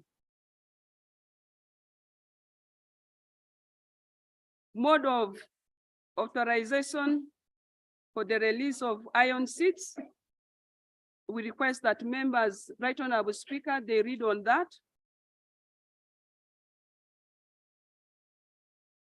The committee established that the allocation of iron seats to the persons named above was done through phone calls. Some recipients informed the committee that Mr. Abajo Joshua, who is the PA to the Minister for Karamoja Affairs, made phone calls to different recipients. Their personal assistants informing them that the Minister for Karamoja Affairs had iron seats for them at the opium stores at Namamve. Mr. Abajo further ordered the storekeepers to release the iron seats. Regarding the method of conducting the recipients through phone calls, Mr. Abajo informed the committee that he was purely working on the instructions of Honorable Dr. Chitutu Mary Goret and not on his own accord. And he had brought the issue to the attention of the permanent secretary. Right Honorable Speaker and colleagues, we were not able to meet the permanent secretary because he was indisposed. May his soul rest in peace. Committee's observation. The committee observes that the use of phone calls to conduct recipients and also instruct the staff at the OPM to issue iron seats from the store depicted lack of adherence to establish formal procedures and inventory management in the running of the opium store. The committee observes that the distribution of 14,500 iron seeds to persons other than the reformed warriors was a total diversion from the intention of the community empowerment program. Recommendation: the accounting officer, OPM, cautions the staff at the OPM stores for the issuance of iron seeds from the stores based on phone calls other than following the laid down procedures and policies. Donations of iron seeds under Ministry for Karamoja Affairs. The committee established that there is no budgetary provision for donations under the Ministry for Karamoja Affairs. The committee therefore observes that the use of unconventional channels and means to obtain items from government stores outside the well-laid out procedures offends the established practices and that are anchored on the principles of accountability and value for money. It is therefore the committee's considered opinion that the arbitrary issuance of orders by the Minister for Karamoja Affairs through her juniors and technical staff to effect release and distribution of iron seeds from the opium stores amounted to abuse of office. Requisition for relief support to opium.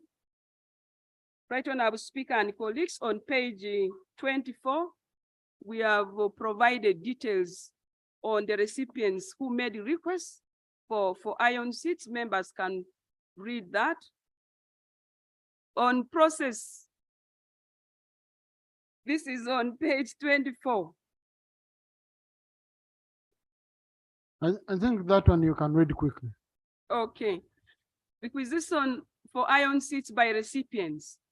Right Honorable Nakadama Rukia Isanga made requisition on 25th October 2022 to Dr. Chitutu Mary Goret for relief items.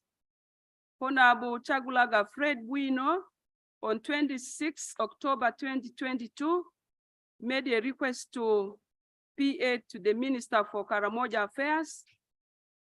Honorable Dr. Modiku Joyce on 20th January 2023 made a request to Right Honorable Nabanja, the Prime Minister.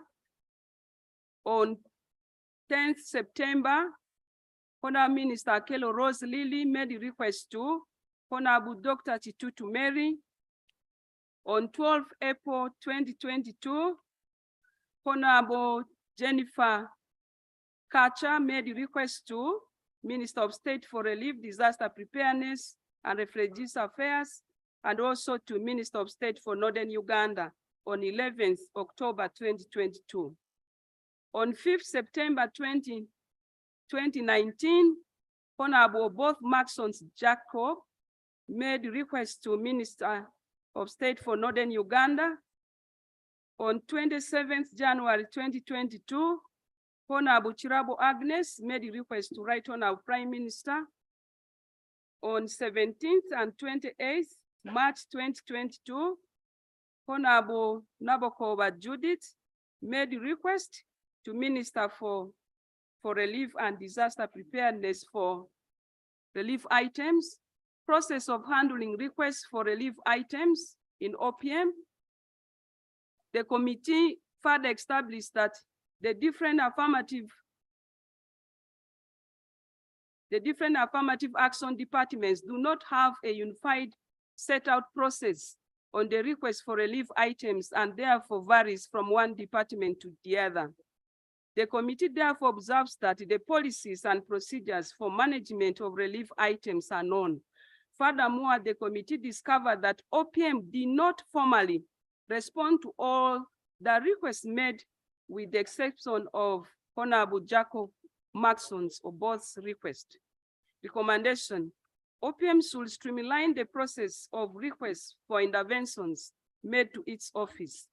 OPM should ensure that timely responses, feedback are given on requests made to the office. Committee's finding on the donations and receipt of iron seats by officials under the ministry. Honorable Dr. Mary Goretti Chitutu, the committee established that Honorable Dr. Mary Goretti Chitutu is the main contributor in the mismanagement of the iron seats through diversion and donation to the recipients in the following ways. 1, she issued donations to the recipients despite lack of budgetary provision for donations under the Ministry for Karamoja Affairs.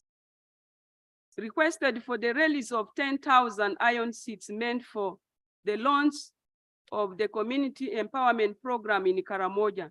However, only 1,000 iron seats were used for the launch, leaving a balance of 9,000, thereby raising questions on the intent for the requisitioning of more and using less. Directed the distribution of the 9,000 iron seats to non-targeted beneficiaries outside Karamoja sub-region. Requisition for 12,200 iron seats for the community mobilization meant for Karamoja sub-region, but instead generated a parallel list of recipients, knowing very well the said beneficiaries were outside the targeted group. Issued conflicting guidelines to stakeholders to generate lists of beneficiaries from the sub-region, contrary to maintaining the role of the established district verification committees. And in person, she invited some recipients to pick donations of iron seats through direct phone calls and also through her personal assistant. It should be noted that on 28 February 2023, in a meeting with the committee, the minister conceded to the mismanagement of the iron seats. Subsequently, on 3rd March 2023, she tendered a written apology to the committee, to the president, and to the entire country. The details is in Annex 21. The committee observes that Honorable Mary Goretti Chitutu significantly contributed to the mismanagement of the iron seats meant for the community empowerment program. Her conduct depicted a character of a person who is not fit for the whole role or the task. The committee observed that in as much as Honorable Dr. Chitutu attributed her mismanagement of iron seats to lack of guidance from the technical team, it is evident that the guidelines regarding the distribution of the iron seats were clear and communicated by her to the leaders of the intended beneficiaries in Karamoja sub-region. As such, the committee disagreed with the position of the Honorable Minister that she lacked guidance. Submission by individual beneficiaries. Mary Chitutu, we have talked about her colleagues. We can move to yes, let's go to page 28. The committee observes that the actions of Honorable Dr. Mary Goretti Chitutu, the Minister for Karamoja Affairs, contravenes the Constitution in the following ways. Article 115 of the Constitution, which requires a minister, before assuming the duties of office, to take oath and subscribe the oath of allegiance and the oath of minister specified in the 4th schedule to the Constitution. The oath requires ministers to bear allegiance to the country and uphold and defend the Constitution, as well as give advice to the president for the good management of the country. Article 117 of the Constitution provides that the ministers shall individually be accountable to the president for the administration of their ministries.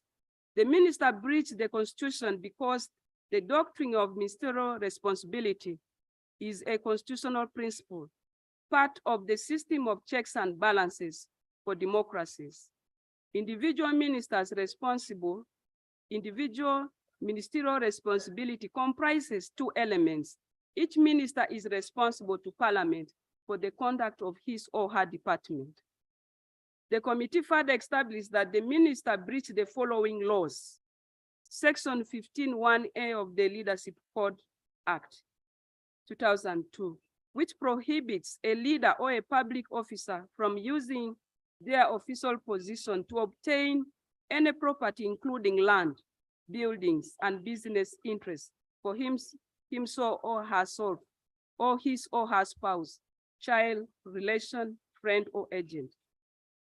The store's vouchers indicate that the minister picked 6,000 iron seats for herself. That is where we are implicating her.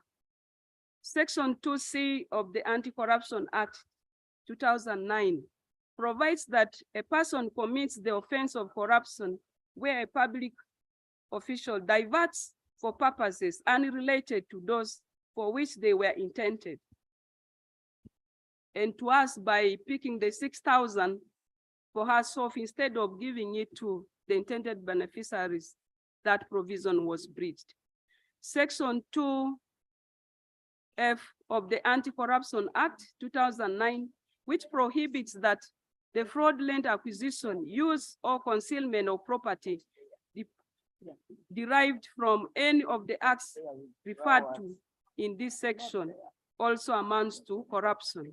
Section 2H of the Anti-Corruption Act 2009, which provides that any act or omission in the discharge of his or her duties by a public official for the purpose of eliciting or obtaining benefits for himself or herself.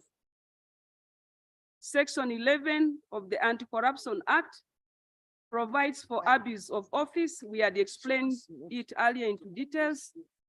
The case law, Right Honorable Speaker and colleagues, members can read. Recommendation. The Director of Public Prosecutions prosecutes the Minister for Karamoja Affairs, Honorable Dr. Mary Goretich Tutu, for the following offenses. A, corruption contrary to Section 2CF and H of the Anti-Corruption Act 2009. B, abuse of office contrary to Section 11 of the Anti-Corruption Act 2009. And C, general prohibited conduct contrary to Section 15(1)A of the Leadership Code Act 2002. Honorable Nandutu Agnes, Minister of State for Karamoja Affairs.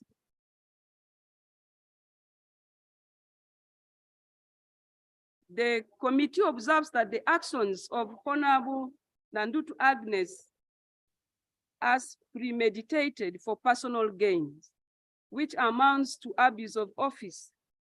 Being a substantive Minister of State for Karamoja, Honorable Nandutu Agnes was expected to be privy to the internal workings, programs, and activities in the region. The committee interprets the diversion of the iron seats meant for Karamoja by the State Minister as a departure from the principles of stewardship, faithfulness, selflessness, honesty, and the oath of allegiance taken by Honorable Nandutu Agnes. Recommendation. The Director of Public Prosecution prosecutes the Minister of State for Karamoja Affairs, Honorable Nandutu, for the following offenses. A, corruption contrary to Section 2CF and H of the Anti-Corruption Act 2009. B, abuse of office contrary to Section 11 of the Anti-Corruption Act 2009. And C, general prohibited conduct contrary to Section 15(1)A of the Leadership Code Act 2002. Right Honorable Prime Minister Robin Anabanja. Members can read the information she availed and we reported in our report.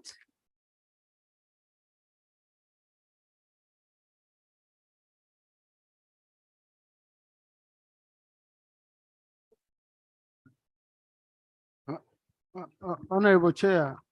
Yes. There is some critical information. For example, in the balance of iron sheets in stores as per PM, you know, it's Okay. very on the table. Okay, thank you. Most of the issues were general. Okay.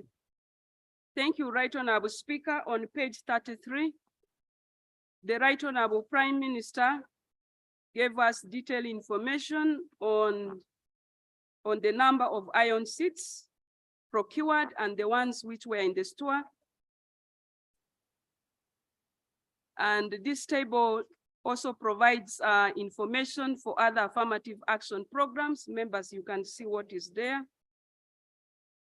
The Right Honorable Prime Minister, by the time she presented to us, she gave us information that what was in the stores, the balance was 81,554. The Right Honorable Prime Minister informed the committee that the delays in the distribution of iron seats was brought about by petitions from the various district local governments contesting the inclusion of lists from MPs. She indicated so far only 3 districts of Nakapriprit, Karenga, and Moroto had partially received iron seats. The details are there. She further stated that she had been informed that Karenga district received 1,500 iron seats. The Right Honorable Prime Minister informed the committee that contrary to the information that was circulating in the media, she did not receive iron seats made for Karamoja sub-region, but instead received from the regular budget for donation and subsequently donated to different parts of the country. She further indicated that the decision to divert and reallocate the iron seats requisition for delivery to Karamoja sub-region was taken solely by the Minister for Karamoja Affairs and not Office of the Prime Minister. She informed the committee that it was unfair for the public to expect her to police the ministers under her docket, but expect minimum supervision given their mandate and competence. The diversion of iron seats was not discussed in top management meetings with her ministers. She further indicated that she gets briefs during cabinet meetings or during inquiries by the investigating agencies. The Prime Minister further informed the committee that she briefed the President on this matter. Right Honorable Prime Minister informed the committee that she set out to improve the management of stores and many internal issues as soon as she assumed office, including the introduction of the labeling, branding, and specific wording for the items under Office of the Prime Minister. When the Prime Minister further proposed that the diverted iron seats be replaced through the following ways. That is on page 35. 1, iron seats that were taken by leaders and have not been used be returned to OPM. 2, the iron seats taken and used by leaders belonging to other affirmative action regions whose accountability has been filed and can be verified be replaced by transferring an equal number of those from the affirmative ministries they belong to. She cited an example of replacing the diverted iron seats for Karamoja sub-region with the ones belonging to Northern Uganda Affairs and other affirmative action programs accordingly. Number 3, investigations be expedited to bring out the truth and hold accountable those who misuse the iron seats. Our observations. The committee observes that under Article 108A, 2A of the Constitution, the Prime Minister is the leader of government business in Parliament and is responsible for the coordination and implementation of government policies across ministries, departments, and other public institutions. The committee observes that the Right Honorable Prime Minister had taken prior steps to ensure that control and stopgap measures, such as branding of items distributed by OPM and providing oversight to the Ministry of Karamoja Affairs through various engagements, meetings, specifically on the Community Empowerment Program, were held. When the Right Honorable Prime Minister was informed about the diversion, she halted further issuance of the iron seats. However, the committee observes that the Prime Minister did not effectively conduct adequate coordination and monitoring, which affected the Community Empowerment Program in the following ways. She failed to ensure adherence to policies and guidelines in a timely manner, which delayed prompt implementation of the program, yet it was an emergency intervention. For example, Petitions on the conflicting list remain unresolved to date. She did not prioritize the receipt of regular briefs and updates from the Ministry for Karamoja Affairs on the implementation of the Community Empowerment Program, which led to undetected mismanagement of the program by the Honorable Minister for Karamoja Affairs until a whistleblower reported the matter to security. Lastly, she did not ensure that the iron seats for the program were stored in Moroto as agreed upon by the stakeholders at the time of consultations. The committee disagrees with the Prime Minister's proposal that the iron seats taken and used by leaders belonging to other affirmative action regions whose accountability has been filed and can be verified be replaced by transferring an equal number of those from the affirmative ministries they belong to. The committee does not encourage these actions and instead holds each recipient personally accountable to make good the loss. Recommendation: while the committee commends the Right Honorable Prime Minister for the actions taken, she should be held accountable for the inadequate coordination and monitoring in some of the areas highlighted under the Community Empowerment Program. Prime Minister as a recipient, the committee established that 200 iron seats received by the Prime Minister were meant for the Community Empowerment Program under the supplemental budget. Recommendation: the Prime Minister makes good the loss of the 200 iron seats donated to her by the Minister for Karamoja Affairs, procured under the supplementary budget. Mr. Abaho Joshua, Senior Assistant Secretary and Personal Assistant to the Minister for Karamoja Affairs. The committee observes that the actions taken by Mr. Abaho to allocate himself iron seats belonging to the people of Karamoja Affairs, it was 250 iron seats, was an abuse of office. We recommend the following. The Director of Public Prosecutions prosecutes Mr. Abaho Joshua for the following offenses: A, corruption contrary to Section 2CF and H of the Anti-Corruption Act 2009. B, abuse of office contrary to Section 11 of the Anti-Corruption Act 2009. And C, general prohibited conduct contrary to Section 15(1)A of the Leadership Code Act 2002. Honorable Amos Lugolobi, Minister of State for Planning. Right Honorable Speaker and colleagues, Honorable Amos received the 700 iron seats, and on page 39, that was how he distributed the 700 iron seats.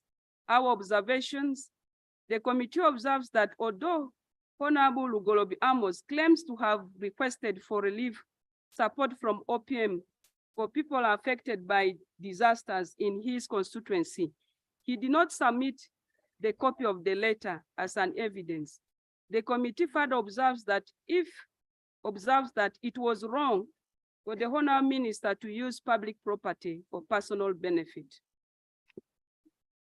Recommendation: the Director of Public Prosecutions prosecutes Honorable Amos Lugolobi for the offenses of loss of public property contrary to Section 10(3) of the Anti-Corruption Act 2009.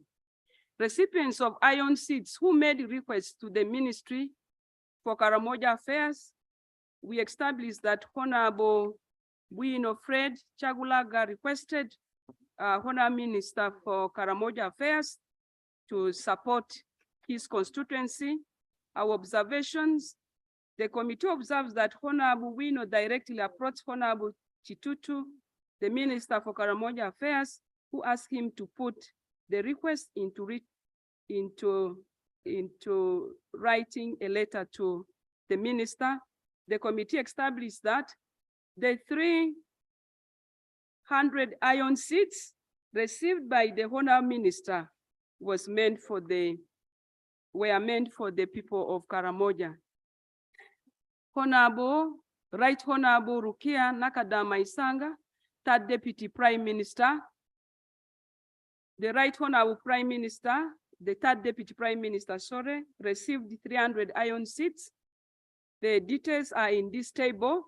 Our observations: the committee observes that the Right Honorable Nakadama was wrong to address her request to Honorable Dr. Titutu, the Minister for Karamoja Affairs, because the relevant ministry handling disasters is the Ministry for Disaster Preparedness and Management and Refugees Affairs. The committee established that the 300 iron seats received by Right Honorable Nakadama were meant for the community empowerment program under the supplementary budget. Honorable Akelo Rose Lily, Minister of State for Ethics and Integrity, she received the 800 iron seats, and we have a table showing how she distributed it. The committee established that the 800 iron seats received by the honorable member was meant for the people of Karamoja Affairs, and it was appropriated through the supplementary budget. The committee further established that whereas there were claims that Honorable Akelo Rose Lily received additional 5,000 iron seats for Karenga district and delivered them to CAO, the committee verified and established that they were not dispatched, as confirmed from the stores. Honorable Dr. Moriku Joyce Kaduchu, Minister of State for Primary Education, we established that the iron seats she got were the 200 iron seats she got were meant for the people of Karamoja, especially the Karachuna. Honorable Namiango Kacha Jennifer, we established that the 300 iron seats received were meant for the Karachunas in Karamoja sub-region. Honorable Oboth Maxons Jacob, we established that the 300 iron seats he received were meant for the people of Karamoja sub-region, especially the Karachunas. Honorable Agnes Chirabo, we established that the 200 iron seats he received were meant for the Karachunas in Karamoja sub-region. Honorable Nabakoba Judith received 300 iron seats. We established that the iron seats were meant for the Karachunas in Karamoja sub-region. Recipients who did not make any request for iron seats, this include Her Excellency Major Retired Jessica Lupo. She did not make any request, but she was given. The committee established that she got 500 iron seats, which were meant for the Karachuna. Right Honorable Among Anita Annette, she did not make any request, but we established the 500 iron seats received were meant for the Karachunas in Karamoja sub-region. Right Honorable Rebecca Kadaga Litwala, she received 500 iron seats, and we confirmed that they were meant for the Karachunas in Karamoja sub-region. Honorable Dennis Amos Obua Hamson Obua received the 300 iron seats. We confirmed that the 300 iron seats were meant for the Karachunas in Karamoja sub-region. Honorable Matia Kasaija received 600 iron seats, and we confirmed that they were meant for the Karachunas. Honorable Anyakuni Esther Davinia received 5,000 iron seats. The committee further observes that Honorable Anyakun presented evidence of distribution of the 5,000. Right Honorable Speaker and colleagues, allow me read this, because she was the only person who got 5,000 iron seats in the sub-region. And the first claim was just read. Okay. The committee further observes that Honorable Anyakun presented evidence of distribution of the 5,000 iron seats given by the Ministry for Karamoja Affairs, which were channeled through the cow Nakapriprit. Can I have order in the house? The committee discovered that the 5,000 iron seats were part of the supplemental budget, but these were distributed according to Honorable Anyakun's list and not according to the list generated by the District Verification Committee. The committee established that the information provided by Honorable Anyakun was not true because the district chairperson and the cow disassociated themselves from the claims made by Honorable Anyakun that the 5,000 iron seats were officially received by the cow on behalf of the district, and they were the ones originally planned for in the supplementary budget. We have the details of this disassociation in Annex 28 and 29. The committee further established that the cow Nakapriprit acknowledged receipt of the 5,000 iron seats in later dated 22nd February 2023 to the accounting officer. OPM, however, the committee later discovered through cow's letter and its interface with the district leadership that the cow did not receive the iron seats at the district, but they were stored at Namalu prison stores and later distributed by the PA of Honorable Anyakun. Furthermore, the cow said he was only requested to account for the iron seats by Honorable Anyakun, and this is when he wrote the letter indicating accountability for the same. The details of this is in Annex 30. The committee established that the 5,000 iron seats received by Honorable Anyakun were meant for the community empowerment program under the supplementary budget, and as such, the intended beneficiaries, who are the reformed warriors, should not be disadvantaged as a result of her actions. Honorable Musasis Henry Ariganyira, Minister of State for Finance, he received 200 iron seats, and we established they were meant for the people in Karamoja sub-region, specifically the Karachunas. The committee observes the following. The committee observes that the following recipients who made requests to the Ministry for Karamoja Affairs, who made requests to OPM and other affirmative action departments, who did not make any request for iron seats, should have done due diligence to ascertain the origin of the iron seats before accepting them. Accordingly, the recipients of the iron seats ought to have known the Ministry for Karamoja Affairs covers the Karamoja sub-region alone and not the entire country. As such, should not have received the iron seats from the Minister for Karamoja Affairs.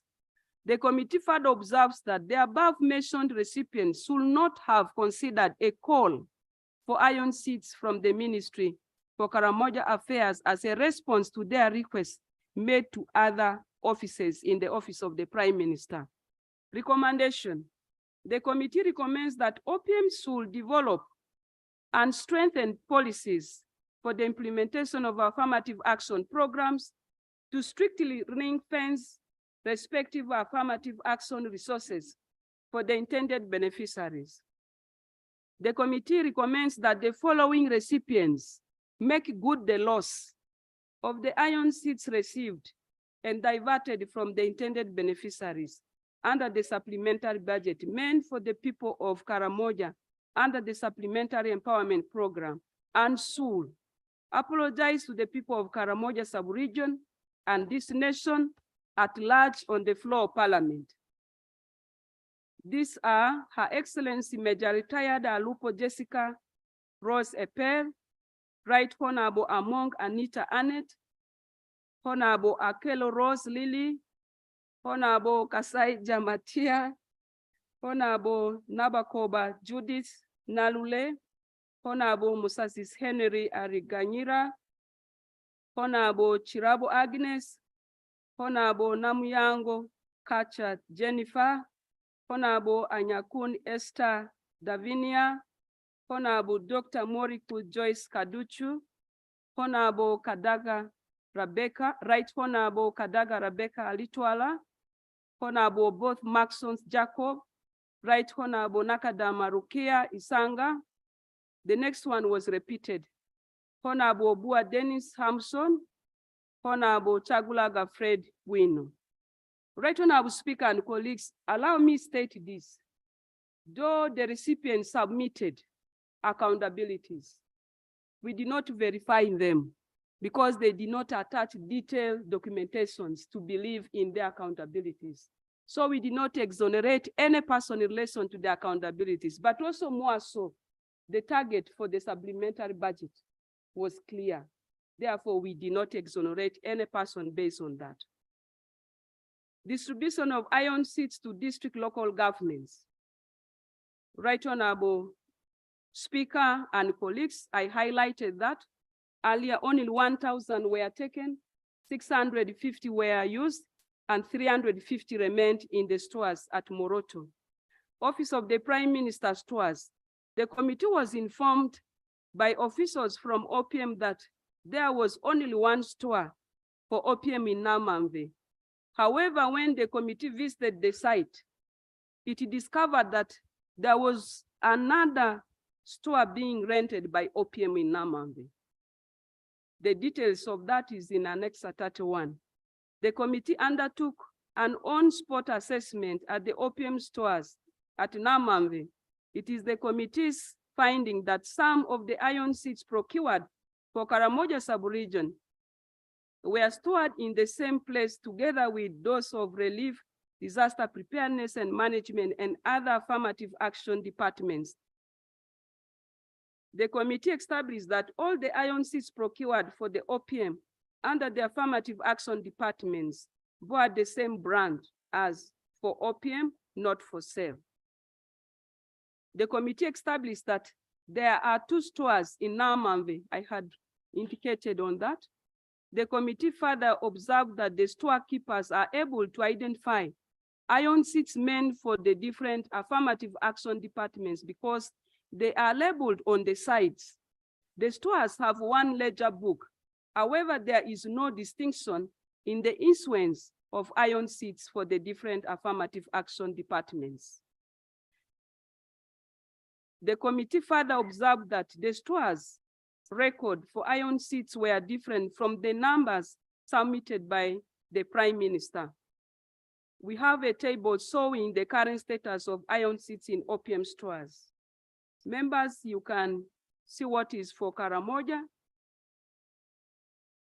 The committee established that the number of iron seats recorded as received at OPM stores from February to August 2022 for the Ministry for Karamoja of Karamoja Affairs is 105,658, of which 95,044 prepaid was under the supplementary budget, and 10,614 plain was under the regular budget.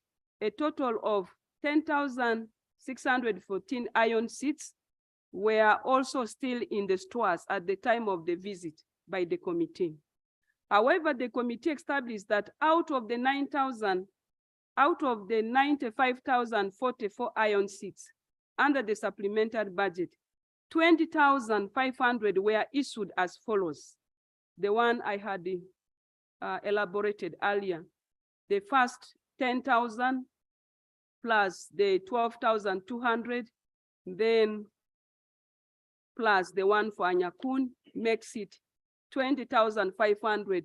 Actually, that is the number of iron seats missing from the provisions of the supplementary budget. Suppliers of the iron seats, the details are here. Members can read. Given this background, the balance in stores under the supplementary budget should be 74,544 iron seats against the 71,144 that the store claimed was the balance under the supplementary budget. The committee observes that this finding leaves a difference of 3,400 iron seats which are unaccounted for. The committee thus found out that the 10,000 iron seats which were used for the loans, which OPM claimed were not part of the supplementary, were in fact part of the supplementary budget. This is because the 10,614 iron seats from the regular budget were plain and not distributed up to the time we visited the stores. The committee established that there were variants in the number of iron seats reported by the various stakeholders as per the records provided. A total of 95,044 pieces of iron seats were procured against the agreed 100,000 iron seats. Balance of the iron seats, we have a table there. It was further established that Karamoja sub-region has a total of 534 gazetted parishes, but only 477 were considered to benefit from the iron seats, leaving out 57 parishes. The committee received complaints from the leaders and community members of the 57 excluded parishes on the need to consider them because they are either directly or indirectly affected. The justifications for excluding the 57 parishes from the community empowerment program were not provided. The committee established that the balance of iron seats in the opium stores varies from the information provided earlier by the Prime Minister as illustrated in the table 13. The targeted number of 95,044 pieces of iron seats surpassed the 86,814 that should have sufficiently covered the 3,339 beneficiaries following the selection of 7 people per parish from 477 parishes, implying that either more people will have benefited from the distribution or the beneficiaries will have received more than 26 pieces of iron seats each. The committee established that the price of iron seats were based on the quotations from the 2 pre-qualified suppliers as per the specifications of OPM following technical specifications. The committee observes that the price of 76,137 per iron seat per pre-painted and branded seems to be on higher side. Recommendations. OPM should streamline, strengthen, and enforce guidelines aimed at providing controls and set up digital inventory management systems at its stores. In the short run, the OPM stores at Namamve should operate a regionalized ledger system to avoid a mix-up of records on the affirmative action departments. Mr. Auye Abdallah, the Chief Administrative Officer, Nakapriprit District, should be held accountable for his role in the diversion and distribution of the 5,000 iron seats in Nakapriprit, contrary to the supplementary budget guidelines. OPM should exercise budgetary discipline over the affirmative action programs to ensure that programs benefit the intended regions. OPM should label or tag all items according to the respective affirmative action programs, named to avert diversion, and an audit be carried out on the pricing of the iron seats procured by Office of the Prime Minister. The committee observed that the capacity of the OPM store at Namamve is constrained due to inadequate space. Both food and non-food items procured and donated to OPM for distribution are stored together in a congested manner and with no compartments. The committee was concerned about the security of the OPM store, which is loosely guarded. The perimeter wall at the facility is partially constructed with no gate, which renders it insecure. Furthermore, the committee established that the land on which the OPM store sits is 4 acres but underdeveloped. and its compound at the time of our visit was waterlogged and busy. The committee established that delayed dispatch of items from the opium stores to the respective regions for distribution usually affects timely implementation of affirmative action programs. For example, the iron seeds for Karamoja fairs procured in February 2022 were still in the stores at the time of the visit by the committee. The committee established that opium has a running tenants agreement that members can read. Recommendation: opium should fully develop the 4 acres of land at our store. Opium separates the storage of food and non-food items. Right, Honorable Speaker, allow me read one thing. The committee observed that the state of the rented structure was not befitting of its use. It was dilapidated, dusty, with a sinking floor, and the relief items were being eaten by rodents. Recommendation: opium should fully develop the 4-acre land to increase the storage capacity. Opium separates the storage of food and non-food items for self-storage. Opium should immediately plan to decentralize storage of items meant for each affirmative action department. Opium should reserve the store at Namambe for the central storage for the relief items under the Department of Disaster Preparedness and Management. The committee observes that individuals often make requests to affirmative action departments outside their regions. And as such, this deprives intended beneficiaries from those specific regions of support meant for them. The committee further observes that the receipt and use of iron seeds in places within or outside Karamoja and for purposes not in tandem with the original objective of empowering the reformed warriors through provision of shelter is unacceptable. Procurement, process, and distribution of goats. Goats supplied under the Community Empowerment Program. The committee was informed that in the procurement of goats, OPM followed the Public Procurement and Disposal of Assets guidelines. Accordingly, OPM sought guidance from NABIM Zonal Agriculture Research Institute. We have that details attached in Annex 32.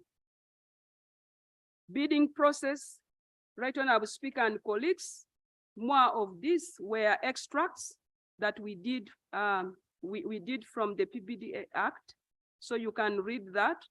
Specifications of the contracts. Allow me read this.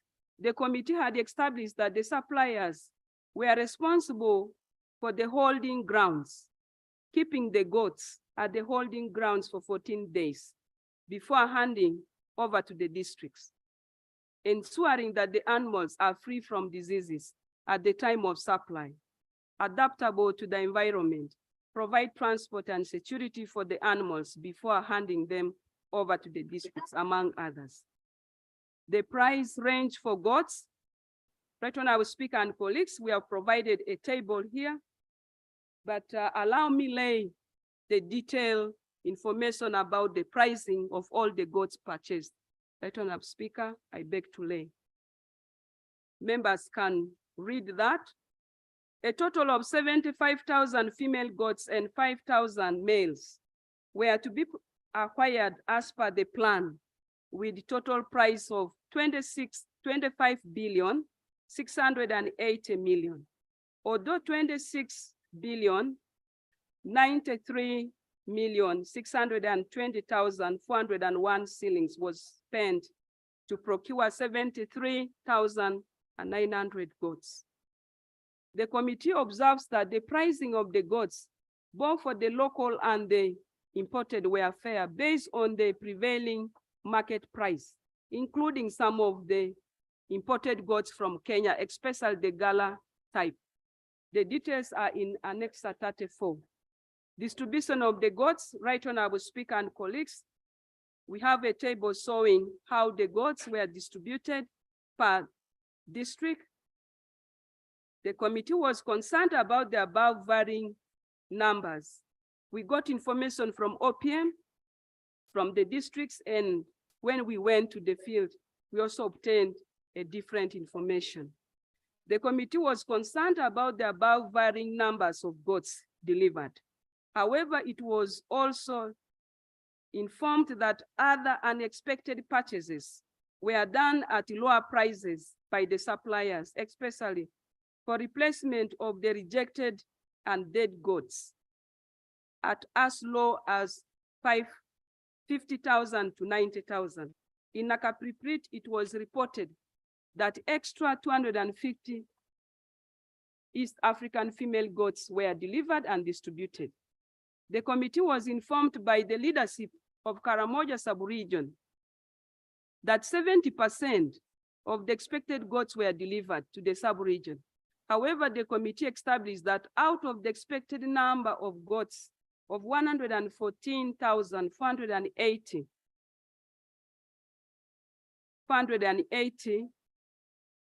only 73,965 were supplied, representing 65%. Therefore, the 35% of the expected supply has not been delivered. Some beneficiaries received only 16 goats. Some have not received any goat at all, and others partially received. The committee was informed by OPM that the money meant for this procurement was completely utilized. The committee attributes the distortions in the numbers of goats supplied to the inconsistencies at the time of delivery of the goats and replacement, because there was no recording. There were no recordings about the replacements in most districts. Therefore, the committee has recognized the 65% delivery, though there was high death rate. This is close to the 70% stated by the local leaders of Karamoja sub-region when they appeared before the committee. They also raised concern on the balance of the 30% undelivered, which actually to the committee is 35%. The leaders were explicit that the balance will be delivered, but at an appropriate time when the security and the farming situation significantly improve. Recommendation: the Office of the Prime Minister and the district local governments will improve the record management system for its programs with immediate effect. Governments will provide necessary support to ensure that the remaining 35% of goats to be given to the intended beneficiaries under the community empowerment program are given at an appropriate time. Holding grounds. The committee established that the suppliers of goats were expected to make provisions for holding grounds in every district of supply to keep goats for a period of 14 days before handing them over. However, most districts reported non-adherence to this requirement by the suppliers, as most of them resorted to makeshift grounds or military barracks to hold animals for some days, with exception of Kotido and Amudat. Accordingly, some suppliers distributed goats directly to beneficiaries without holding them. For instance, Catalyst Investments Limited supplied goats to Abim district on 17th June 2022, as per the goods received note, and the beneficiary consent forms also indicate that the beneficiaries received the goats on that very day.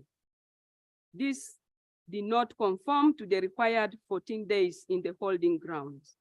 The committee further established that some district veterinary officers assessed, verified, and vaccinated the goats from the holding grounds of districts of origin. This include the DVOs of Abim, Napak, Moroto, and Karenga. And yet this was to be done in each of the receiving districts at the respective holding grounds. The committee also established that some of the holding grounds did not have the capacity to hold a large number of animals.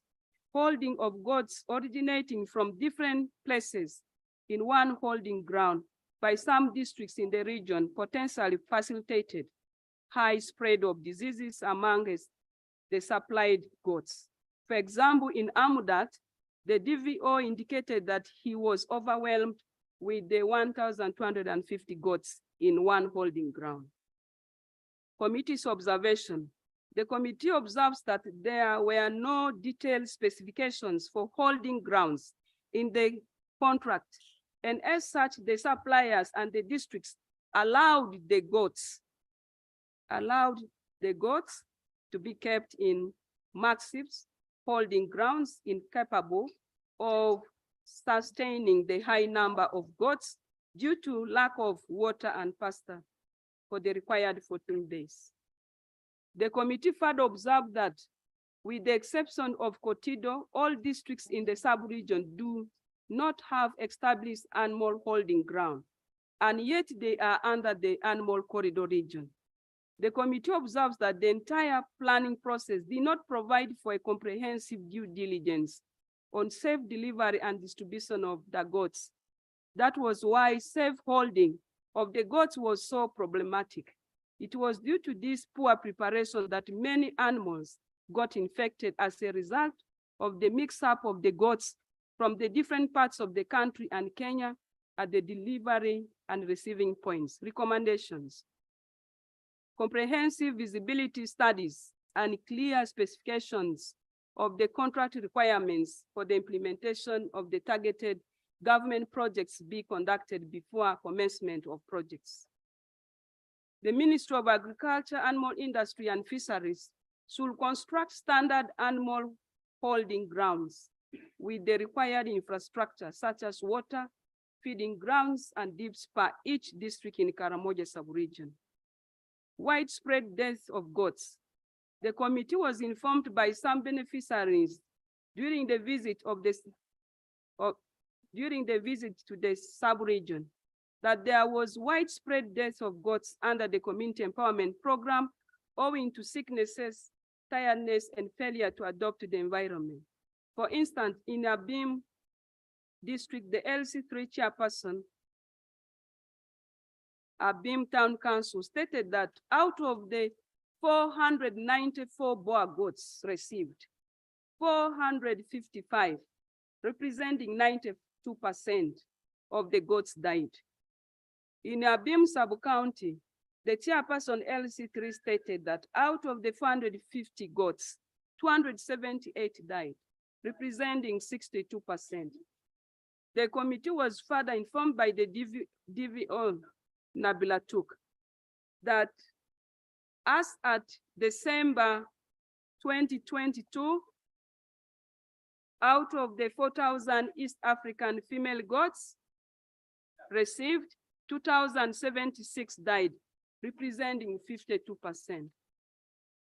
The committee also interviewed people in Nabila Tuk Town Council through random sampling from the beneficiaries who interfaced with the committee and established that 72% of the goats delivered had died. The details is provided for in the details are provided for in Annex 35. The committee was also informed by the Deputy RDC of NAPAC, Mr. Fadoza Ahmad, that 583 goats died between November and December 2022. However, the DVO informed the committee that NAPAC received the Moagala goats, which are performing well in the region as compared to the East African goats. The committee observed that some goats were sold and eaten by some beneficiaries, as well as raided by rustlers. The leaders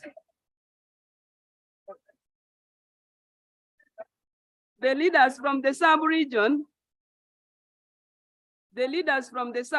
attributed this to the famine and insecurity situation in the region.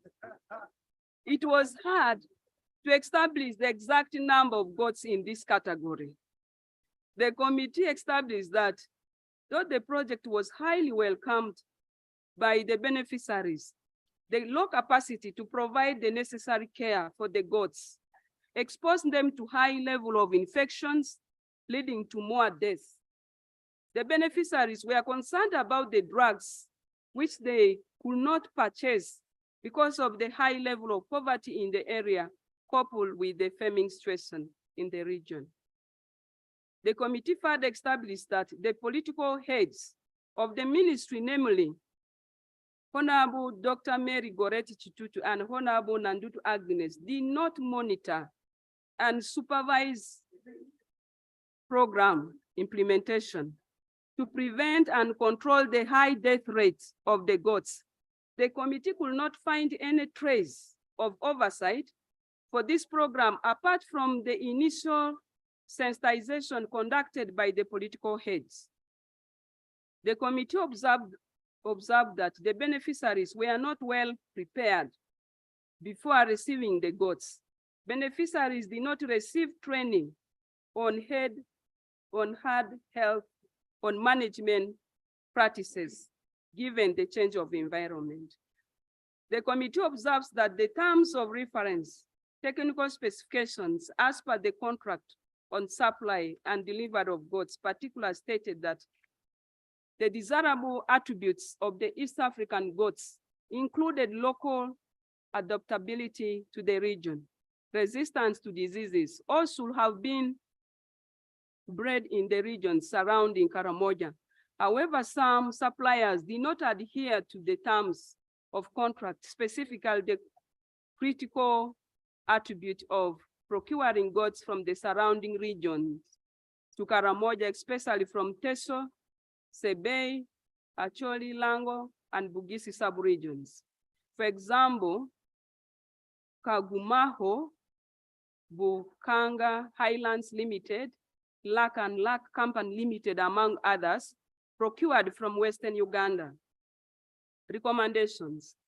The Ministry for Karamoja Affairs, the ministers, I repeat, the ministers for Karamoja Affairs, Honorable Dr. Mary Goretti Chitutu and Honorable Agnes Nandutu be held accountable for the failure in providing political leadership and oversight over this program. Government should always ensure adequate preparation of the beneficiaries, improve the security and famine situation in Karamoja sub-region before delivering the 35% of the goods for the purpose of averting the reoccurrence of sale or loss of the goods. The following officers from Abim District, Mr. Omugetun Charles, the Principal Assistant Secretary, Mr. Okengo Oscar Patton, the District Veterinary Officer, Ms. Akelo Janet, OPM Mobilizer, in Karenga District, Acting District Veterinary Officer, Kao Karenga District, be held liable for neglect of duty as provided for under Section 114 of the Penal Code Act, Cap 120, by failing to enforce adherence to the expected veterinary practices of verifying, vaccinating, and holding goats for 14 days before distribution. Now, Honorable, I can see still have 30 pages. You had moved quick and now you went word for word. Just, no, most of them are annexes. Yes, most are annexes. So on identification, just go on summary in 15 minutes to finish. Because members need to debate. Okay. Okay.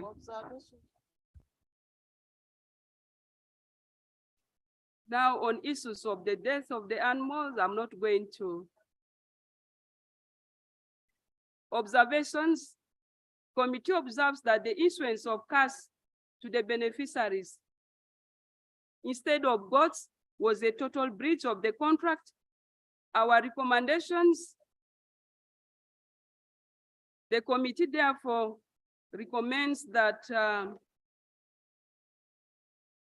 government holds any future contractual engagement with LAC and LAC Limited until case file number reference 04/22 is disposed.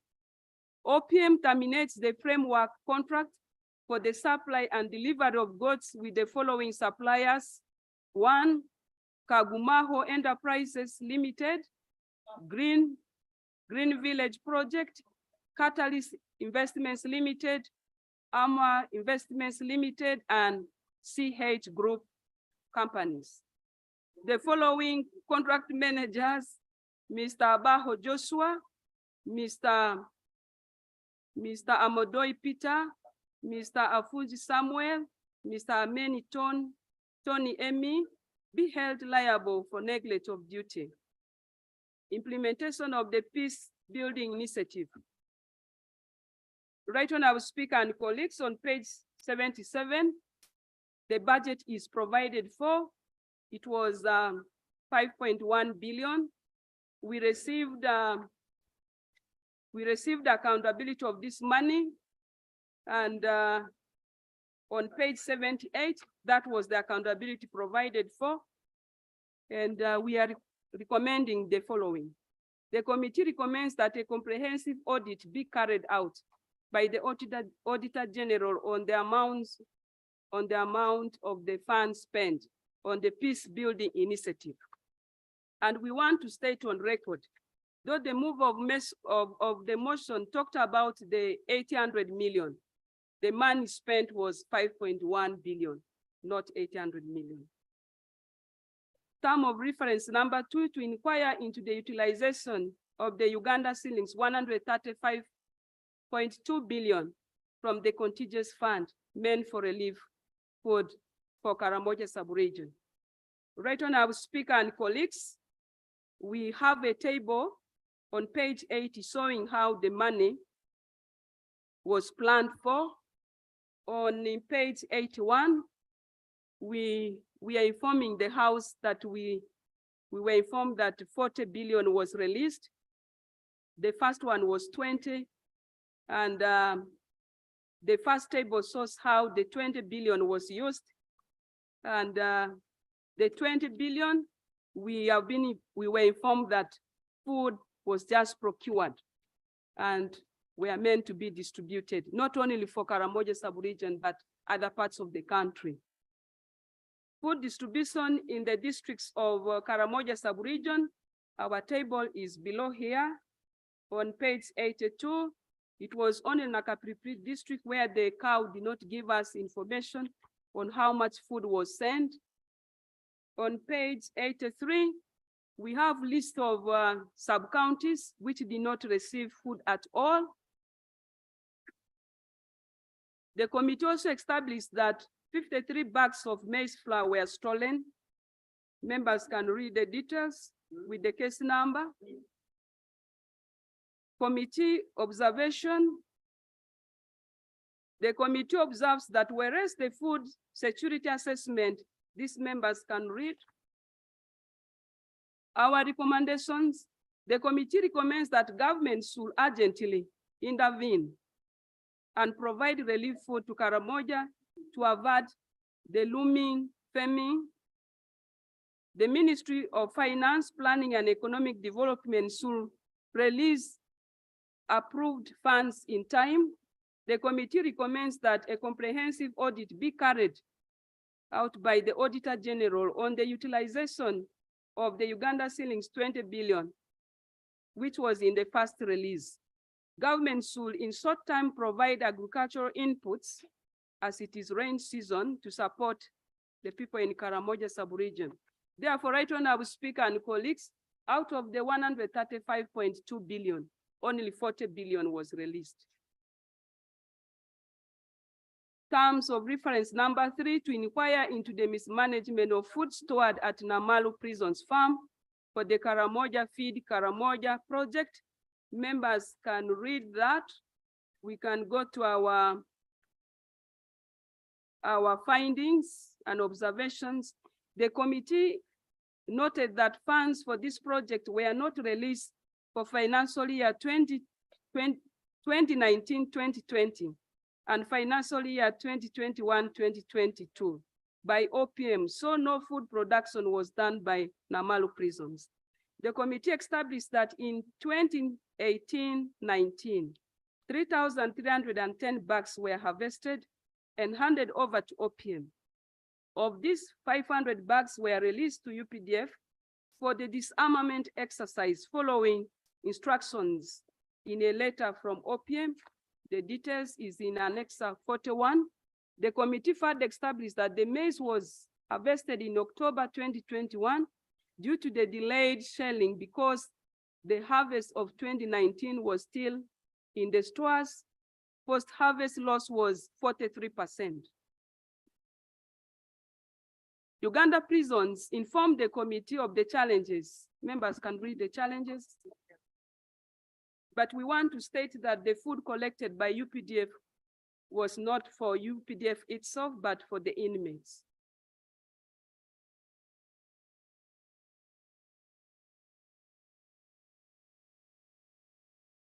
Committee observation on page 90. The committee observed that whereas food was produced by Namalu prisons as required and handed over to OPM, OPM has continuously delayed to pick the food, which affects store operations and quality of food distributed. Furthermore, OPM collected food from Namalu and distributed to people, stroke organizations that were not the intended recipients, hence leaving children in schools without food. The committee is therefore in agreement with the mover of the motion that OPM veered from the original purpose of the Karamoja Feed Karamoja project. The committee further observed that whereas the Minister for Karamoja Affairs indicated that the COVID-19 lockdown led to closure of schools as a justification for the non-distribution of the food, the committee observes that the actions of the OPM were at the time when the region was battling with acute famine and in dire need of food. The storage of food in Namalu prison store for over 16 months, even when the schools were open, and at the time of acute famine in the region was uncalled for. Recommendation, the committee recommends that the program Karamoja Feed Karamoja be limited to the intended purpose of feeding school children within the sub-region. The Minister for Karamoja Affairs be held accountable for holding the maize in stores for over a year at a time when children were in school and there was famine in the sub-region. Conclusion. The committee has established that the community empowerment program was mismanaged. The mismanagement of the program under the supplementary budget and poor implementation of other programs discussed was a total sabotage to government intervention to the most vulnerable sub-region. The programs had very good objectives of improving the general security situation and the livelihood of the people in Karamoja sub-region, which should have been embraced and supported by all stakeholders. Unfortunately, this was not the case for those who mismanaged it. Actions should be taken against those who mismanage the program, and more deliberate, strategic, and consistent interventions be provided to the sub-region in areas of general security and livelihoods. I beg to submit.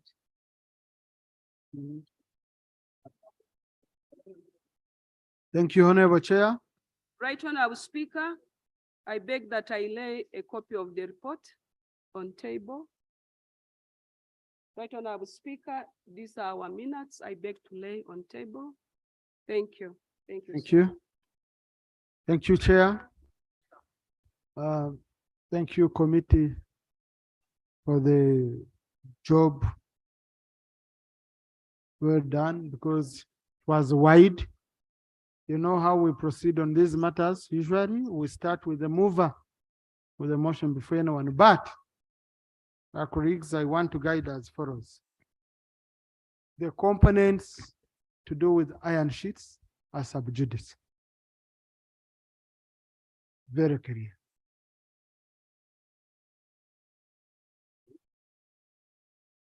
If you can remember, this investigation started, when we started this investigation, we didn't have anything that was sub judice at that time, but along the way, government took it up.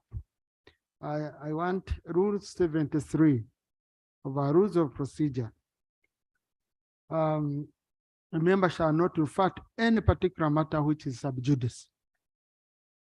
73.1. 73.2, a matter shall be considered sub judice if it refers to active criminal or civil proceedings.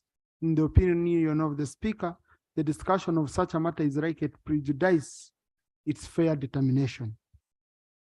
And of course, under 3A, criminal proceedings shall be deemed to be active when a charge has been made or summons to appear has been issued by court. Now, sub-rule 5 of Rule 73, the speaker shall make a ruling as to whether the matter is sub judice or not before debate or investigations can continue. In the process, we started when it was okay, but on the way, court and government took up the matter. So we could receive a debate, the report here. We could receive it because the rules talk of debate. So we could receive, we adopt the report so that it can be now used by any government agency. Because now, before adopting, it cannot be used by any agency. Cannot help the DPP, it cannot help CID, it cannot help Prime Minister also to address some of the administrative concerns, because some of the issues in here do not have to do with the criminal nature of things. But, for example, storing things on floors that are smelly, you know, you mix iron sheets with food, rodents are eating on food which you're going to be distributing to our people. You know, it's really bad. It's really bad. So, colleagues, I want to repeat. I'm going to open a debate, but the component of iron sheets, don't raise any matter to do with it. If you raise it, please, I will, number one, stop you, but number two, I will order that component, your submission. Yes, so I want us to move properly. Proceed, Honorable Number. Thank you, Right Honorable Speaker. Right Honorable Speaker, I see the dilemma we are in and I seek your guidance. Right Honorable Speaker, I wonder where we are going to draw the line between what is sub judice and what is not sub judice. Mr. Speaker, sir, you have advised us to adopt the report, which can be used by any organ of government. Mr. Speaker, how are we going to adopt a report we have not debated? Sections of which we have not debated. Two, Mr. Speaker, the very act of adopting a report, since the report has resolutions concerning the iron sheets, the very act of adopting it is, in my opinion, humble one, by the way. Also, part of the sub judice element, because it has resolutions affecting the matter before court substantially, Mr. Speaker. Mr. Speaker, I'm at pains also to the fact that Parliament, as an arm of government, as every other respected court, and it declared matters before us sub judice. But at what point does the judiciary also respect Parliament? Because a matter came up, Parliament took it up, and then all of a sudden, the executive got up, and then directives were issued, and we finally found ourselves now with something before us, while at the same time, government is in court. So, Mr. Speaker, at what time does the executive also respect Parliament to say that this matter is before Parliament, Parliament is handling this matter, let's wait for Parliament to dispose of this matter before we also take it on? At this moment in time, Mr. Speaker, I find myself at pain that I'm being advised to adopt a report, which I'm not going to discuss fully, Mr. Speaker, and I seek your guidance. Thank you. Well, Honorable Numbers, don't have pain. I know you have enough pain. You've not been feeling well. Don't add on the pain. These are public issues. Eh? Avoid, they shouldn't stress you that much. You see, honorable colleagues, that's how our roles are. The executive, these ministers, whom we are doing oversight on, whom we are recommending, whatever we are recommending, are appointed and they report to the head of the executive, who is the president. Now, there is no way at any time Parliament can say, Mr. President, don't take any action or don't take any steps towards supervising the people you appoint. We don't appoint these people. We don't. In fact, for us, we came in out of the outcry. That's how the honorable colleague are trying to address issues of the constituency. Now, what is very critical for the member, and I've had a wrong discussion with Honorable Rebuttal here, what the people of Karamoja needed was to see action being taken on these issues, addressing their concerns. But in the report, there are issues beyond what the government has addressed. There are questions, for example, the issue of goats. You might find the one of goats from the report I read might be worse than the one of iron sheets. The one of iron sheets, because some big people are involved. You know, when a dog bites a man, it doesn't make news. But when a man bites a dog, oh, it becomes it becomes reading. I remember the only one who did it and made very serious news was Honorable Wachon. He beat a dog and he came and said it here on the floor. So now, because of the nature of the people involved, the iron sheet saga came so big. But when you dig into the one of goats, according to this report, it's really worse. If you supply goats, 92% die. And it's in the records. Who was responsible? If there were supposed to be a holding ground so that you first vaccinate, you verify, you know, the goats you're releasing to the public are well treated, are fit, and they are going to fit in the conditions. And for you, you go, you distribute. If you were given money, if you were given a tender to supply goats, then you got a list of beneficiaries and you distributed money instead of the goats. There's a supplier who distributed money instead of the goats.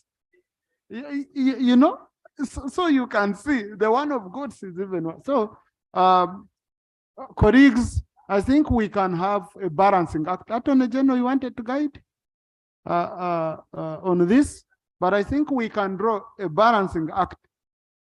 Attorney General, let me first go, Attorney General.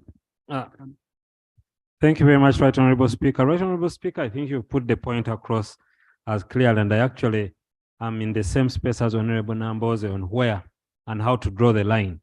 And Right Honorable Speaker, under Rule 73.5, it is your decision on what is sub judice and to what extent, and therefore you need to guide the debate to ensure it does not extend past the remit of what is sub judice. Obviously, Right Honorable Speaker, that these are the, like you said, these are the workings of government where we are in it together. The executive, parliament, and judiciary are in this transaction together. The actions of government are checked by parliament, and parliament is checked by the judiciary, and that is how it works.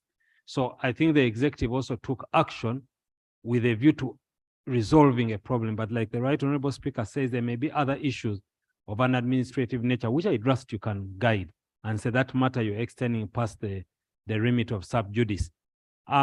Obviously, this. No, I called that Attorney General. Let him first finish addressing why I called him. Please, I'm the one who called the Attorney General. He didn't stand up on his own volition. So, Right Honorable Speaker, I think here now it is your use of Rule 73.5, which will determine how we'll continue with this debate. I beg to submit. Because you see, Honorable Nambo's point is very valid. And the practice has always been here that when we face a matter of this nature, okay, after presenting, we don't adopt until that matter has been concluded in court. Because it now becomes difficult also to adopt a sub judice matter, okay? But now we want to see whether we can adopt parts of the report. We save parts of the report, which is the GOTS, which are not part of litigation, or we defer the whole report without debating it. Okay? Yes. Honorable Sir, go ahead then, Honorable. Mr. Speaker. Right, Honorable Speaker. Colleagues, we have to be cautious on this. It's not about what you feel, it's what the law says. And I want us to remain within the limits of the law. Honorable Cicero, go ahead. Right, Honorable Speaker, I'm rising under Rule 114, where the rule requires that ministers must attend parliamentary sittings. We have talked about this before, Right Honorable Speaker, and today we are dealing with a very interesting subject which the whole country is interested in. What I'm seeing on the other side, the front bench, the people affected are only maybe one or two. The rest of the people who are our colleagues, who should have been here to listen firsthand from the chair of the committee, they are not here. So, Right Honorable Speaker, decisions were taken earlier that when we are discussing certain things that affect this country, ministers must be there to help us in the implementation. We are now discussing matters that affect our own colleagues, some of them in very high positions. Maybe their being here could have helped us in guiding us how we are going to deal with the matter. Right Honorable Speaker, my own personal opinion, I haven't yet started my legal class. My own personal opinion would be not to offend the law and probably to listen to our Attorney General, who today is here in person. What do we do? Whatever statement we make here, will it have some legal implication? I think we need to be guided appropriately, because this is a very emotional matter. The country is waiting, and they're actually watching our lips. Now that the report has been read, what are they going to say? Because we are all potential eaters of the Karamoja INC. They are saying, well, maybe innocent because he was not given. And therefore, Right Honorable Speaker, we need to be guided by the Attorney General, and I'll plead with the House that whatever the Attorney General says, although in most cases we disagree with him, maybe for the sake of the law, we should agree with the guidance of the Attorney General so that we are guided as far as the law is concerned. Right Honorable Speaker, I'm seeking guidance on this matter. Thank you. Now, honorable colleagues, Rule 73, Sub-Rule 5. It is the Speaker to determine whether the matter is sub judice or not. I have determined that it is sub judice due to the parameters provided for under 73, which I've read for you. Especially, because I don't just use my discretion, I must also follow the rules. And I have told you 73, sub-rule 3, in determining whether a criminal or civil matter or civil proceeding is active, the following shall apply. Criminal proceedings shall be deemed to be active when a charge has been made or someone is to appear has been issued by court. Our colleagues have been charged. They are out on bail. So it's outright. Okay? Yeah. Before motion, it's good I pick 2-3 colleagues, then I can get a motion. I had allowed Honorable Guzuri, then Attorney General will give the final guidance. Oh, I will allow you, or the mover. I will allow you, Honorable. No, it's not a debate. We've not debating. We are not debating. We are only discussing on how to proceed. Mr. Speaker, we have listened to the report, and the matters raised in the report really border on the conduct of members of parliament as envisaged in Appendix F. To mention a few, they border on integrity, accountability, and honesty of some individuals who are members of this House. I'm also aware under Rule 55,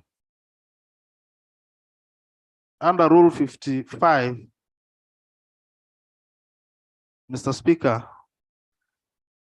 these members can make a statement before we either condemn or make a judgment against them for us to be fair.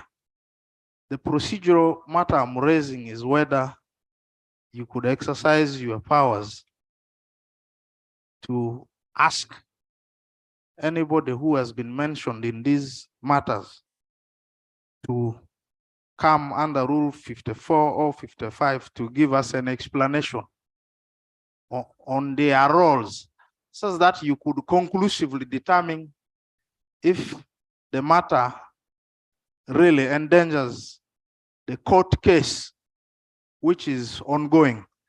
Because we're also aware some of the people mentioned in the report are not necessarily summoned or have an active court case. So based on that, you can then be able to make a ruling. This is just a request so that we are fair to those we intend to discuss. If that is not possible, Mr. Speaker, I would expect that we move under Rule 59, that you defer. I move under Rule 59 without motion, that you defer this matter until we are clear on how to proceed. That way we may be able to get time. Thank you. Honorable, we are clear on how to proceed. Maybe for you it's not clear. But I have ruled that it is sub judice. That's number one. So that's very clear. If anyone doubts my ruling, you can challenge it. The late right honorable, and I used it to say, and you know the repercussions. But number two, your proposal under Rule 55. Rule 55, number one, it is voluntary. Number two, a matter must not be controversial. And this is a controversial matter. So you cannot call members to make personal explanations on controversial matters. So the rules don't allow us. But these same members appeared before the committee for the sake of fair hearing, and their submissions are captured. So, colleagues, let me first allow Honorable Major Achia, who is the mover. Let me first allow the mover. Mr. Speaker, then I'll pick Honorable Fidro. And colleagues, first of all, I want to thank all Ugandans for actually being disgusted and annoyed with these little people who did a bad thing in the office of the Prime Minister. Honorable, don't debate. Yes, don't, I just want to make a statement. You're bordering, Mr. Speaker. you're bordering onto sub-judice matters. Okay. Yeah. Mr. Speaker, I thought you have gathered us very well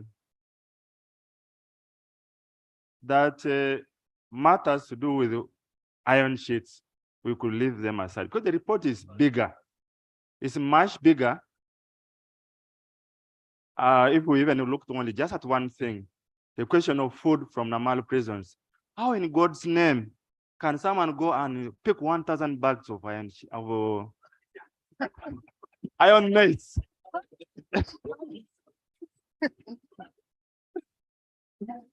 You see, Mr. Speaker, you see how difficult this debate without mentioning iron sheets. Take 1,000 bags of maize. Now, Honorable, you see how it's going to be difficult to debate Yeah. if we are now having iron maize. So, Mr. Speaker, maybe as a petitioner, we could spare ourselves with the issue of that one you have said sub judice. Let's focus on the question of the management and the delivery of goats. I have an example. My cousin, or a neighbor, was given these goats. These goats started dying. When she's about 4, he said maybe the problem is in the teeth. He went to brush them. He brushed and says, maybe I brush the tongue. In the process, this goat beat the boy the finger, and that finger has refused to cure. Yes, it's called Namerical. Joseph Namerical. The goats came on were rabid. They was terribly sick. And some people did not even eat them when they died, despite the famine and the problem which was there. Mr. Speaker, it's a sad story for our country. No, but Honorable, we've gone into a debate where we've reached. So what I've gotten your opinion on the matter. Yeah. Just let me consult other colleagues. And So then in my opinion, let's debate the rest of the report. And I don't know how I can accommodate my sister numbers, because we have to adopt the whole report in order for it to get report.